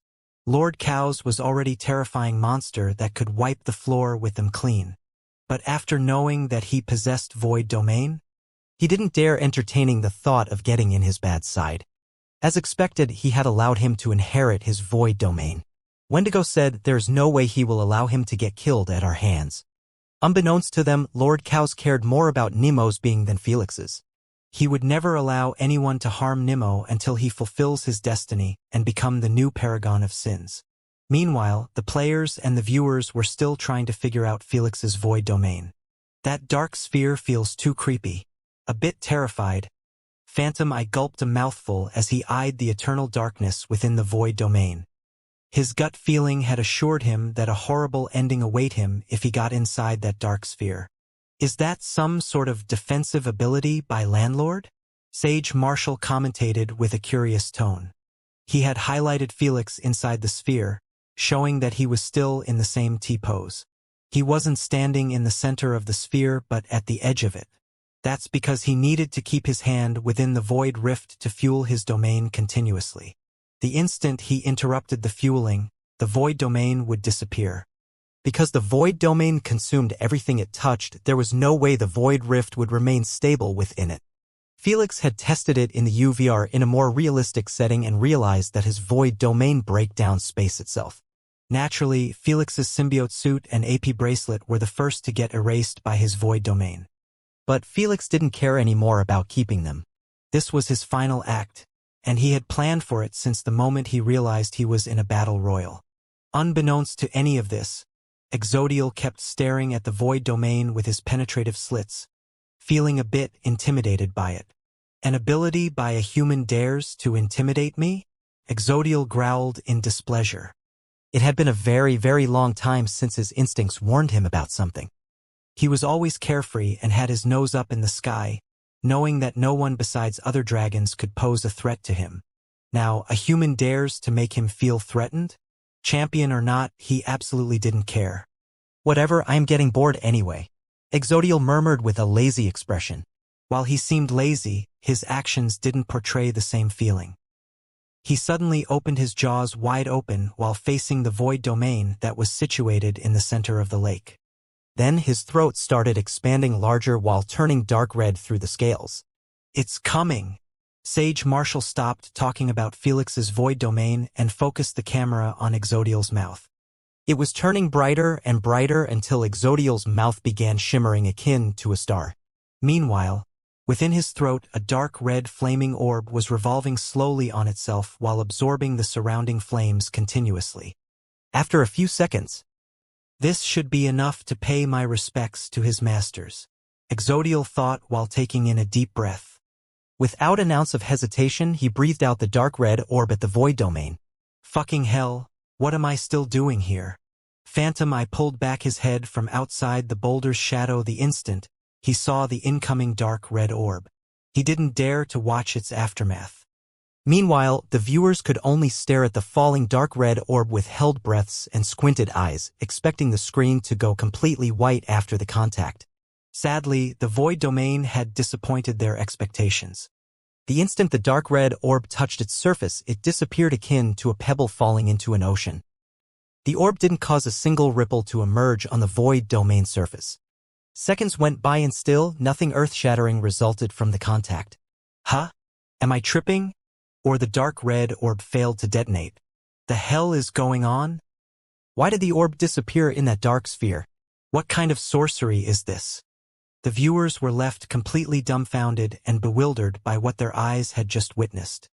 They anticipated a booming explosion, but what they got was a deafening silence in the lake like Exodial hadn't struck yet. Speaking of Exodial, his reaction was even more intense than the viewers after seeing his most prided ability get erased out of existence. This can't be real. Exodial murmured with a dazed look. His confusion could be understood. This was the first time his attack had ever failed like this. Something is wrong here. I must have failed in my condensing technique. Exodial was still in a denial that his dark red orb didn't explode like always. He would rather believe that he messed up his technique than trust what he had just witnessed. Without an ounce of hesitation, Exodial prepared another orb within his throat under the eyes of everyone. This time, he decided to be steady and slow with it to make sure that no mistakes occur. I feel bad for you, Brother Chiruf. Erebus sighed with a sympathized expression. Fuck off. This shit is not funny. Chiruf cursed with an frustrated look. How is this fair? Primogenitor's domains shouldn't be used against mortals. While Exodial was still in denial, Chiruf already accepted his fate of being one of the losers in this game. He understood that nothing used by his champion was going to affect the void domain. As expected, the second dragon breath by Exodial disappeared within the void domain again. Even though the orb was much bigger and darker in shade, entailing that it was more powerful than his first attack. How's this even possible? Exodial shouted with a maddened expression as he eyed the unmovable void domain. He might not accept the first time his attack failed, but 2 times? He wasn't that delusional. Again. Still, he refused to accept the notion that his strongest ability was utterly useless against Felix's void domain. This time, Exodial went for broke and decided to go all out in making the third flame orb. Does anyone know what the fuck is happening? Sage Marshall glanced at the stream chat, hoping for someone to enlighten him. Alas, everyone was spamming questions marks question mark and baffled emojis. They were used to seeing booming explosion following a dragon breath in almost all of their games. It was simply undefendable and no one dared to attempt blocking it before. The only ones able to survive through the explosion were the heavenly turtles, who could hide within their indestructible shells. Even dragons get hurt badly if a flame orb landed directly on them. In those mentioned scenarios, the orbs always goes off. This was the very first time in the history of the platform where a dragon breath could be claimed to be completely blocked. I dare you to block this. Utterly livid, Exodial aimed his widened jaws at area next to the void domain and launched the latest flame orb at it. It had the size of a gym ball and was illuminating with blinding white light. I guess he isn't that proud to keep assaulting my void domain idiotically. Felix chuckled as he watched the white orb touch the surface of the lake. The instant the contact was made, a spherical second sun appeared from far. It kept growing bigger and bigger until the grass field had been included within the explosion zone. The viewers didn't see any of this since the screen became as white as a sheet a split second after the explosion occurred. Boom! Before they could react, an ear-rupturing blast rumbled the entire stadium. Soon, it was followed by the screen brightness fading slowly. The first thing everyone saw was a towering mushroom cloud that was big enough it was noticeable from the exosphere. The shockwave of the blast had traveled to the edges of the island and got erased after touching the blue hue. God knows how far the shockwaves would have reached if the island was still intact. Exodial fought through the shockwave of his own blast, trying to balance himself in the air. When he finally regained it, he couldn't help but smirk proudly at his own destruction. The mushroom cloud was still covering the center of the island, but he knew that nothing should have survived there besides the sleeper. Sheesh. Dragons are truly a different breed. Scared shitless, Sage Marshall wiped his sweaty forehead while staring at the center of the lake. Are you kidding me? Because of him highlighting Felix with a different color, he didn't really need to wait for the dust to settle. He spotted him still affixed in his T-pose, not moving a single centimeter. Dear Lord, don't tell me he actually survived that explosion? Holy crap! That explosion was enough to delete an entire capital city from the face of every planet. This can't be right. I doubt even a dragon can survive being in such a close approximate to that explosion. The viewers finally lost it after realizing that Felix had survived that horrific explosion. Sure, they were seeing only his figure outline colored in red, but that was more than enough to be certain about his survival. Knowing that such a giant mushroom cloud would take at least half an hour to be dispersed by the wind, Exodial decided to take upon himself to get rid of it. Whoosh whoosh! He flew down and began flapping his gigantic wings at the mushroom cloud. Slowly but surely, the aftermath of the explosion began dispersing away. In less than half a minute, the lake was exposed in the open to everyone. The instant everyone saw its condition, a single thought coursed on their mind. Complete annihilation. Not a single drop of water remained in the lake. In fact, there was no lake left behind to be spoken of. Just a gigantic circular crater that was deep enough it could be mistaken for an aftermath of a meteor strike. Yet, the viewers' eyes didn't even remain placed on the crater for a mere second before they were allured to a magnificent and mesmerizing sight. A giant pitch-black sphere hovering in the air without anything to support it, the other half of the void domain was finally exposed. It can't be. This can't be real. Exodial's proud smirk was stiffened the instant he saw the dark sphere. He expected it to disappear with the lake, not double in size. What's going on here?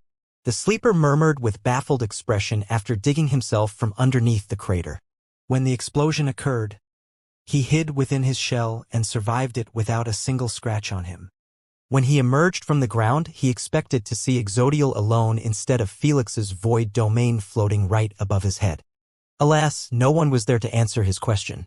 Exodial was completely traumatized by his inability to destroy the void domain, while Phantom Eye was still hiding within his shadow realm.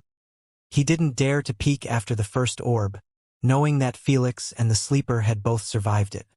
This made him understand that Exodial wasn't going to stop bombarding the lake until both of them die. The dark sphere is still standing strong. Sage Marshall commentated while highlighting Exodial's frozen expression. Haha! Look at his stupid face. He must be questioning his existence at this moment. Asna laughed in amusement at Exodial's expression. She already knew about Felix's strategy to win the game and was anticipating this single moment. The moment when Exodial realized that he was completely fucked. The 7th round has been concluded. The map will start shrinking in 10 seconds. The Queen AI announced rigidly, not caring about the current development on the island. After 10 seconds went by, the blue hue began moving slowly towards the lake, devouring the scorched grass field on its way. As the viewers watched the island shrinking, most of them had a sudden realization about how the game was going to end. Oh God! Don't tell me Landlord is going to win this game by killing everyone with the blue hue. Sage Marshall exclaimed with a shocked expression.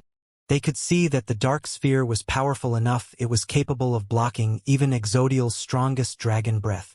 This meant nothing in this game was going to destroy it besides the blue hue.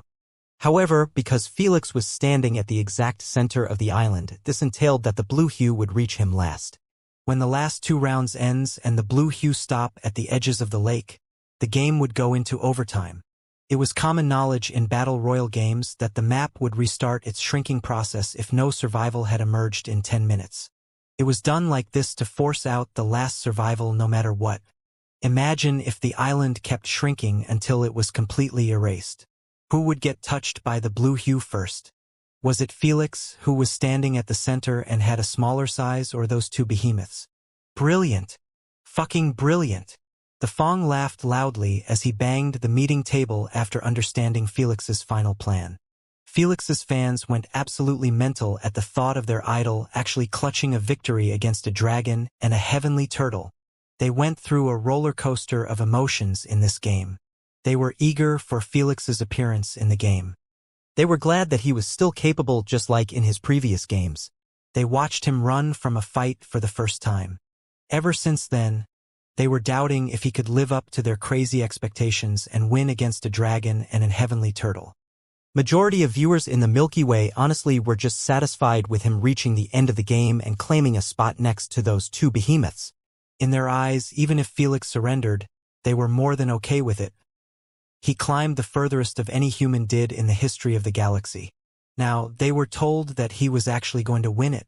Chaos emerged in cafes, restaurants, open plazas in most of the cities, stadiums, and every public place where the game was being streamed.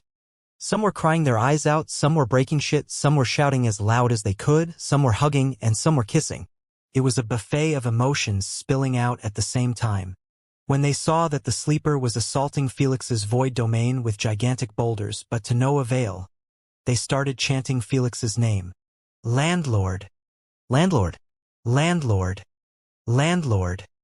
Meanwhile, the sleeper's lazy attitude was nowhere to be seen as he kept assaulting Felix's void domain with multiple destructive abilities.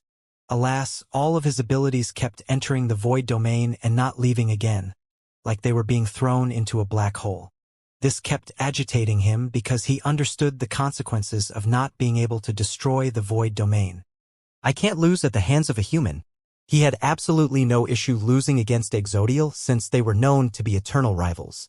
Occasionally, they win against them and every so often they lose. Although he wasn't as proud as Exodial, he was still appalled by the thought of losing to a human. He couldn't even imagine the humiliation he would experience before his own kin. I am done fooling around. The sleeper's expression hardened all of a sudden. Then he took a deep breath and smashed his giant paws into the ground. The instant he did so, an earthquake struck the crater, causing the ground to shake and start cracking. Deep chasms emerged in the grass field near the crater. Rise! The sleeper yelled out loud with thick veins protruding from his neck. Rumble, rumble! Suddenly, a giant portion of the ground was separated from the grass field and began rising slowly. Dear Lord! How's this even possible? That's the size of a meteor. The viewers were shocked silly by the image of a humongous piece of ground rising into the air. It was at least a half cubic kilometer in size. When Exodial noticed it, he stopped moping around and spoke telepathically with the sleeper. You can lift it as high as you could, I won't touch you. All right. The sleeper trusted in his words without a contract or such, knowing that dragon's pride forbid them from breaking their sacred oaths or such. So, the sleeper began pushing the giant piece of the ground higher and higher while following it by rising on top of a solid earth pillar. 500 meters, 1,000 meters, 2,000 meters, 5,000 meters. The instant he reached this height, he moved the giant rock until it was above Felix's void domain. The celebrating Felix's fans couldn't help but swallow back their happiness and show nervous expressions. They saw that Felix's domain had tanked even a nuke from Exodial. So, this giant rock shouldn't pose any threat at all. Still, they were nervous since the comparison of the size between the rock and dark sphere was vast. They couldn't help but imagine that the giant rock would squinch the dark sphere and kill Felix. Die, you little rat! The sleeper cursed loudly as he released his control over the giant rock. Whoosh!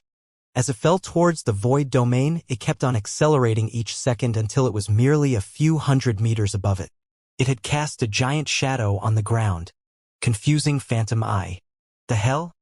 Is this the sleeper's shadow? Isn't way too big. He saw a supermassive shadow gate opening up in his realm. He knew that the explosion couldn't be the cause, so he decided to peek outside the real world for the first time. The instant his head emerged into the real world, he couldn't help but gulp a mouthful after seeing that the lake was gone and replaced by a crater. Motherfucker. He really blew the ente. Before he could continue his sentence, he felt the wind being suppressed heavily from above. When he lifted his head and saw the incoming meteor, his eyes widened in utter horror. Fuck this. Get me out, Queen. Get me out of this hell. Without an ounce of hesitation, he hollowed for the Queen to save him, feeling like a mouse trapped in a fight of titans. No one cared about his surrender as they watched the giant rock make contact with the void domain. When everyone saw that the enormous piece of ground getting erased out of existence like it was an illusion, they had no idea how to react anymore. They merely kept staring at the dark sphere speechlessly, feeling like they were staring at the void itself. No, no, no, no. That's everything I got. The sleeper murmured with a stunned expression, still not over the image of his meteor getting deleted instantaneously. The fact that it was much larger than the void domain made it even harder for him to accept. "Welcome to the club," Exodial said with a forced, deranged laugh, making him appear like he was about to lose his shit. Red dragons were known for being easily angered and pissed off. Because their strength increased the angrier they get, it was good for them. However, Exodial felt for the first time utterly hopeless about breaking Felix's void domain. No matter how mad he gets, the result would stay the same. Still, he knew that giving up wasn't an option. Because he didn't possess a surrender coupon, majority of the high-ranked players refused to join Battle Royale without surrender coupon to save them. But this was Exodial, a real proud red dragon. It was simply impossible for him to lose a Battle Royale game when it was oriented heavily to support his nuking abilities. Because he possesses just 3 wins since the start of his journey in this platform, he didn't get many opportunities to obtain a surrender coupon. Most importantly, it was impossible to reject a champion's game. "Brother Sleeper, how about you enter that dark sphere and kick him out?" Exodial proposed with a hopeful tone. "Your shell is indestructible. I am certain that it won't affect you at all." The sleeper gave him a scornful look as he cursed. "You think I am that retarded? That dark sphere must be a miniature version of the void realm or something. There is no way in hell I am touching it." Before Exodial could try to convince him a little more, the sleeper started disintegrating into light particles. "You are on your own." The sleeper wished him good luck one last time before disappearing. The sleeper wasn't that proud to enter a battle royal without a surrender coupon when a dragon was in it. Since his strongest attack failed to achieve anything against Felix's domain, there was no point in remaining in the game when he knew how it was going to end. The moment he disappeared, Queen AI announced the end of the 8th round. Soon, the island began shrinking again and stopped until it reached the lake's region. "I refuse to die like this," agitated and lived. Exodial breathed ruggedly as he watched the blue hue closing in on him. Although he knew that his dragon breath was useless, he decided to give it a go again. It was better than doing nothing and watching his ending draw nearer and nearer. So, he began bombarding the lake with a nuke after the other, not stopping even when the mushroom clouds had yet to disperse. Huff huff. When he was done, his wide chest kept raising and falling as he displayed a truly pathetic image. Nevertheless, Exodial didn't care at all about his rough appearance.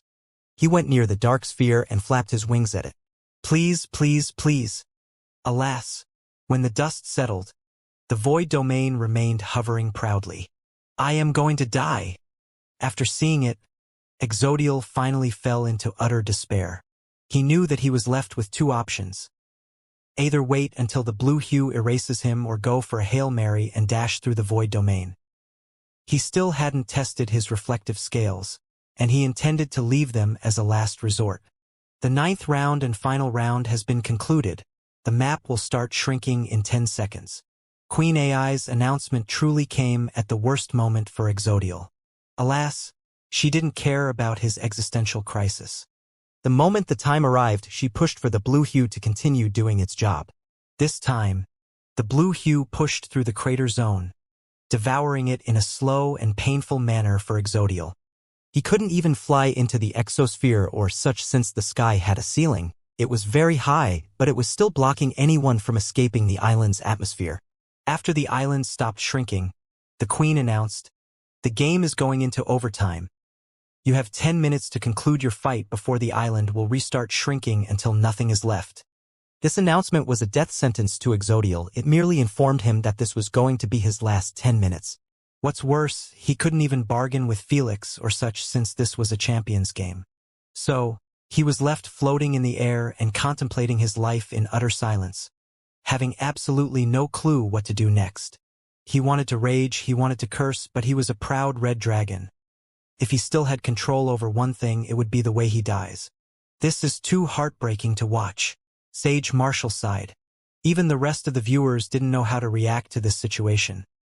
Before them was a flying dead dragon, and they were going to witness it live. Dragons lose in the games, but they rarely die in them. So, seeing Exodial's death was actually a very rare experience that most of them had yet to see before. Everyone watched in silence as time went by. Before long, the overtime duration had ended. Immediately after, the island began shrinking yet again. This time it wasn't going to stop at all.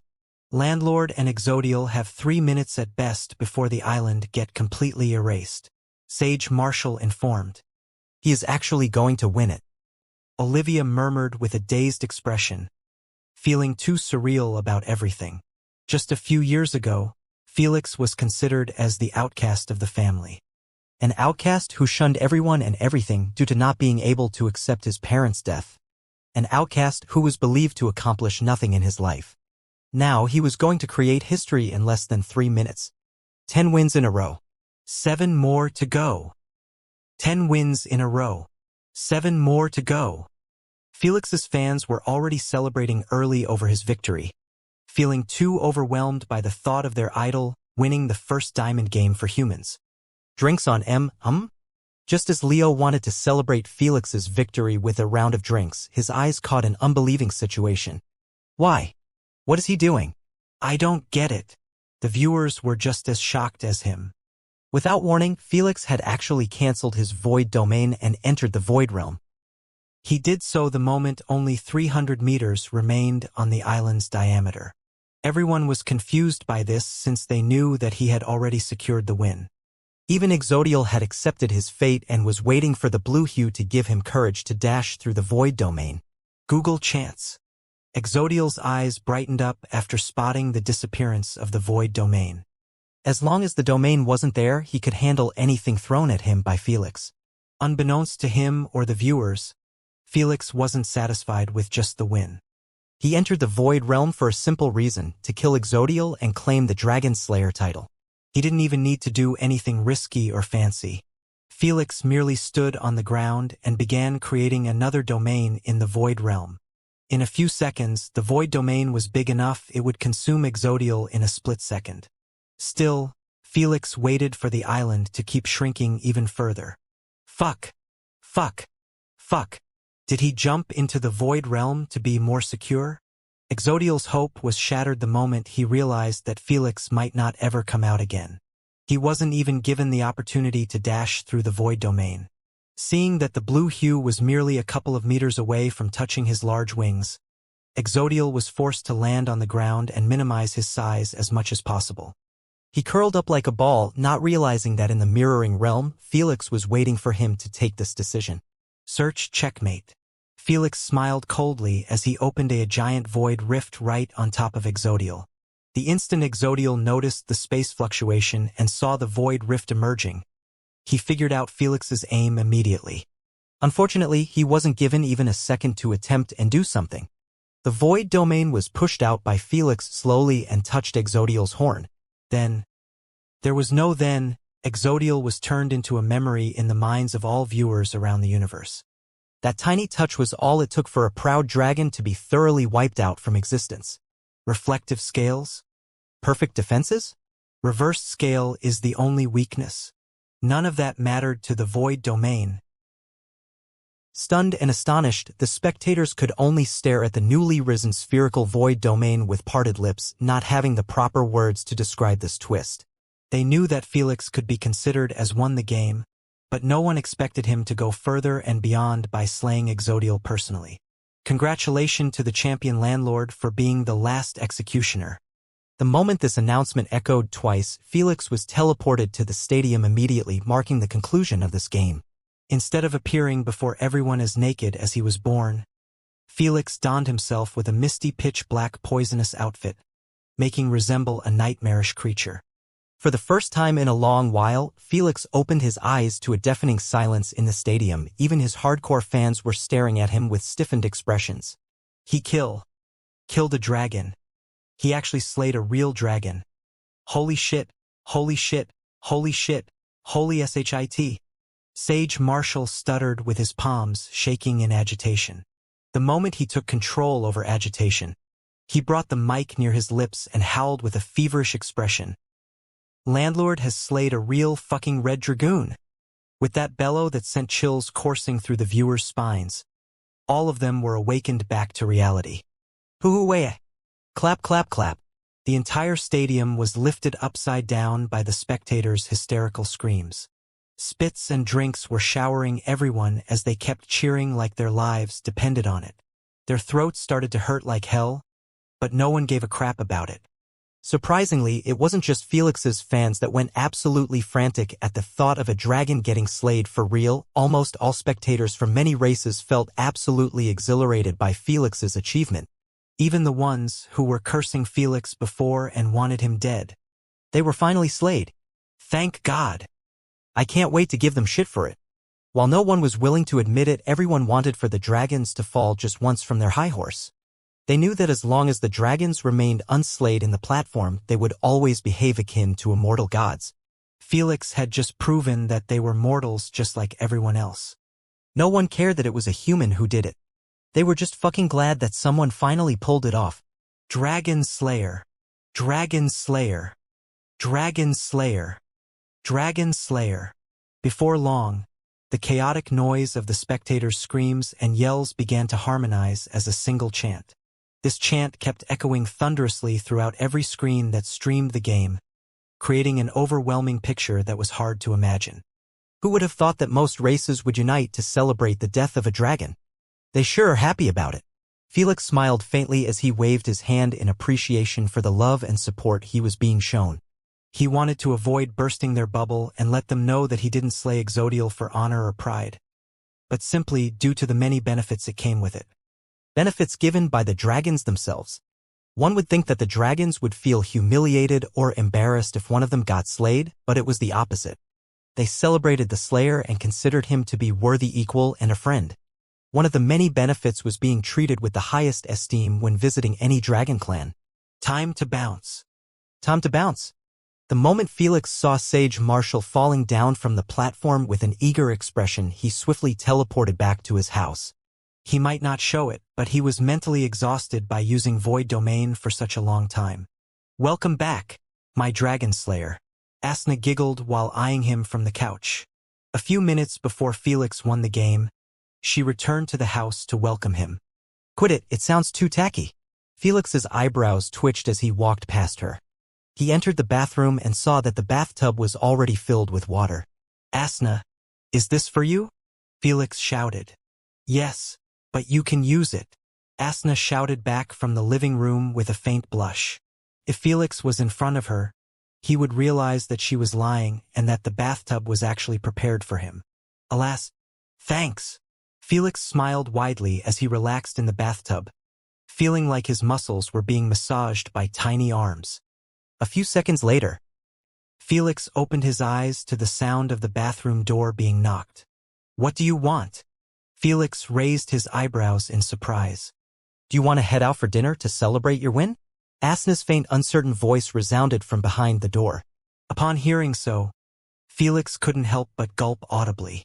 This was the first time Asna had suggested something like this ever since their previous date in the amusement park.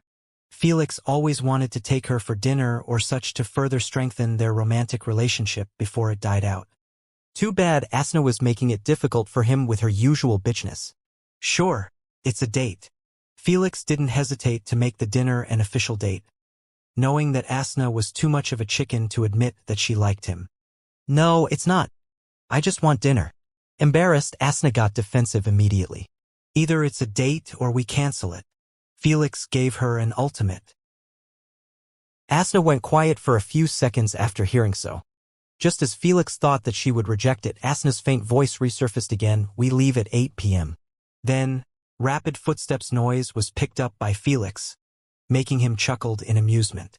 If only she was as shy as this always. Prick. Asna pouted in front of the mirror after hearing him curse her personality indirectly. Still, she didn't mention it or gave Felix crap over it. She had only one thought right now. That was picking a dress for their dinner date. There was still 2 hours before their date, but Asna was already browsing through the clothes section in the VR store. It's doubtful if the network was prepared for her emergence, especially when she had hundreds of cults throughout the universe, waiting patiently for her reappearance. Meanwhile, the Primogenitor's Council had already emptied out. Mananangle, Saurus, and Wendigo left the moment they figured out that Felix was guaranteed to win. Charuf teleported away while still whining that he had been ripped off, and that Felix should be banned from the Champions Games due to his void domain. As for Lord Cows, he disappeared a brief moment after Felix slayed Exodial. The moment he left, the rest of the Primogenitors dropped out. Then, they started preparing their most prized treasures in hopes of trading them with information about Lord Cow's experience with the domain. Nothing mattered to them besides it at this moment. The only ones left behind were Lady Sphinx, Thor, Jormungandr, and Aspidocalone. They were currently in an important discussion that was related to Felix. You guys don't have to answer now. Aspidocalone smiled. We still have 4 months. It's a tempting offer, and we will come back to you as soon as possible. Lady Sphinx nodded politely while standing up. See you later, brother Aspidocalone. Until we meet again. Thor and Jormungandr said their goodbyes and left with Lady Sphinx. What do you guys think? Thor inquired while sitting in a round table with the other two. Google. His proposal is sound. Lady Sphinx said, we always wanted for Felix to participate in the yearly Primogenitors event. I suggest we accept it. Jormungandr supported. Felix could only participate in it once every decade, so we need to take the most of it. Let's run it by Felix first. Thor noted. It won't be easy to play that many games in a row. When Lady Sphinx switched to her copy that was inside Felix's consciousness space and saw him relaxing in a bathtub, she informed them, give him half an hour to recover first. Half an hour later, everyone could be seen sitting in a round table within Felix's consciousness space. I hope you relaxed a little. Lady Sphinx smiled at Felix. It was all right. Felix scratched his chin as he asked, so, what's so urgent? We have received an invitation to join Aspidocalone's Champions team in the upcoming yearly Primogenitors Custom Games event. Lady Sphinx said in a straightforward manner. Yearly Primogenitors event? Felix frowned. What's that? Search. Oh yes, we have yet to tell you about it. Thor coughed. Lady Sphinx went on and clarified what the event was all about. It's a gathering for primogenitors that is held in yearly basis. We use it to catch up with each other and share noteworthy updates. She paused. To spice it up, we hold 3 games for our champions. There is such a thing? Felix raised an eyebrow in surprise. Yes, those custom games will be exclusive to only platinum-ranked champions and above, Thor said. But don't be expecting to see a platinum player there. Jormungandr shook his head. We held back from telling you about it because we knew that you weren't ready to join the event. I figured so. Felix nodded in understanding. If the event was going to be full of diamond-ranked champions and higher, then he was indeed too weak to be a match. But now, he had proved that he had what it took to participate in the event. It looked like his performance was too striking. Even Aspidocalone had desired to add him into his roster for the event. Are the rewards worth my time? Felix inquired, a bit interested in joining. All I can say is that the primogenitors never shy from placing remarkable treasures as rewards for the winners. Lady Sphinx assured, you will be more than satisfied with them. Last year, the 3rd ranker in the event had received a divine necklace that is capable of self-reviving the owner within the first 3 seconds of his death. Thor mentioned causally. Such thing exists? Felix exclaimed in disbelief. Of course, it was created by the metal primogenitor himself and carried the will of the life primogenitor. Thor nodded. Felix didn't even dare to imagine the rest of the treasures if even a divine artifact was given to the 3rd ranker. You can even give up on a treasure and ask for a favor from any primogenitor, Lady Sphinx added. For real? This changed everything for Felix. Favors from primogenitors shouldn't be taken lightly. Some of them were bosses of the top 10 rulers just like Lady Sphinx. Owning a favor from one of them was the same as owning a limitless wish. Felix already knew what he was wanted from it. Tell me everything about the event. Felix inquired for the details eagerly. There will be a game for individuals, a game for a team of 3s, and a game for a team of 5. Jormungandr explained, "You can join the individual game without an issue, but you need to be in a team for other 2 games. Luckily, it is possible for multiple primogenitors to create a single team." Lady Sphinx pointed at Felix. "Sir Aspidocalone is extremely interested in having us join his own team." Before Felix could decide anything, Lady Sphinx informed him of the risks he would be taking. "Don't get too confident after your latest victory. The games in the event are different." She shared, "First, there is no such a thing as surrender coupon. You might survive a game without winning it, but there is no guarantee. Secondly, if you joined Aspidocalone's team, it meant you will need to play all 3 games in the event one after the other." She paused. "Are you ready to handle such a big burden?" It was easy to shout out that it wouldn't be a biggie.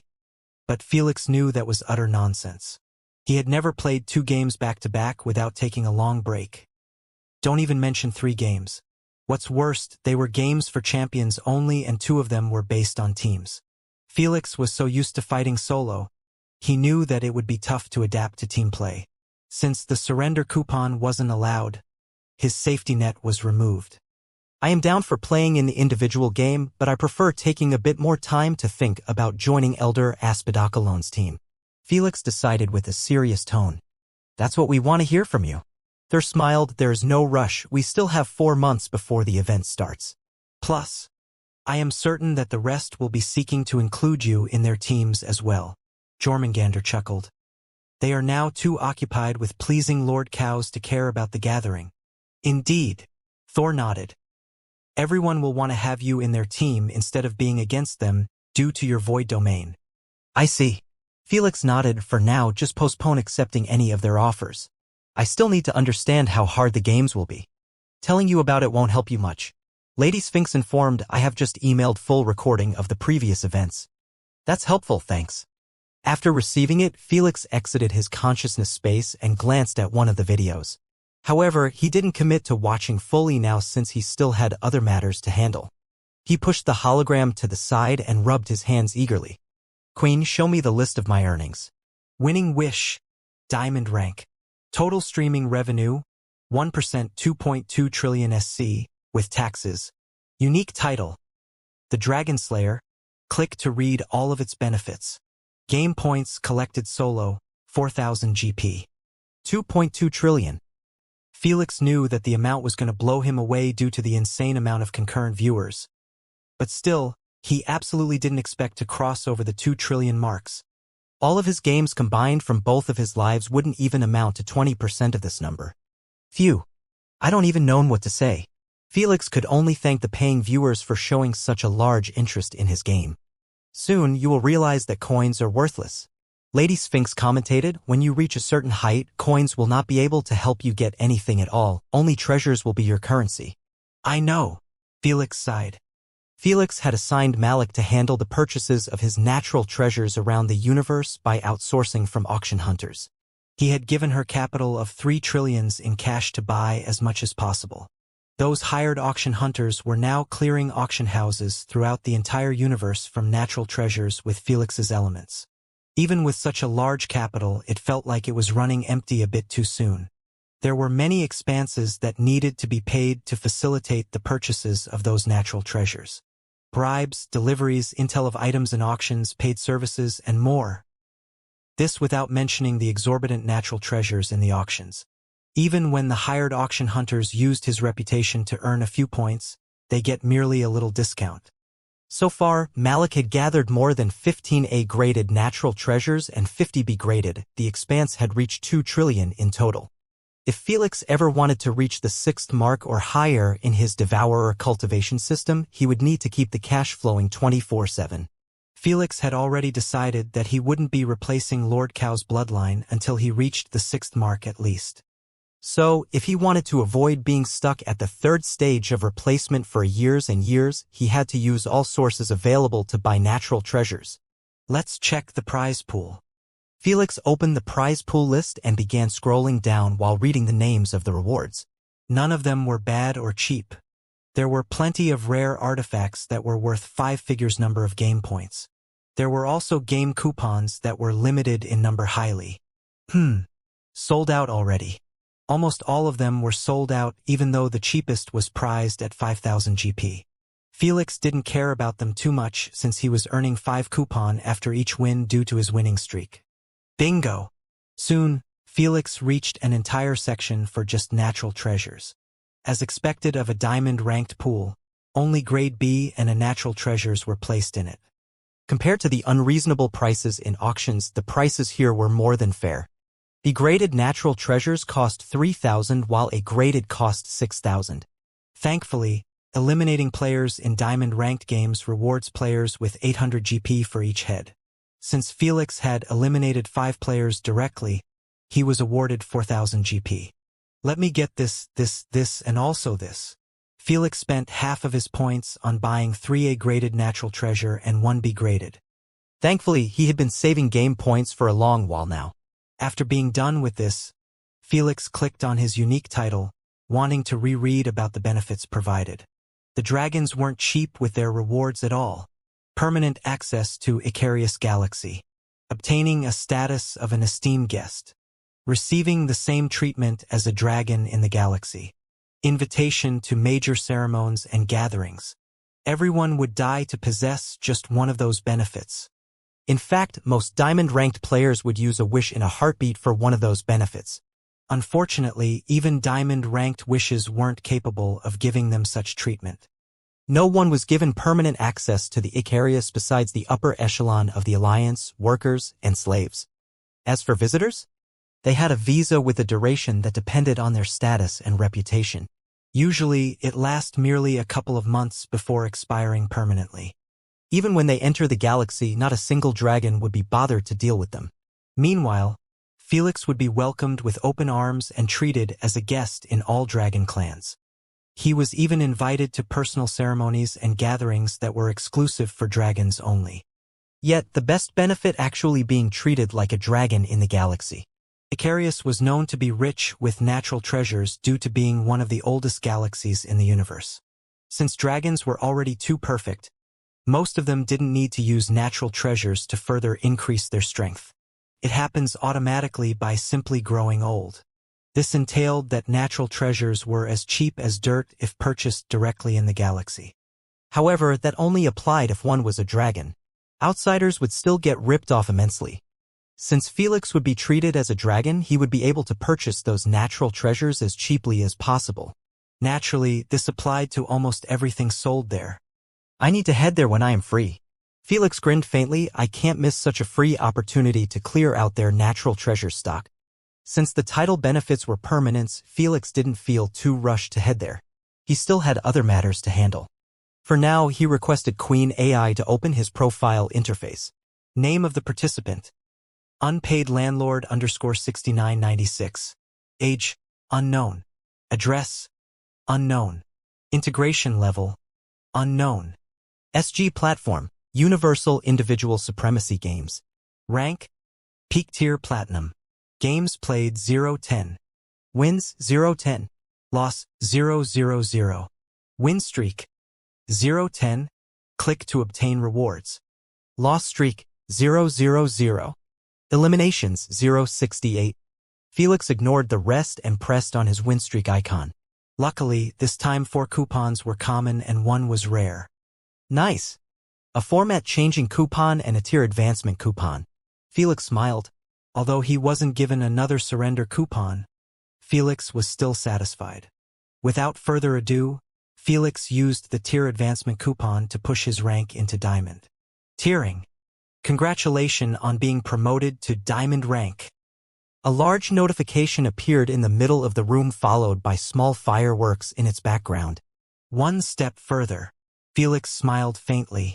By the way, are you going to be placed against Radiant ranked players in your next games? Mistress Candace wondered with a curious tone. Not yet. Felix shook his head. My MMR is monstrously high, but not to the point I can skip an entire rank. I will probably keep playing against Diamond ranked players for another game or 2. Felix mentioned. Only if I win them will be able to play in Radiant lobby. I see.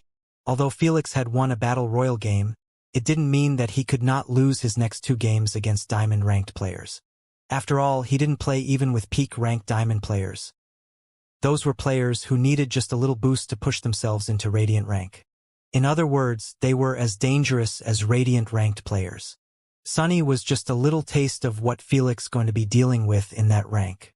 Soon, Felix closed all the holographic tabs and opened his inbox. As expected, it was packed with congratulations from his Earthling team, his subordinates, the Federation Alliance members, the Bardo Empire councilmen, the 5 guild vice leaders, Queen Allura, the matriarch, and more. All of them were congratulating him specifically on getting the title instead of the win. That's because a win in diamond rank would never compare to the benefits provided by that desirable title. Felix replied to them with a unified thank you note and closed his inbox. This time, he didn't even bother to check the network for the news about him. He already knew that it was going to be a mayhem. Instead, Felix dropped everything and went to prepare for his date with Asna. A date? Lady Sphinx raised an eyebrow in surprise. When did this happen? Jormungandr thought. Oh ho ho. Finally some development. Thor grinned with an anticipated look, hoping to see some drama. Sometime later, Felix could be seen standing in front of door for his house while wearing a stunning blue marine tuxedo. He had his purplish hair pulled behind, making him appear more presentable. As always, never in time. Felix clicked his tongue in vexation after seeing that Asna was still upstairs. It was already past 8 p.m. by 10 minutes now. While Asna was preparing herself, he dressed up, styled his hair, and called Mr. Igris to book an entire restaurant just for the two of them. Felix didn't want to be in public spaces when the entire media was still going crazy due to his victory. Bold of you to assume that anyone will care about you when Asna is around. Thor chuckled.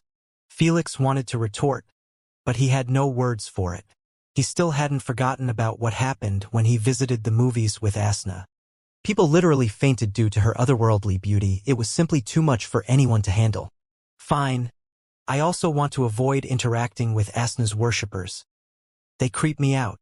Felix shivered in his tuxedo after remembering his visit to one of her cult's websites. Asna was being treated as a goddess. Literally. They were worshipping her for real and praying for her reappearance. The worst part? The cult was universal and had trillions of active users from different races. Felix didn't doubt for a second that if Asna wanted to start a religion or an empire, the majority of those people would be either her first citizen or worshippers. Cluck cluck. Just as Felix wanted to hasten Asna, his ears picked up a feeble noise of heels tapping on the wooden stairs. When he turned around, his heart skipped a beat immediately. Asna was descending from the staircase while appearing as beautiful as an angel. She was wearing a floral white dress that covered one of her shoulders, leaving the other exposed and flowing down into a beautiful court neckline. It was a snug fit which emphasized her breasts in an elegant and dignified manner. Her arms have been covered all the way down to her wrists. Meanwhile, the sleeves were a loose fit from top to bottom, giving the dress a slightly casual look. The dress waist was broad, but it was a tight fit. A black cloth ribbon had been wrapped around her and was tied on one side. Below the waist, the dress had a tulip style. It reached to just below her knees, leaving her fair unblemished legs exposed in the open. She was wearing a black peep toes with thin heels. A strange yet seemingly perfect choice that matched well with her dress. To top it all off, she was wearing light makeup like she ever needed it when her natural beauty was more than enough to make emperors fight over her hand. Why are you wasting time now? Asna chided Felix with a faint blush, feeling a bit overwhelmed by his prolonged gaze. You are really going to be killing the restaurant staff tonight, Felix said, smiled wryly as he offered his hand. Hee hee. Asna giggled while taking it gently. Then they left the estate and took the hovercar. They were currently in the Mariana capital that had already experienced many heavy changes due to the new regime in power. After a few minutes of driving, Felix and Asna arrived at the booked restaurant.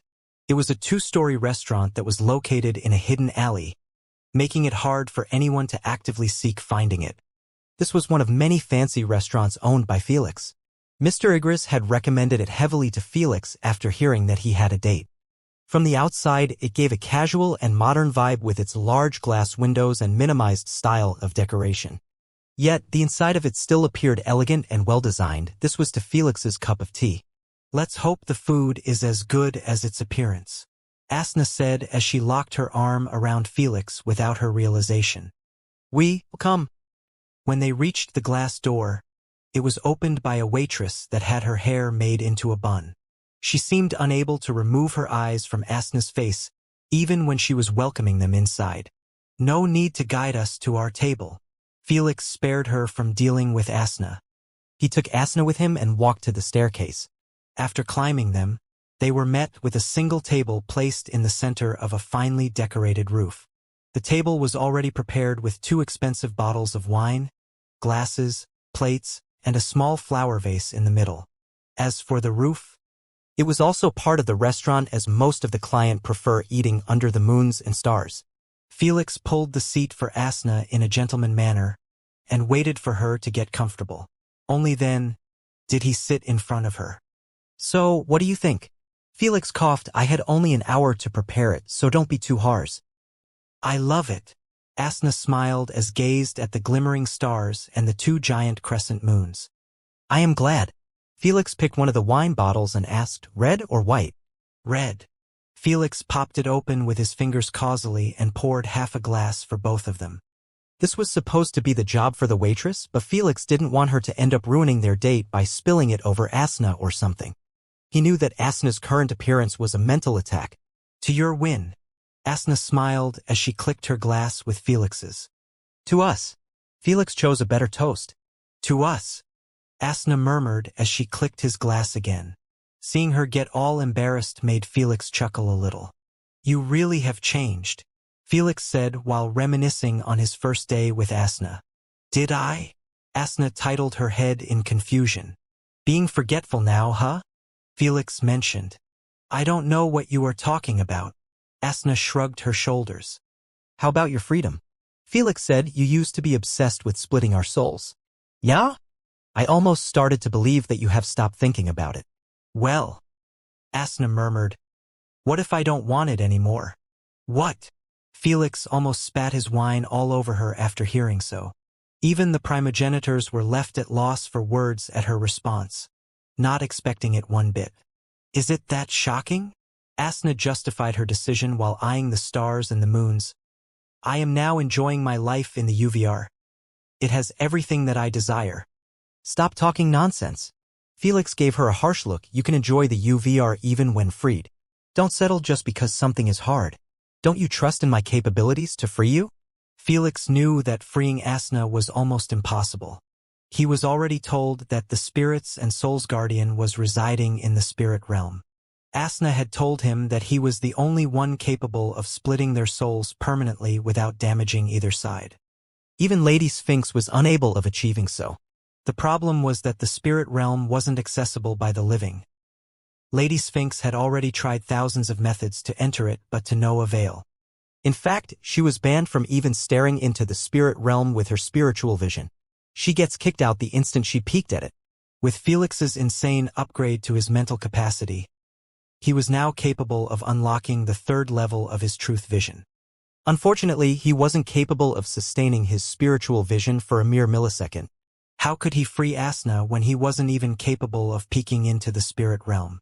Even if he did, Lady Sphinx had already exhausted almost all methods that he could think of. It's not that I want to give up because of its difficulty. Asna shook her head. I'm aware that with time you will find a way eventually. So what's the problem? Ah. You won't understand. Asna smiled bitterly. Try me. Asna. Felix eyed her sternly. I have never ever pressured you to open up to me. But if you really consider me as your partner, you will share your worries without me needing to ask you. Seeing that he was being serious, Asna didn't know how to respond. She wanted to stay quiet, but at the same time, she didn't want Felix to think that he wasn't her partner. As he said, he had given her always space and peace of mind by not asking her about her past. This was one of the many reasons why I liked him. However, Felix could not keep his hands away from this anymore when Asna made such a critical decision that would change both of their lives forever. I can only help if you let me. Felix smiled gently while placing his palm on her hand. When she felt his warm touch, Asna eyed reddened while holding his hand tightly. Soon, she began sniffling softly. I am scared. Okay? I am scared of them. Scared of whom? The ones who imprisoned you. Felix asked with a stern look as he moved his chair next to hers. Yes, I want to avoid saying their names, they give me the creeps. Asna sniffled. Lord Cows told me that they are still watching. I am scared of them imprisoning me again when I get freed. Felix was honestly a bit terrified by those beings, who were capable of scaring even Asna. She was supposed to be an unijin. Based on his knowledge, they should be the strongest entities in the universe. If even them were scared of those beings, Felix had no idea how to pacify Asna. He knew that he could promise to protect her, but with his current strength, he would honestly make a fool of himself. Felix refused to give out empty promises. What's worse, even if they didn't imprison me, I will be forced to start doing my duties for eternity. Asna eyed Felix with a pitiful look. Can't we just stay like this forever? At least I am free in the UVR. Felix didn't know how to comfort her. He could see that Asna simply decided to choose the lesser evil. Sure, the UVR had 100% realism and could even outrank real life with the infinite possibilities in it. In some sense, if one was rich, it could be considered as paradise. Asna was living her paradise at this moment, making her doubt if it was even worth it to split her soul with Felix. Still, Felix felt that it was wrong. Asna, I understand where you are coming from. Felix sighed as he patted her in the head gently. But the UVR is still an illusion, no matter how good it is. Who can tell if the UVR will even remain the same in the future? Felix said, it can be deleted in the blink of an eye if more than 90% of the Alliance members decided to do so. Not everyone knew this or bothered to know about it, but the UVR had a kill switch in case something horribly wrong happened.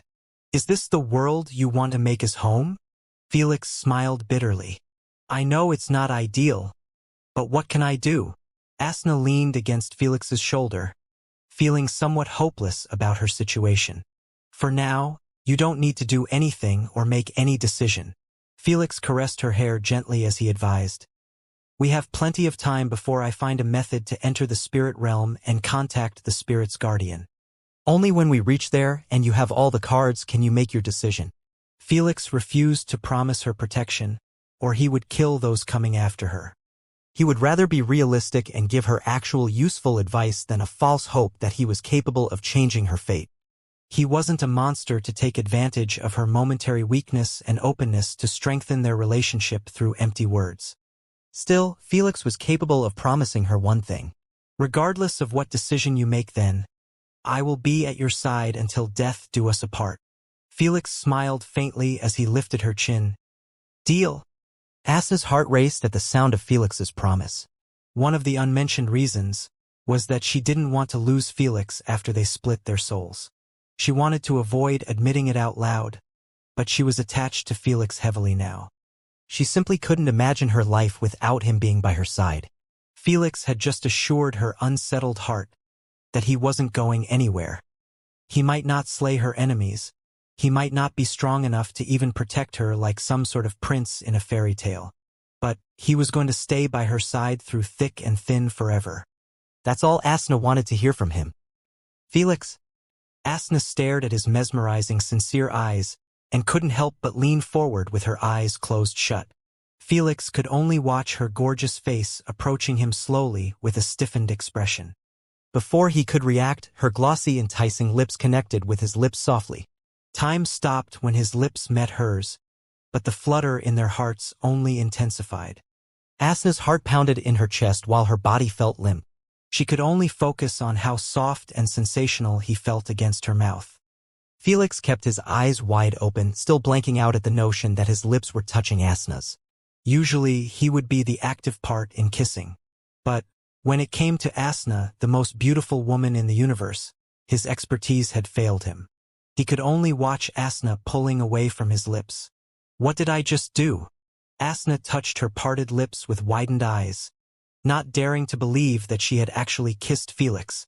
When she saw that Felix was looking at her in daze, her ears and cheeks started to heat up akin to a boiler. If this was a cartoon, smoke would be coming out from her ears. I am sorry. Abashed and ashamed, Asna bowed her head at Felix rapidly and then dashed towards the roof's door. In a few moments, her heels couldn't be heard anymore. Mistress Candace and the primogenitors could only stare at the roof's door speechlessly while holding into popcorn buckets. They were just celebrating Asna's bold kiss, believing that it was enough for Felix and Asna to take their relationship to the next level. Yeah? They had no idea what to think anymore. I heard about dine and dash, but kiss and dash? Thor remarked speechlessly. That's new to me. The hell are you sorry for? Felix finally broke from his daze and couldn't help but scold Asna furiously. I am your boyfriend, not some random dude you just kissed. Boyfriend? Asna's cheeks turned even redder after hearing Felix finally putting a label on their relationship. Still, she didn't answer him or stopped running away. Before long, she ended up getting lost within the alleyways. Where did you go? Felix asked while jumping from the restaurant roof. The moment he landed, he looked around him with an annoyed expression, knowing that Asna shouldn't be left alone to roam the streets. After all, she was a walking disaster. As expected, the moment Asna entered the crowded main street, she stole everyone's attention instantly. It's the goddess. Am I dreaming? How can someone be this pretty? Don't look at her in the eyes, you blasphemous bastards. Chaos erupted in the pedestrian lane immediately after they realized Asna's identity. Most men rushed towards Asna with feverish looks, making her recoil back in worry. However, instead of jumping her as she assumed, those men knelt in front of her and started kowtowing. Crash! Crash! Meanwhile, a traffic jam was created suddenly in the street as cars started crashing into each other due to pressing brakes abruptly. One gander was all it took for everyone to be charmed by Asna and cause mayhem to arise. Please, can I take a picture with you? I will pay anything to spend a day with you. Can I have your ID? Too bad. It didn't take long before some thirsty men started approaching Asna with ill intentions. Asna couldn't even make a run for it since she was surrounded, just as she wanted to log out to avoid being touched. The kowtowing men stood up with livid expressions and guarded her. I swear to God I will fuck you up if you dare take another step. How atrocious. No one is deserving of breathing the same air as our goddess. I will report anyone to the queen if you continue harassing my my goddess. Those men were clearly active users of Asna's cult in the network. It had trillions of users. It wasn't far-fetched to meet a couple of them in the Mariana capital. Unfortunately, they didn't look as intimidating as they hoped. The thirsty men were already far gone in their fantasy world to fear for their lives. So, they continued moving towards Asna while preparing to enter a fist fight if needed. Screw this, I am logging out. Not planning to get caught in the fight. Asna quickly requested from Queen AI to log out. I knew this will happen. Such a troublemaker. Out of nowhere, Felix landed from the sky next to Asna and flicked her in the forehead. He easily found her by following the noisiest location. Ow! Asna cried painfully as she held her forehead. Who dares harm my goddess? I will fucking murder you. The moment the cult followers heard Asna's painful groan, they turned around with murderous looks. Alas, when they noticed that Felix was the culprit, their guts and courage had extinguished immediately. No one dared to breathe out loud in front of Felix. He had just slayed a dragon a few hours ago. It was still fresh in their minds. In addition, he owned the Federation indirectly, which meant being in his presence was the same as being in the presence of an emperor. Let's go. Felix ignored everyone's stunned looks and pulled Asna through the crowd while holding into her hand. You didn't have to flick my forehead that hard. Asna mumbled, keeping her disgruntlement to herself. After they left the crowd, their hover car went down and picked them up, then it took them back to the restaurant.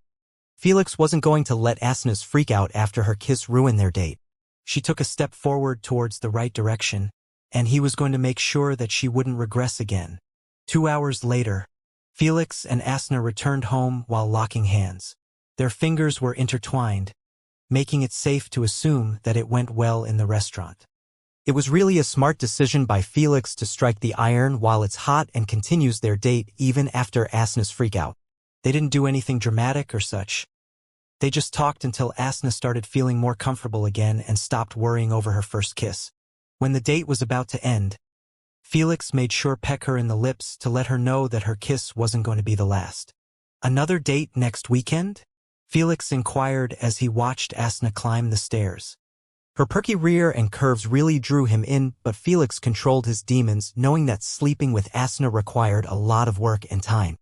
Just a simple kiss was enough for Asna to run from embarrassment. He didn't even want to imagine what would she do if he decided to sleep with her now. I will go if it's a movie date, Asna answered out loud after she entered her room. I will pick the movie then, Felix shouted back while changing his clothes to his pajamas. Fine. Upon hearing her acceptance, Felix couldn't help but smile in satisfaction. He knew that if this conversation happened a month ago, it would have taken 15 minutes to convince Asna. Baby steps, Felix. Baby steps. He chuckled with himself while bringing out the recordings given by Lady Sphinx. It was time to do his research over the upcoming event. There was merely 4 months before it starts, and he needed to give out his decision much earlier than that. He started with a recording of an individual game. It was a game based on another version of the King of the Island, the same game that Felix had played. As for the champions, there was more than 50 participants. When he read the list carefully, he realized that each primogenitor was allowed to send 2 champions for the individual game. How is this no different from a duo game mode? Felix frowned. You don't have to worry, Lady Sphinx replied. It was done like this to bolster the numbers of players in the game. Yes, alliances are banned, and only one winner would emerge in the end. Thor added. I see. Felix nodded. It did make sense. There were many primogenitors in the universe, but Felix knew that not everyone was going to send a champion, not mentioning the ones that died. Why are there no Radiant players here? Felix inquired after seeing that all the champions were Diamond ranked. Individual games are limited to only Platinum and Diamond ranked players, Jormungandr said. Radiant players can only join the team-based games. Interesting. Felix scratched his chin, feeling more conflicted than ever about joining the team-based games. Radiant players were literal monsters. If a vampire made it to Radiant rank, it meant that he had thoroughly mastered his blood manipulation to the point he could control blood from half a kilometer. The same applied to werewolves, winter wolves, and the rest. Now imagine those players were champions. As for dragons and heavenly turtles, well, they weren't really stronger than Exodial and the Sleeper. After all, those 2 monsters would have reached Radiant rank in less than a year if they got lucky with game spins. For the next hour, Felix watched 3 recordings, each for a single game format. As expected, the team-based games weren't a joke. It was a gathering of beasts. The fights could be prolonged to hours or ended in a split second. Since it was team-based battles, coordination and teamwork played a considerable part in securing the win.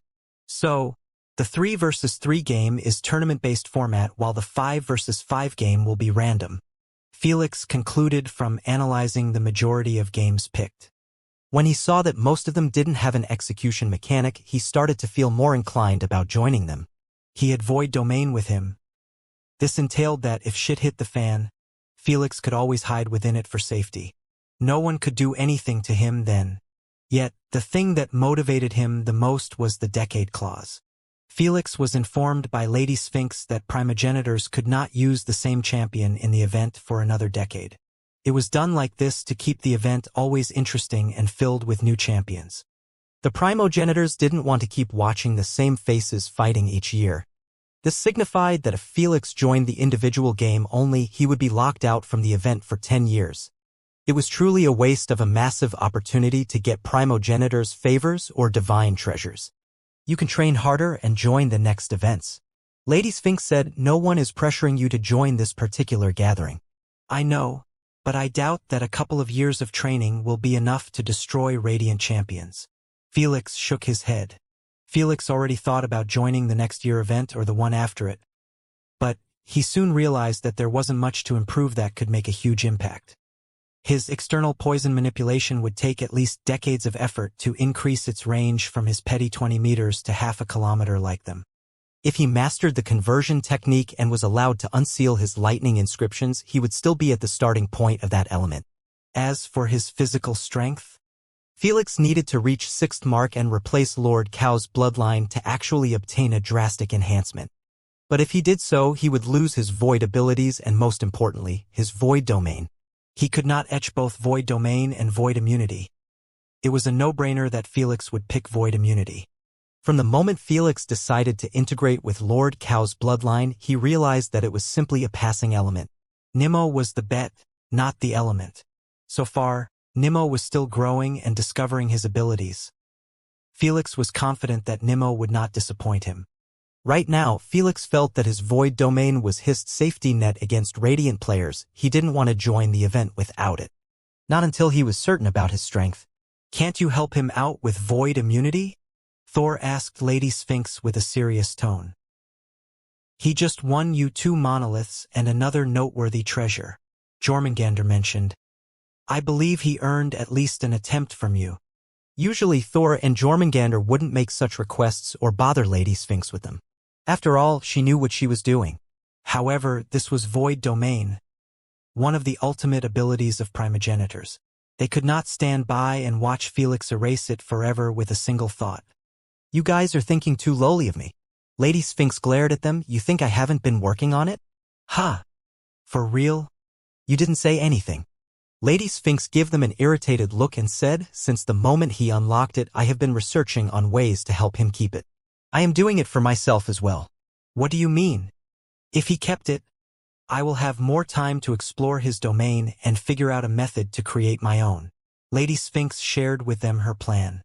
Sure, it might look like Lady Sphinx was doing this for her selfish reasons, but if Felix heard her, he wouldn't be complaining at all. As long as he could keep void domain, he would allow himself to subject to any experiment to assist Lady Sphinx into developing her own domain. It had been a while now since he got the domain. "Did you find out a method yet to keep both abilities?" Thor asked with a hopeful tone. "Why do you think I hid it from you and Felix?" Lady Sphinx sighed. "I didn't want to give you a false hope that it was doable to synthesize void immunity." "I see." Jormungandr smiled bitterly. It was clear that Lady Sphinx was struggling in her experiment to develop void immunity. With her intelligence, it was possible to create void resistances with some hard work. But void immunity? That was a different concept. Felix needed immunity to void since his domain could kill him with a mere touch if he didn't have it. Not even a peak resistance would be enough to protect him from his domain. "Don't tell Felix anything." Lady Sphinx warned them. "I swear that I will beat you up if he heard a whiff of this." "Cough, of course. Don't worry." They understood that Lady Sphinx cared enough for Felix to keep such a secret from him. It was better to keep him in the dark and tell him the good news than rise his hope to the ceiling just to crash it. Since Felix had absolute confidence in Lady Sphinx's capabilities, it would be a truly hard blow. "Speaking about experiments, I remember that you have been experimenting on a potion that is capable of enhancing Felix's elemental tank," Thor mentioned. When they first discussed having Felix participate in the event, Lady Sphinx mentioned that she would be working on a potion that could cover Felix's elemental tank weakness. She didn't bring it up to Felix for the same reason. "I am still working on it." Lady Sphinx answered. "I believe the final test will be carried out in the upcoming month." "Don't get your hopes up. It will be just a temporary enhancement," Lady Sphinx added. "Well, it's better than nothing," Jormungandr said. "How long will it last?" Thor inquired. "Does it have any negative side effects?" "A couple of years at best." Lady Sphinx eyed him calmly. "Do you think I would have taken such a long time to create the recipe if I wanted to have side effects?" When Lady Sphinx does something, it was either perfect or close to perfection. She was a firm believer of not half-assing anything. Unbeknownst to any of this, Felix kept watching the recordings and marking dangerous abilities from some players he had never fought against. For example, there was Champion of the Fog Primogenitor who was capable of putting the entire game map in thick fog. The fog itself was harmless, but the creator was the problem. As long as he was within the fog, he was untouchable just like a ghost. "Felix, check the network quick." Just as Felix wanted to dive in the details of this champion, Asna came rushing from upstairs with an excited expression. Something happened?" Felix wondered. Asna sat next to him on the couch and brought out a holographic screen. It was a media conference held by the SG Alliance Game Committee. There were 5 of them, and they were wearing an official red outfit that made them resemble flight attendants. "Hall of Fame officials," Felix murmured. "Is this true?" "Landlord has been decided to be included into the Universal Supremacy Games Hall of Fame," A reporter asked. Yes. It is a unanimous decision approved by all committee members. An elegant vampire with circular glasses replied to the question. But he didn't get any recommendation letters from the game's judge. Another reporter jumped in. They are called recommendation letters for a reason. A pale blonde elf with a ponytail hairstyle spoke calmly. We take them in great consideration, but we don't need them if we find a player worthy of being included in the Hall of Fame. Felix's latest game had finally moved the committee to take actions upon themselves and not wait for the judges to recommend Felix. It seemed like Sage Marshall either didn't recommend Felix due to leaving before his interview or he had already used his recommendation letter for another player. It was most likely the latter. Sage Marshall wouldn't be that petty to hold it against Felix. Landlord has proven that he is more than worthy to have his name etched in history, especially with his previous remarkable performance. The vampire announced, "That's why we have decided to etch his name with 3 achievements instead of 1. They will be the first Dragon Slayer, the first human to win a Universal Diamond game, and the youngest player to climb to Diamond rank."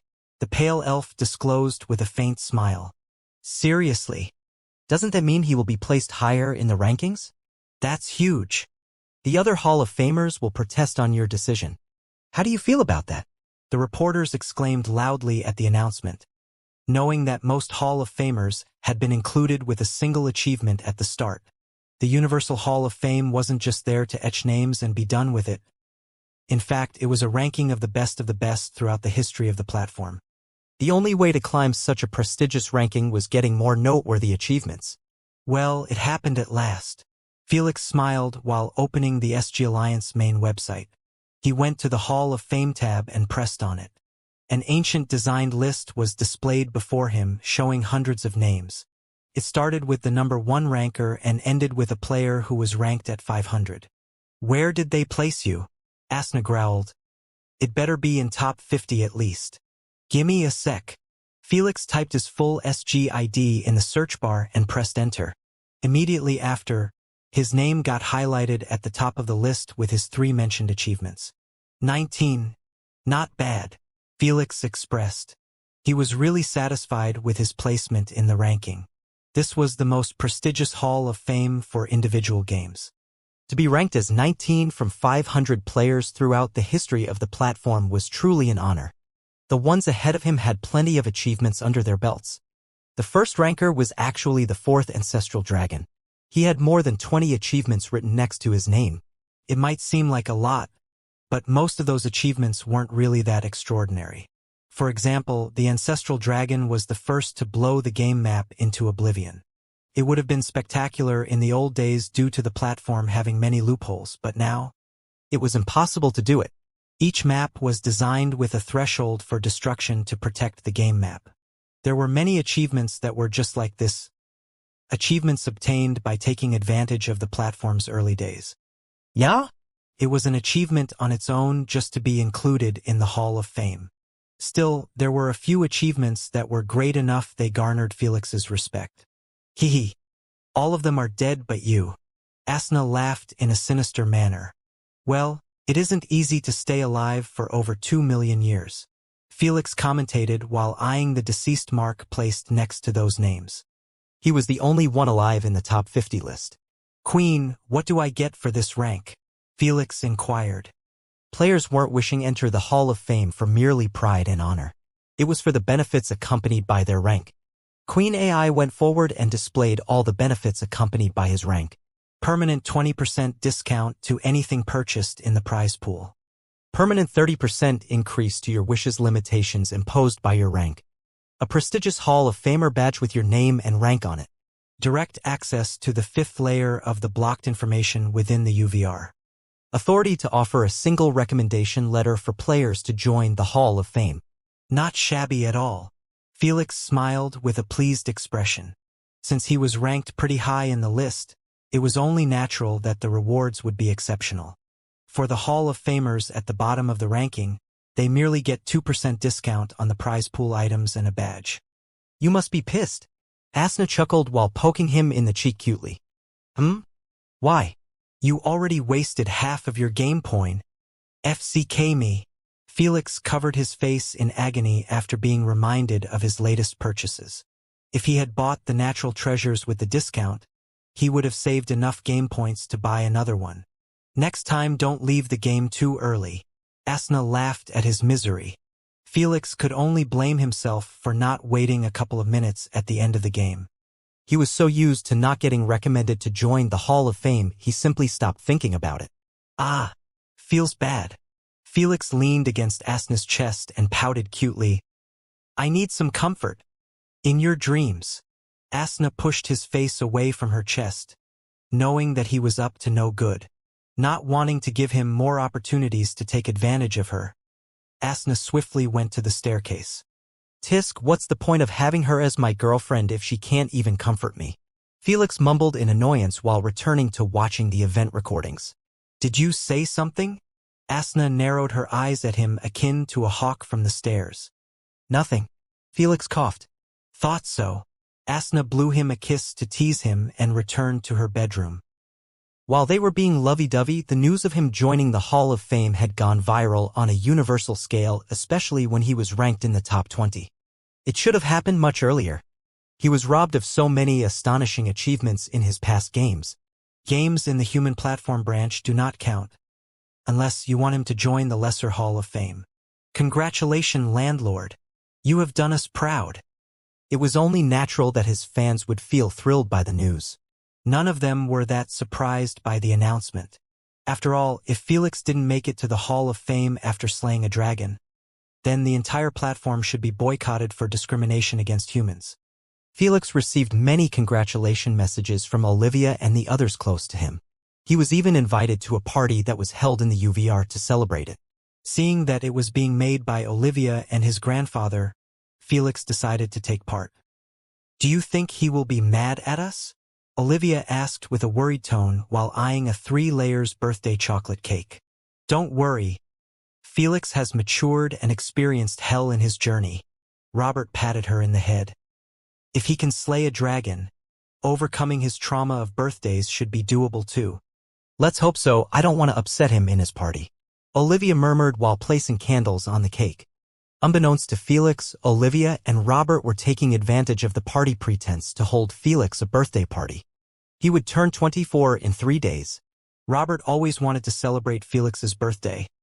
Alas, he knew that Felix never participated in a birthday party ever since his parents died. To learn about your parents' death at a young age was already a serious blow to any kid. But when it happened on your birthday and learned that the only reason they died was due to rushing towards the party, that was a major traumatic experience.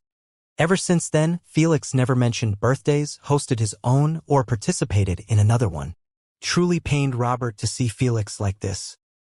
3 days later, in the evening, Felix and Asna could be seen locking arms together while standing before an invitation link. They were dressed beautifully, making them resemble a couple from fairy tales. Since it was a party, naturally Asna wasn't going to sit back and watch Felix have all the fun. Don't cause trouble. Felix warned her one last time before pressing on the invitation link. Stop treating me like a child. Asna pinched him in the arm in annoyance while breaking into light particles. The moment they reopened their eyes, they found themselves standing in utter darkness. Did we teleport to the Ron? Before Felix could finish his sentence, the lights were turned on simultaneously. Olivia, Robert, Malik, Eric, and the rest all jumped out in the open while shouting, "Surprise!" Pow pow. Everyone blew confetti at Felix and Asna, showering them with little pieces of colorful plastic. Their gorgeous outfits were ruined, but neither one of them cared about it. Happy birthday, Felix. New year. New journey. Happy birthday, son. Everyone started clapping in enjoyment while wishing him happy birthday after seeing his stunned expression. However, when they switched their eyes to Asna, everyone stopped clapping at once and just kept staring at her with dazed looks. So pretty, Olivia murmured. How is it possible that she is more beautiful than in the videos? Eric wiped his spilling saliva, feeling like he was making a grave sin by just staring at Asna. As expected of Captain. Even his girlfriend is at a universal class. Sob sob. Leo couldn't even finish compliment before breaking down in tears at how unjust this universe. In his eyes, Felix already had too much. Now, even the perfect girlfriend was his. It just didn't feel fair. Hello, everyone. Asna greeted with a faint, charming smile. I am going to cry in the corner. The moment Leo saw her smile, he sobbed even louder and dashed to the corner of the hall. He didn't dare to keep looking at her for long, knowing that he might die from envy. I will bring you tissues. Ronaldinho followed him with reddened eyes too. After those two drama queens left, Noah went forward and shook his hand with Asnas politely. Then, he patted Felix's shoulder and returned to his table, where his sister was sitting. Only after his eyes landed on his sister did his expressionless face fell apart and a tiny content smile emerged. Meanwhile, Felix didn't even see any of this. The moment he saw the birthday decor and the giant chocolate cake on a table, the suppressed memories of his 11th birthday surged all at once. 13 years earlier, in a small cozy apartment in New York, Manhattan, Felix could be seen blowing balloons with the nanny. The living room was already decorated with balloons and a giant poster that says Happy 11th Birthday, Felix. Your dad and mom will be thrilled about your decoration. The nanny smiled kindly while helping Felix with taping another balloon to the wall. That's if they came. I am sure they have a lot of work to do, Felix said with a calm tone. The nanny didn't know how to respond. She wanted to comfort him and tell him that his parents had assured her about their attendance, but she would rather not crush his hopes again. She knew that his parents loved him dearly, but the nature of their work was truly too taxing on them. As much as they tried to empty their schedule, there was always something urgent happening that needed their supervision. In his previous birthday, both of them wished him happy birthday through FaceTime. So, Felix matured much earlier due to the disappointments he lived through by his parents. The only reason he didn't throw tantrums was because he could see that his parents really tried to make time for him. If he had to blame someone, it wouldn't be his parents, but his family's cutthroat business system that enforced them to keep working like this to avoid losing their place. How about we invite your cousins? The nanny proposed.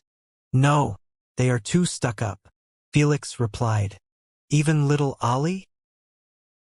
Felix paused for a second before shaking his head. I would rather not take part in such a boring party. Okay. The nanny sighed. Please come home fast. Unbeknownst to her, Felix's father and mother had been turned to ash just a few minutes ago. Their helicopter blew up straight after crushing into a building. The worst part? The accident happened merely a few kilometers away from Felix. Yet he had no idea about it and just kept decorating his birthday party. Half an hour later, Felix was sitting alone at a table that had 3 plates. He knew that his parents weren't going to show up. If they intended to come, they would have called him earlier. But just like every kid, he still had a tiny bit of hope that his parents would burst through the door and make him the happiest kid alive. Alas, he waited and waited. Still, not a single knock on the door. The chocolate cake in front of him was starting to melt from the sides. When Felix saw the drops of chocolate falling into the plate, he had a strong urge to cry. But he was a big boy who was used to disappointment. A big boy who understood his parents' woes and troubles.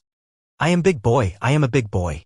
Felix kept repeating while clutching his pants tightly, trying his best to hold his tears from flooding. His head was lowered, but a few drops of tears could be seen falling into his lap. I am a big boy. Felix picked the plastic knife in his hand and cut a piece of the cake with his hands shaking. He didn't blow a candle. He didn't make a wish. He didn't hear a birthday song. He just placed the melting piece of cake on his plate and picked a plastic fork. Yet he didn't eat it. He kept staring at the 2 other empty plates with reddened eyes. He picked the plastic knife again and cut another piece. He put it on his father's plate. Just as he tried to cut another piece, a loud crash resounded from the kitchen. Nanny! Worried, Felix dropped the knife and went to the kitchen. The first thing he saw was the nanny lying on the ground. Distressed, Felix sat next to her and then shook her arm. Thud! A home phone fell from her hand face down. A faint voice was heard from the speaker, attracting Felix's attention. Immediately, Felix picked up the phone, wanting to ask for help. Alas, the moment he put the speaker next to his ear, he heard the most horrific news a child ever needed to hear. Are you there, Miss Wines-Ely? Do you hear me? No matter what you do, do not let Felix know about his parents' death. You hear me? I am coming immediately to pick him up.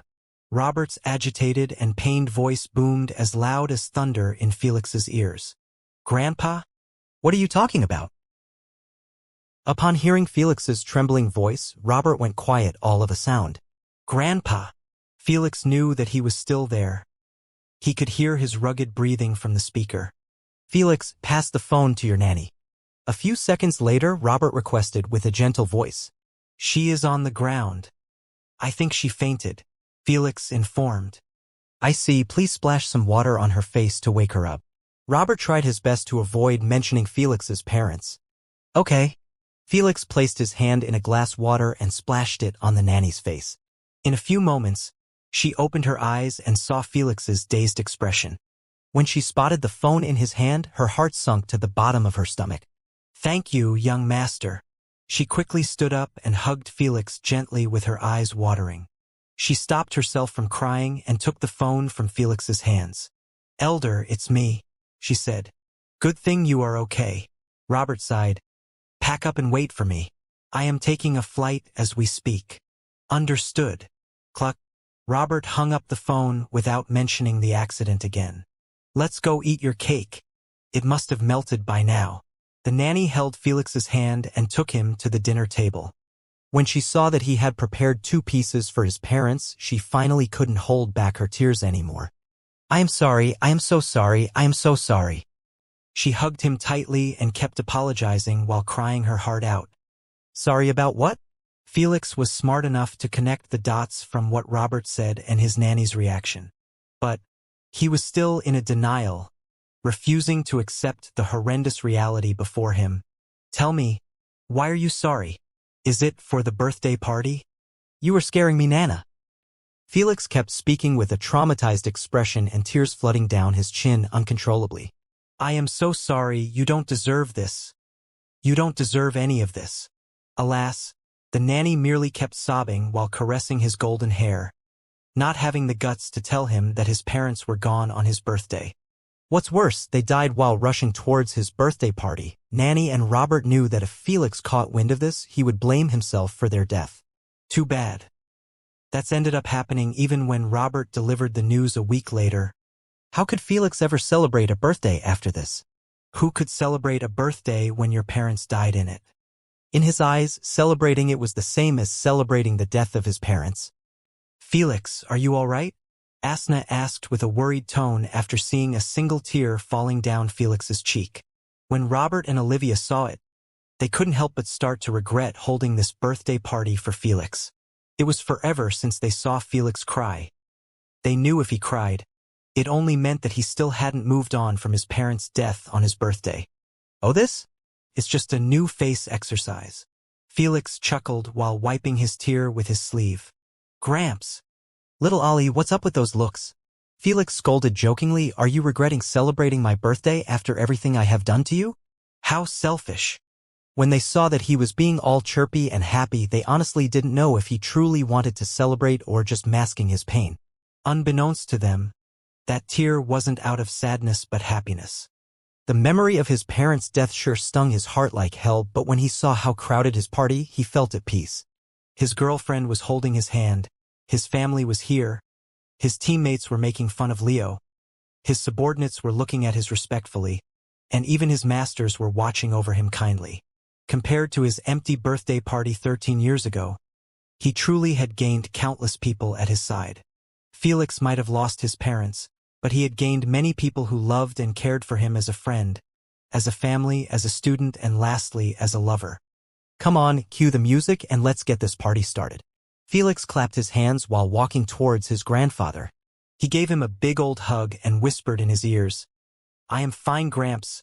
I am really fine. That's all I ever wanted to hear, son. Robert patted him in the back with a proud look. After they separated from the hug, Felix went and brought Asna to Robert. This is Asna, my girlfriend. Ow. Nice to meet you, Elder Robert. I heard a lot about you. Asna greeted politely after stepping on Felix's toe with her heel. Ho-ho. It looks like this little rascal has won the jackpot with you. Robert complimented while chuckling. He approves of me? Asna blushed while lowering her head shyly. Seeing such reaction almost melted everyone's hearts, not knowing that her real personality was that of a sadistic queen. Felix went on and introduced Asna to the rest. Then, he left her to hang out with Olivia and the other girls. He wanted her to have some interaction with other people beside himself and the tenants in his mind. Who knows, she might even make friends with Olivia, Sylvia, and the rest. So, how did you meet Felix? Olivia narrowed her eyes at Asna, not trusting her yet. She didn't care about her goddess-like beauty or her perfect figure, she just wanted for Felix to be happy with someone. We met in Ruins Exploration. Asna coughed, a bit ashamed. She couldn't tell them the truth about their first meeting. It was doubtful if they would accept her if they knew that she tried to possess Felix's soul by penetrating his anus. That wasn't a cute romantic first meeting at all. Sounds interesting, Sophia said with a gossipy look. Did he save you from a trap? Did you end up splitting from your team and joined hands to survive? The first one. Asna smiled genuinely. It might seem like a lie, but she really meant it. Felix had indeed saved her from eternal imprisonment even if it wasn't intentional. Kaya, that's so romantic, Hina expressed excitedly. Sylvia couldn't help but exhibit a bit of envy before she hid it behind her cold expression. She might not have expressed her feelings, but Sylvia actually liked Felix. How could she not like him? At this moment, Felix could be considered as the most desirable man in the galaxy by every woman alive. He was the indirect leader of a federation, he was the strongest human alive, he was extremely handsome, he was a potion master, and last but not least, he was famous throughout the entire universe. He was the Prince Charming in real life. Only after seeing Asna face to face did Sylvia understood why Felix never made a move on her. While Asna was clicking with the girls and some nosy men, Felix was sitting with his subordinates in a corner table. Any updates on the rocks? Felix inquired with a serious tone. Boss, this is your birthday. Eric scratched his head. Can't you relax a little? If he asked, you answer. Malik smacked him in the head in irritation. I am just saying. Eric is right. Felix smiled. This is my birthday party, and it will look bad on me if I worked instead of entertaining my guests. Felix was used to not wasting time. He stopped trying to even relax a little unless he was completely exhausted. Tonight, he wanted that changed. Sometime later, Felix could be seen sitting on a table while surrounded by everyone. There was a 3-layered chocolate cake in front of him. It had 2 candles in the shape of 24 affixed on its center. Robert lighted the candles and began singing Happy Birthday song to Felix. The others soon joined in the song. When their voices harmonized, Felix's memories of his 11th birthday overlapped with the present. The birthday that he had never received as a kid had finally happened. The moment the song ended, Felix blew the candles off after making his wish. It was a simple wish of having his parents live peacefully in the spirit realm. Clap, clap. Everyone started applauding and whistling happily, feeling content that Felix had finally blown his own candles. Asna leaned next to Felix's ear and whispered, "What did you wish for?" Just as Felix wanted to answer her, Asna held him by the hair and tried to shove his face into the cake. Alas, this was Felix. His reflexes were beyond abnormal. Bam! His forehead smacked with the hard wooden surface of the table after he pushed the cake away from his face at the last moment. Everyone eyed him speechlessly. Ha ha! What an idiot! Only Asna's mesmerizing laugh resounded in the hall at the sight of Felix's reddened forehead. Let's see if you will laugh after this. Felix grinned faintly as he picked a piece of cake with his hand and smeared it all over Asna's gorgeous face and hair. You never mess with a girl's face and hair. You are a dead man, Felix. Asna's charming laugh had turned into a demonic howl, scaring the shit out of Felix. Hold him for me. Just like obedient students, Ronaldinho, Leo, Ottav, and almost all the men in the hall rushed to help out with Asna's request. Fuck. Stop simping over my girlfriend and let me go. Felix cursed them after being tightly held by all of them. Sorry, Captain. Leo apologized with a wide, happy smile. I want to be thanked by the goddess. Same. Cough, I just want to see her be happy. I think I am in love with her. You sick bastards. Felix cried out loud, don't you dare join her cult as well. Sheesh. Asna placed her thin, fair finger on Felix's lips, shushing him with a creepy, gentle smile. Then she pushed the cake closer to Felix and held him by the hair again. Before Felix could beg for mercy, Asna shoved him hard into the cake until half of his head was planted inside it. Clap, clap. Olivia and the rest started to clap while laughing out loud in amusement as they watched Felix's head squirm within the cake. In a few moments, she pulled him out, making everyone burst in laughter yet again at the sight of his chocolate-covered face. Such an embarrassing situation truly wasn't befitting of a Hall of Famer. While everyone was laughing and having fun, Noah eyed the ruined cake with a faint sad look. I wanted a piece, he thought to himself while holding a plate and a fork. 2 months later, Felix, we have received another team invitation by Joragumo, the Silk primogenitor. Lady Sphinx informed Felix, who was currently training his conversion technique. I see. I will be checking on her champions soon, Felix replied. Don't forget, there is only 2 months left before the start of the event. Thor warned him. Most teams will start training in the upcoming days to prepare for it. In other words, Felix didn't have 2 months to make a decision and pick a team but merely a few days at best. In the past 2 months, Felix had gotten a dozen of team invitations from Erebus, Siren, and even Kumaho. Still, he postponed responding to any of their invitations, knowing that this was a big decision to make. Don't worry, I will be deciding today, Felix assured Thor while opening a holographic screen. It was displaying Joragumo's champions in Diamond/Radiant games.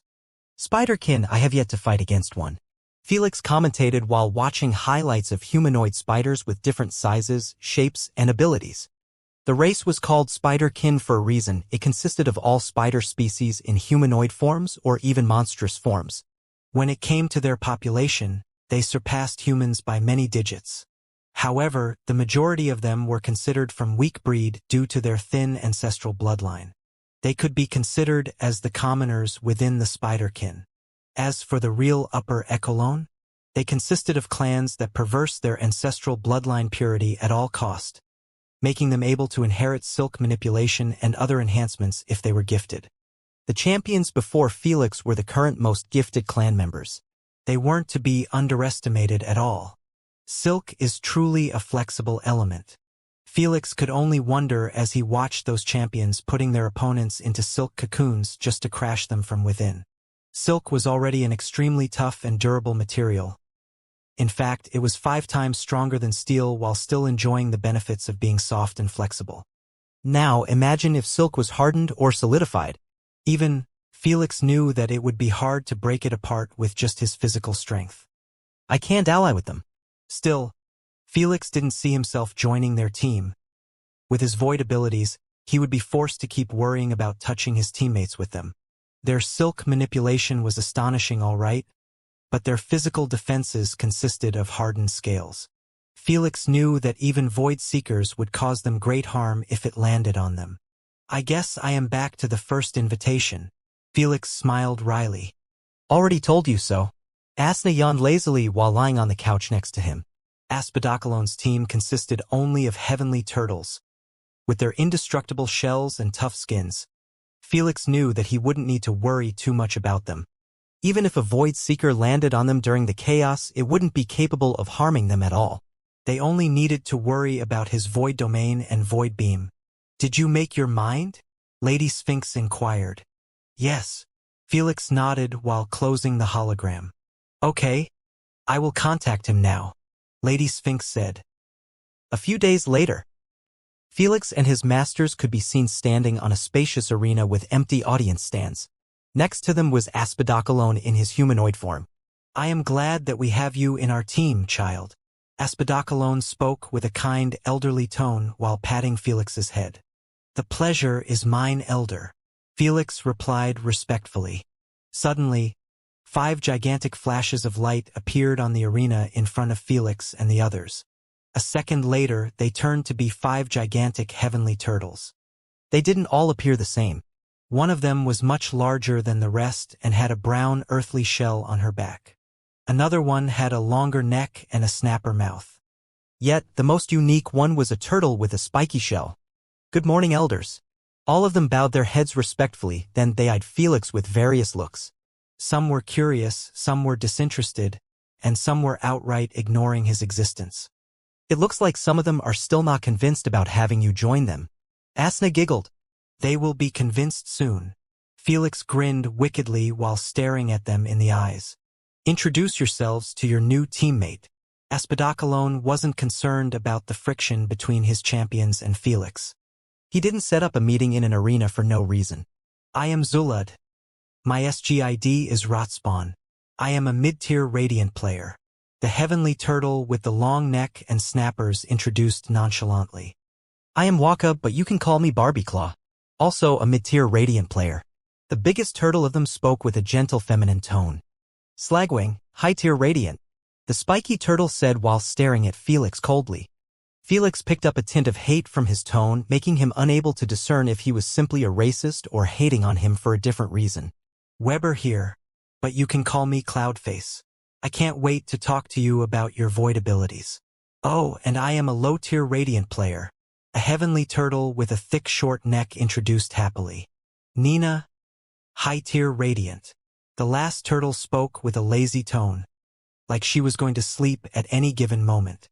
When it came to heavenly turtles, they were known for two main personalities, chirpy and chatty or lazily and cold.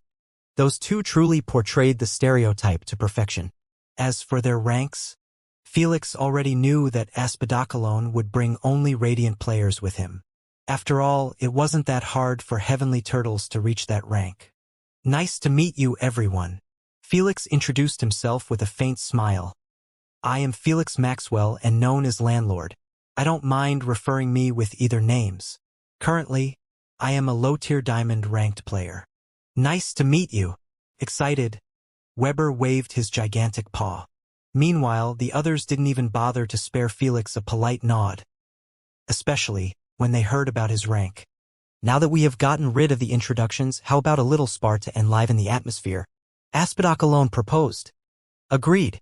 Thor accepted it immediately, knowing that Felix wouldn't garner his teammates' respect if he didn't beat them to plumb. If Aspadakalon didn't suggest the friendly spar, he would have done it. "I am willing to learn." Felix smiled politely. "You will learn all right." Slagwing sneered while stepping forward, letting everyone know that he would be going first. Just as Felix wanted to step forward too, Aspadakalon held him by his shoulder. "Haha!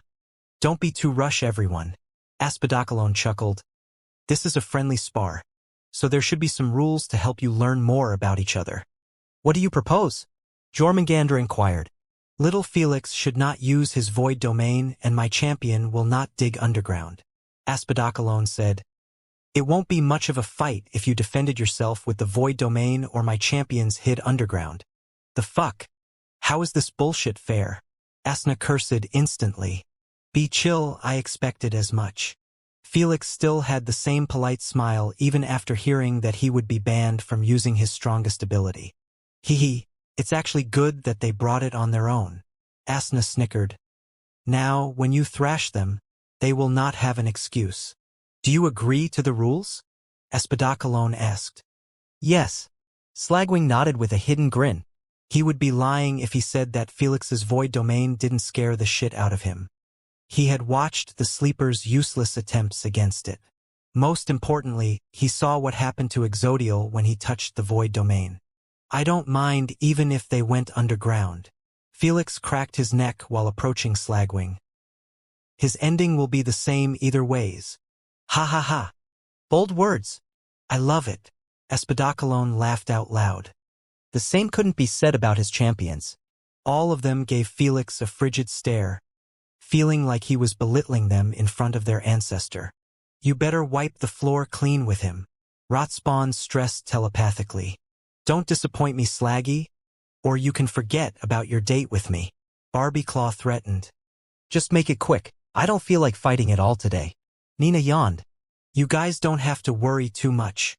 Slagwing sneered coldly. "You think I will go soft with him after making my Waka a substitute?" No wonder he hated Felix's guts in his first meeting. It turned out that Aspidocalone had placed Felix in the main team straight away. Barbieclaw was the victim of Felix's sudden addition to the team. Alas, they could not object to Aspidocalone's decision. Felix's relationship with his masters wasn't the same as those turtles with their ancestor. His orders must be carried out at all cost, even if it meant death. So, the only way to make him reconsider was by thrashing Felix right now. This would make him realize that he wasn't worthy of being part of the main team. Clear out the floor. Aspidocalone clapped his hands, resulting in everyone getting teleported to the stands. Only Slagwing and Felix remained standing on the spacious arena that was at least a couple of kilometers wide. You may begin. Immediately after hearing Aspidocalone's announcement, Felix opened a void rift in front of him and jumped inside. Slagwing heightened his senses, knowing that he could emerge at any given moment next to him, or worst, assault him with that horrifying void beam. Unfortunately, Felix did neither. Slagwing soon noticed tiny fluctuation in space emitting from the center of his body. The instant he noticed them, he swiftly tried to move away from it. Too bad, his gigantic size made it hard for him to move quickly, especially when he wasn't on mud to enhance his speed. Whoosh! Hence, a small void rift was opened right inside his stomach, managing to split it like it was made out of batter. Slagwing screamed with a twisted expression that conveyed immense agony. Sadly, that was merely a small taste of the hell he was about to experience by having his unprotected organs in direct contact with the void realm. No! Slagwing howled in utter horror as he sensed the void energy disintegrating him from within. Because of his remarkable endurance and durability, he didn't die even when half of his vital organs had been erased from existence.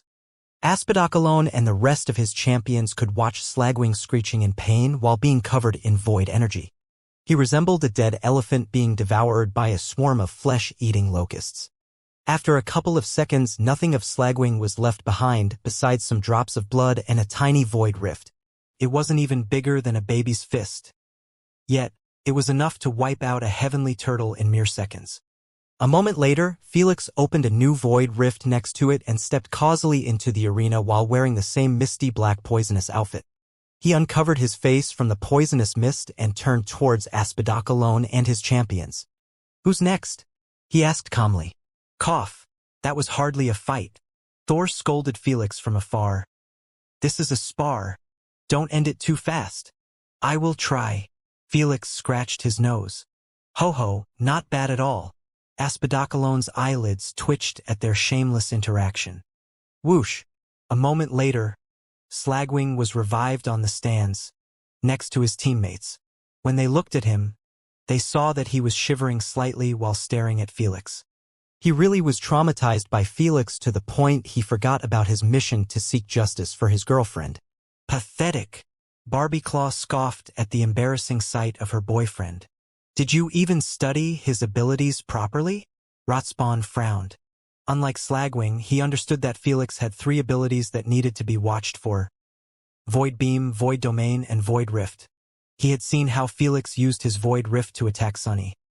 Sure, it failed due to her space sensitivity being high, but the same didn't apply for them. They were massive, slow, and had a normal sensitivity to space. This made him understand that the best way to avoid getting killed by a void rift was to start moving the moment the fight began. After all, Felix wasn't really opening space rifts inside their bodies, but in an area that was inhibited by them. If they moved away before the void rift popped out, they would be safe. "You're so full of shit. Go try it, please," Slagwing offered with an infuriated look. "Watch and learn," Rotspawn said calmly as he teleported to the arena. "You seem confident." Felix smiled. "I hope you will last longer." TCH. Rotspawn clicked his tongue in irritation, knowing that he couldn't shit-talk after that poor display by Slagwing. "Ready? Start," Aspidocalone announced promptly. Without delaying a single moment, Rotspawn liquefied the ground beneath him, turning it into a muddy area. Then, he retracted his limbs and slid on his shell rapidly towards Felix. Seeing that Felix hadn't jumped inside the void realm yet, Rotspawn opened his mouth widely and spewed a barrage of hardened brown boulders. Whoosh whoosh. Felix watched the approaching rocks with a carefree expression. Just as he was about to be smashed by the first boulder, Felix snapped his finger and blinked above rot spawn. Then he lifted his bandana, exposing his dreadful void eye. Void beam. He murmured softly while aiming at rot spawn's shell. A purplish flame emerged in the center of his void eye before turning into a condensed tiny dot. Then, there was no then. Rot spawn had been pierced through by a thick illuminating void beam before he could even lift his head. Impossible! In utter disbelief, he could only stare at his disintegrating gigantic body like he was being erased by the queen herself. He was too shocked. He didn't even feel the harrowing pain accompanying his body falling apart. How can he use void beam without being in void realm? Nina's sleepy expression was gone instantly. What the hell? Was our reasoning wrong about his void beam? Barbieclaw exclaimed. Whoa-ho! Nicely done, Felix. Weber cheered in excitement. All of them had seen how much trouble Felix went through to use void beam against Sunny. They reasoned that he couldn't use it much sooner because he needed to be in void realm to power it. After all, such a penetrative and destructive ability would consume a tremendous amount of energy. They weren't wrong in their conclusion. Unfortunately, they had no idea that Felix had consumed a potion made by Lady Sphinx that helped him enlarge his elemental tank significantly. He drank it last month and realized that he was capable of casting void beam at least once before tapping out. Too bad its effects can last for only 4 to 6 years at best. Felix sighed while blinking back to the ground. Who's next? Felix wondered while putting a new outfit on him. This time, Aspidocolone's champions didn't get provoked to fight him instantly. They knew that his energy should have been restored back to its peak. This meant, regardless of who decided to fight him, a single void beam was more than enough to erase them. I guess we are done with the spar? Thor grinned widely as he patted Aspidocolone's shoulder. I guess so. Aspidocolone's lips twitched at thought of his champions being utterly hopeless against Felix without even using his void domain. As agreed upon, the captaincy will go to Felix, Lady Sphinx mentioned calmly. What? No. We can still fight him. No way he will be our captai. Silence! Aspidocolone yelled at them coldly. He always had a kind and elderly demeanor, but that didn't mean he would tolerate his descendants openly rejecting an agreement held by primogenitors. Still fight him? As long as he is capable of shouting void beam in the open, you can't defeat him. None of them let out a peep after being scolded like this. They knew that he was right. Felix's void beam was able to travel at a supersonic speed. They could not evade it in time with their massive size if he fired it at them from a close range. What's worse, he was aiming at their fat-ass shell. Usually, they would laugh at anyone who target their shell since it was indestructible. But against Felix's void beam, it was the cause of their downfall. In other words, Felix simply was their absolute counter. Now, go down there and pay your respects to your captain. Aspidocolone ordered strictly. Although they were upset besides Weber, they still went down there and bowed their heads at Felix respectfully. No need for such a formality. We are teammates. Felix smiled faintly. Ha, let's have fun together. Weber laughed cheerfully. Meanwhile, the other four appeared like they had just swallowed a bitter pill at the thought of a human leading them. Sure, he destroyed 2 of them without even using his void domain, but they were still against having him in their team. Don't even mention being their captain. But Felix didn't give a crap about their respect or approval. If they didn't listen to his orders, he would simply complain to Aspidocolone. The elder would rewire them to be more obedient. Now let's talk a bit more about your opponents, Aspidocolone said with a stern expression while creating a giant holographic list. The list was filled with teams' names and their members' details. There were 12 teams, each made out of 6 champions.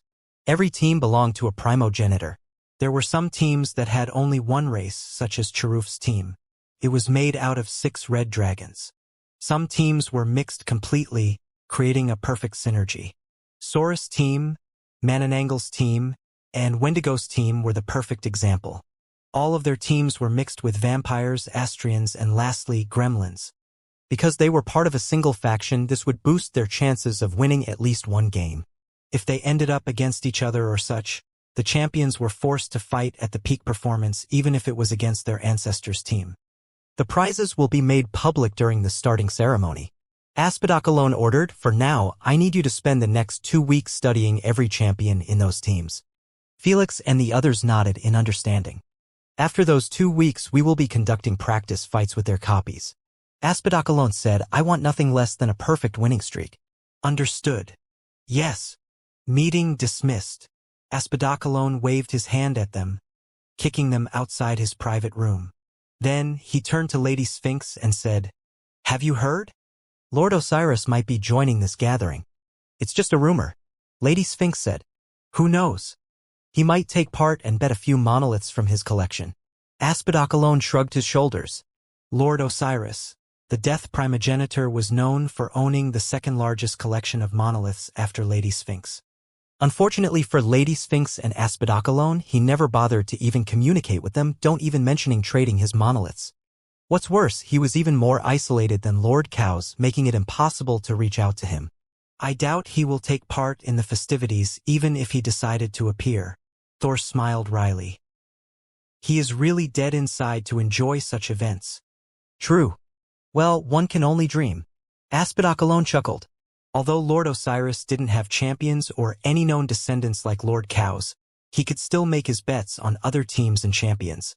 The rest applied to other primogenitors without champions. As long as they joined the gathering, they were considered as taking part in the games whether they wanted or not. This entailed, they would be required to put out a prize for the winners or accept a favor from them if they asked for it. A favor from Lord Osiris would move even primogenitors to fight for it. Don't even mention champions. In Mananangle's cozy ancient designed living room, Saurus and Wendigo were sitting on separate leather armchairs while drinking tea. Did any of you see the list of the participants? Saurus said. Those bastards have decided to join Asphodel's team. Killing him will be hard if he is protected by heavenly turtles.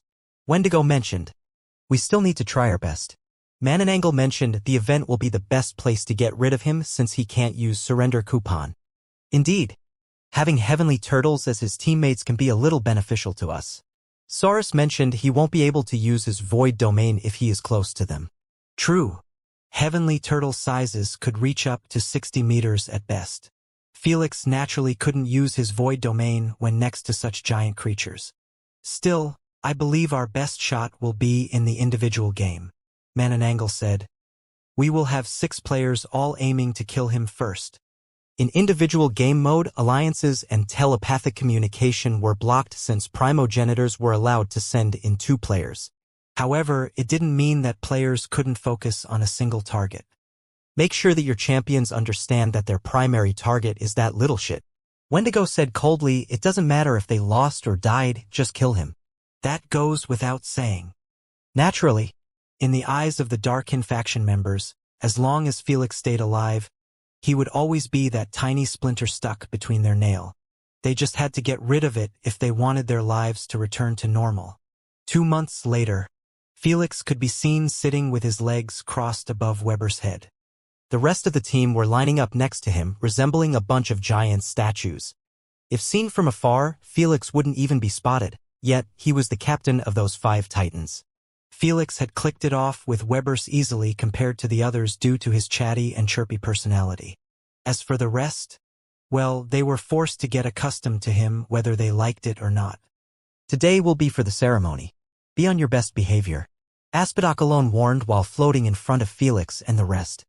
Everyone nodded in understanding, knowing that even their ancestors needed to be respectful in front some of those guests. Let's get going then. Thor clapped his hands twice and teleported everyone to the event venue. When Felix opened his eyes, he found himself within a noisy field that was packed with champions. The teams were lining up in straight lines next to each other. Because of the heavenly turtles' towering sizes, they attracted everyone's attention immediately with their entrance. They really added Landlord to their team. HM? He has been teleported at the forefront. Doesn't mean he is their captain? Wait. Are you being serious? The champions couldn't help but exclaim in bewilderment when they saw that Felix was spearheading the team. They already knew about his participation in all 3 games by joining Asphodel's team, but they never expected him to be their captain. This is too humiliating. Slagwing grit his teeth at the mocking looks they were being given. He knew that this would happen. After all, they were heavenly turtles, the second strongest race in the universe and the rivals of dragons. It simply didn't sit well with everyone to see them being led by a human. Just ignore them, Barbieclaw sneered. Soon, they will regret not having him in their team. Indeed, Rotspawn nodded. I would rather have him as an ally than be against him with those dreadful void abilities. The practices and many spars in the past 2 months had made them truly dread Felix's strength and wits. They had fought with many copies of those teams, and they managed to win against them all with minimum effort due to Felix's strategies. When it came to wits, cunningness, and scheming, Felix was a top dog in his field. While the champions were waiting for the ceremony to kick off, the primogenitors were having their own gathering at the top floor of the arena. It looks like the majority have arrived, Jormungandr said as he walked through the crowded floor with Lady Sphinx. There were more than 20 primogenitors socializing with each other. Lord Cows had drawn the most interest due to the news of his void domain mastery spreading to all primogenitors. Both Lord Osiris and Lord Quetzalcoatl are here. Lady Sphinx couldn't help but raise an eyebrow after spotting those two beings, sitting in the same table as Lord Cows. Osiris was an ashy gray-skinned human with a long black goatee and pupilless dark eyes. He was wearing a white tight-fitted robe that was held by the waist with a long red cloth. He wore a weirdly shaped black hat that covered his entire scalp. Yet what gives him away as the death primogenitor was his soulless cold expression. He was neither laughing with the others nor speaking too much. He simply sat with them expressionlessly akin to a block of ice. Meanwhile, Lord Quetzalcoatl was the total opposite of Lord Osiris. He was exhibiting an aura that was filled with life and vigor. He was communicating with the other primogenitors in a lively manner, making it impossible for anyone to believe that he was actually the life primogenitor. Appearance-wise, he was taking a humanoid form of a feathery green serpent with 2 folded wings behind his back. Just like Lord Osiris, he was also wearing a weirdly square-shaped hat. It was red and was donned with many green lush feathers. They thought that Lord Osiris might be making an appearance, but they never expected for even Lord Quetzalcoatl to come as well. It must due to Lord Cow's void domain mastery, Jormungandr reasoned. That's the only thing capable of alluring those two beings to emerge from their isolation. After all, they were part of the original 4 primogenitors to master their own elemental domains. Let's go say hi, Thor said as he walked towards Lord Cow's table. When they were spotted approaching the table, Lord Quetzalcoatl's eyes brightened up in delight. Brother Jeremy. Brother Thor. You guys are alive, he exclaimed while standing up. Lord Quetzalcoatl, were you living under a rock or something? Thor said speechlessly. Haha, I have been spending my time in the spirit realm, so excuse my ignorance. Lord Quetzalcoatl laughed as he stepped forth and hugged Thor and Jormungandr together. No one was weirded out by the hug, knowing that Lord Quetzalcoatl was extremely friendly. After they broke the hug, Lord Quetzalcoatl smiled widely as he eyed Lady Sphinx.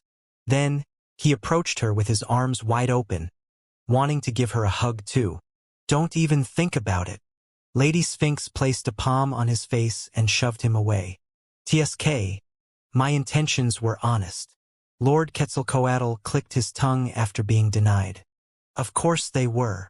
Lady Sphinx's lips twitched, knowing full well that Lord Quetzalcoatl was too playful. If he was given even a tiny chance, he wouldn't hesitate to take advantage of her body. The only reason he didn't have descendants was because he refused to be responsible over the birth of many races with control over life element. In his eyes, life element wasn't a gift that could be spread out carelessly. Only those deemed worthy were allowed to have control over life. I hope you are doing well, Lord Osiris. Lady Sphinx, Thor, and Jormungandr greeted with a respectful, serious tone. Lord Quetzalcoatl was the only one overly friendly within the Lord's circle. The others needed to be paid utmost respect. Lord Osiris nodded his head faintly at them in response, then he returned to his frozen posture like he was mummified. After greeting Lord Cows and the other primogenitors on the table, they took a seat with them and joined their conversation. As I was saying, I have freed more than 1,000 souls and revived them in new bodies just to piss the soul's guardian. Lord Quetzalcoatl chuckled. The hell? Why are you pissing him off? Thor wondered with a baffled look. Well, he keeps kicking me outside the spirit realm every time I sneak inside. Lord Quetzalcoatl coughed. I just want to experience the spirit's universe. But he is being a cheapskate. Interesting. Lady Sphinx raised an eyebrow. What method are you using to infiltrate the spirit realm? I can't even peek at it for a few seconds with my spiritual vision before I get found out by him. The rest of the primogenitors had their ears perked up in intrigue as they approached the table. After all, the spirit realm was one of the many unsolved enigmas in the universe.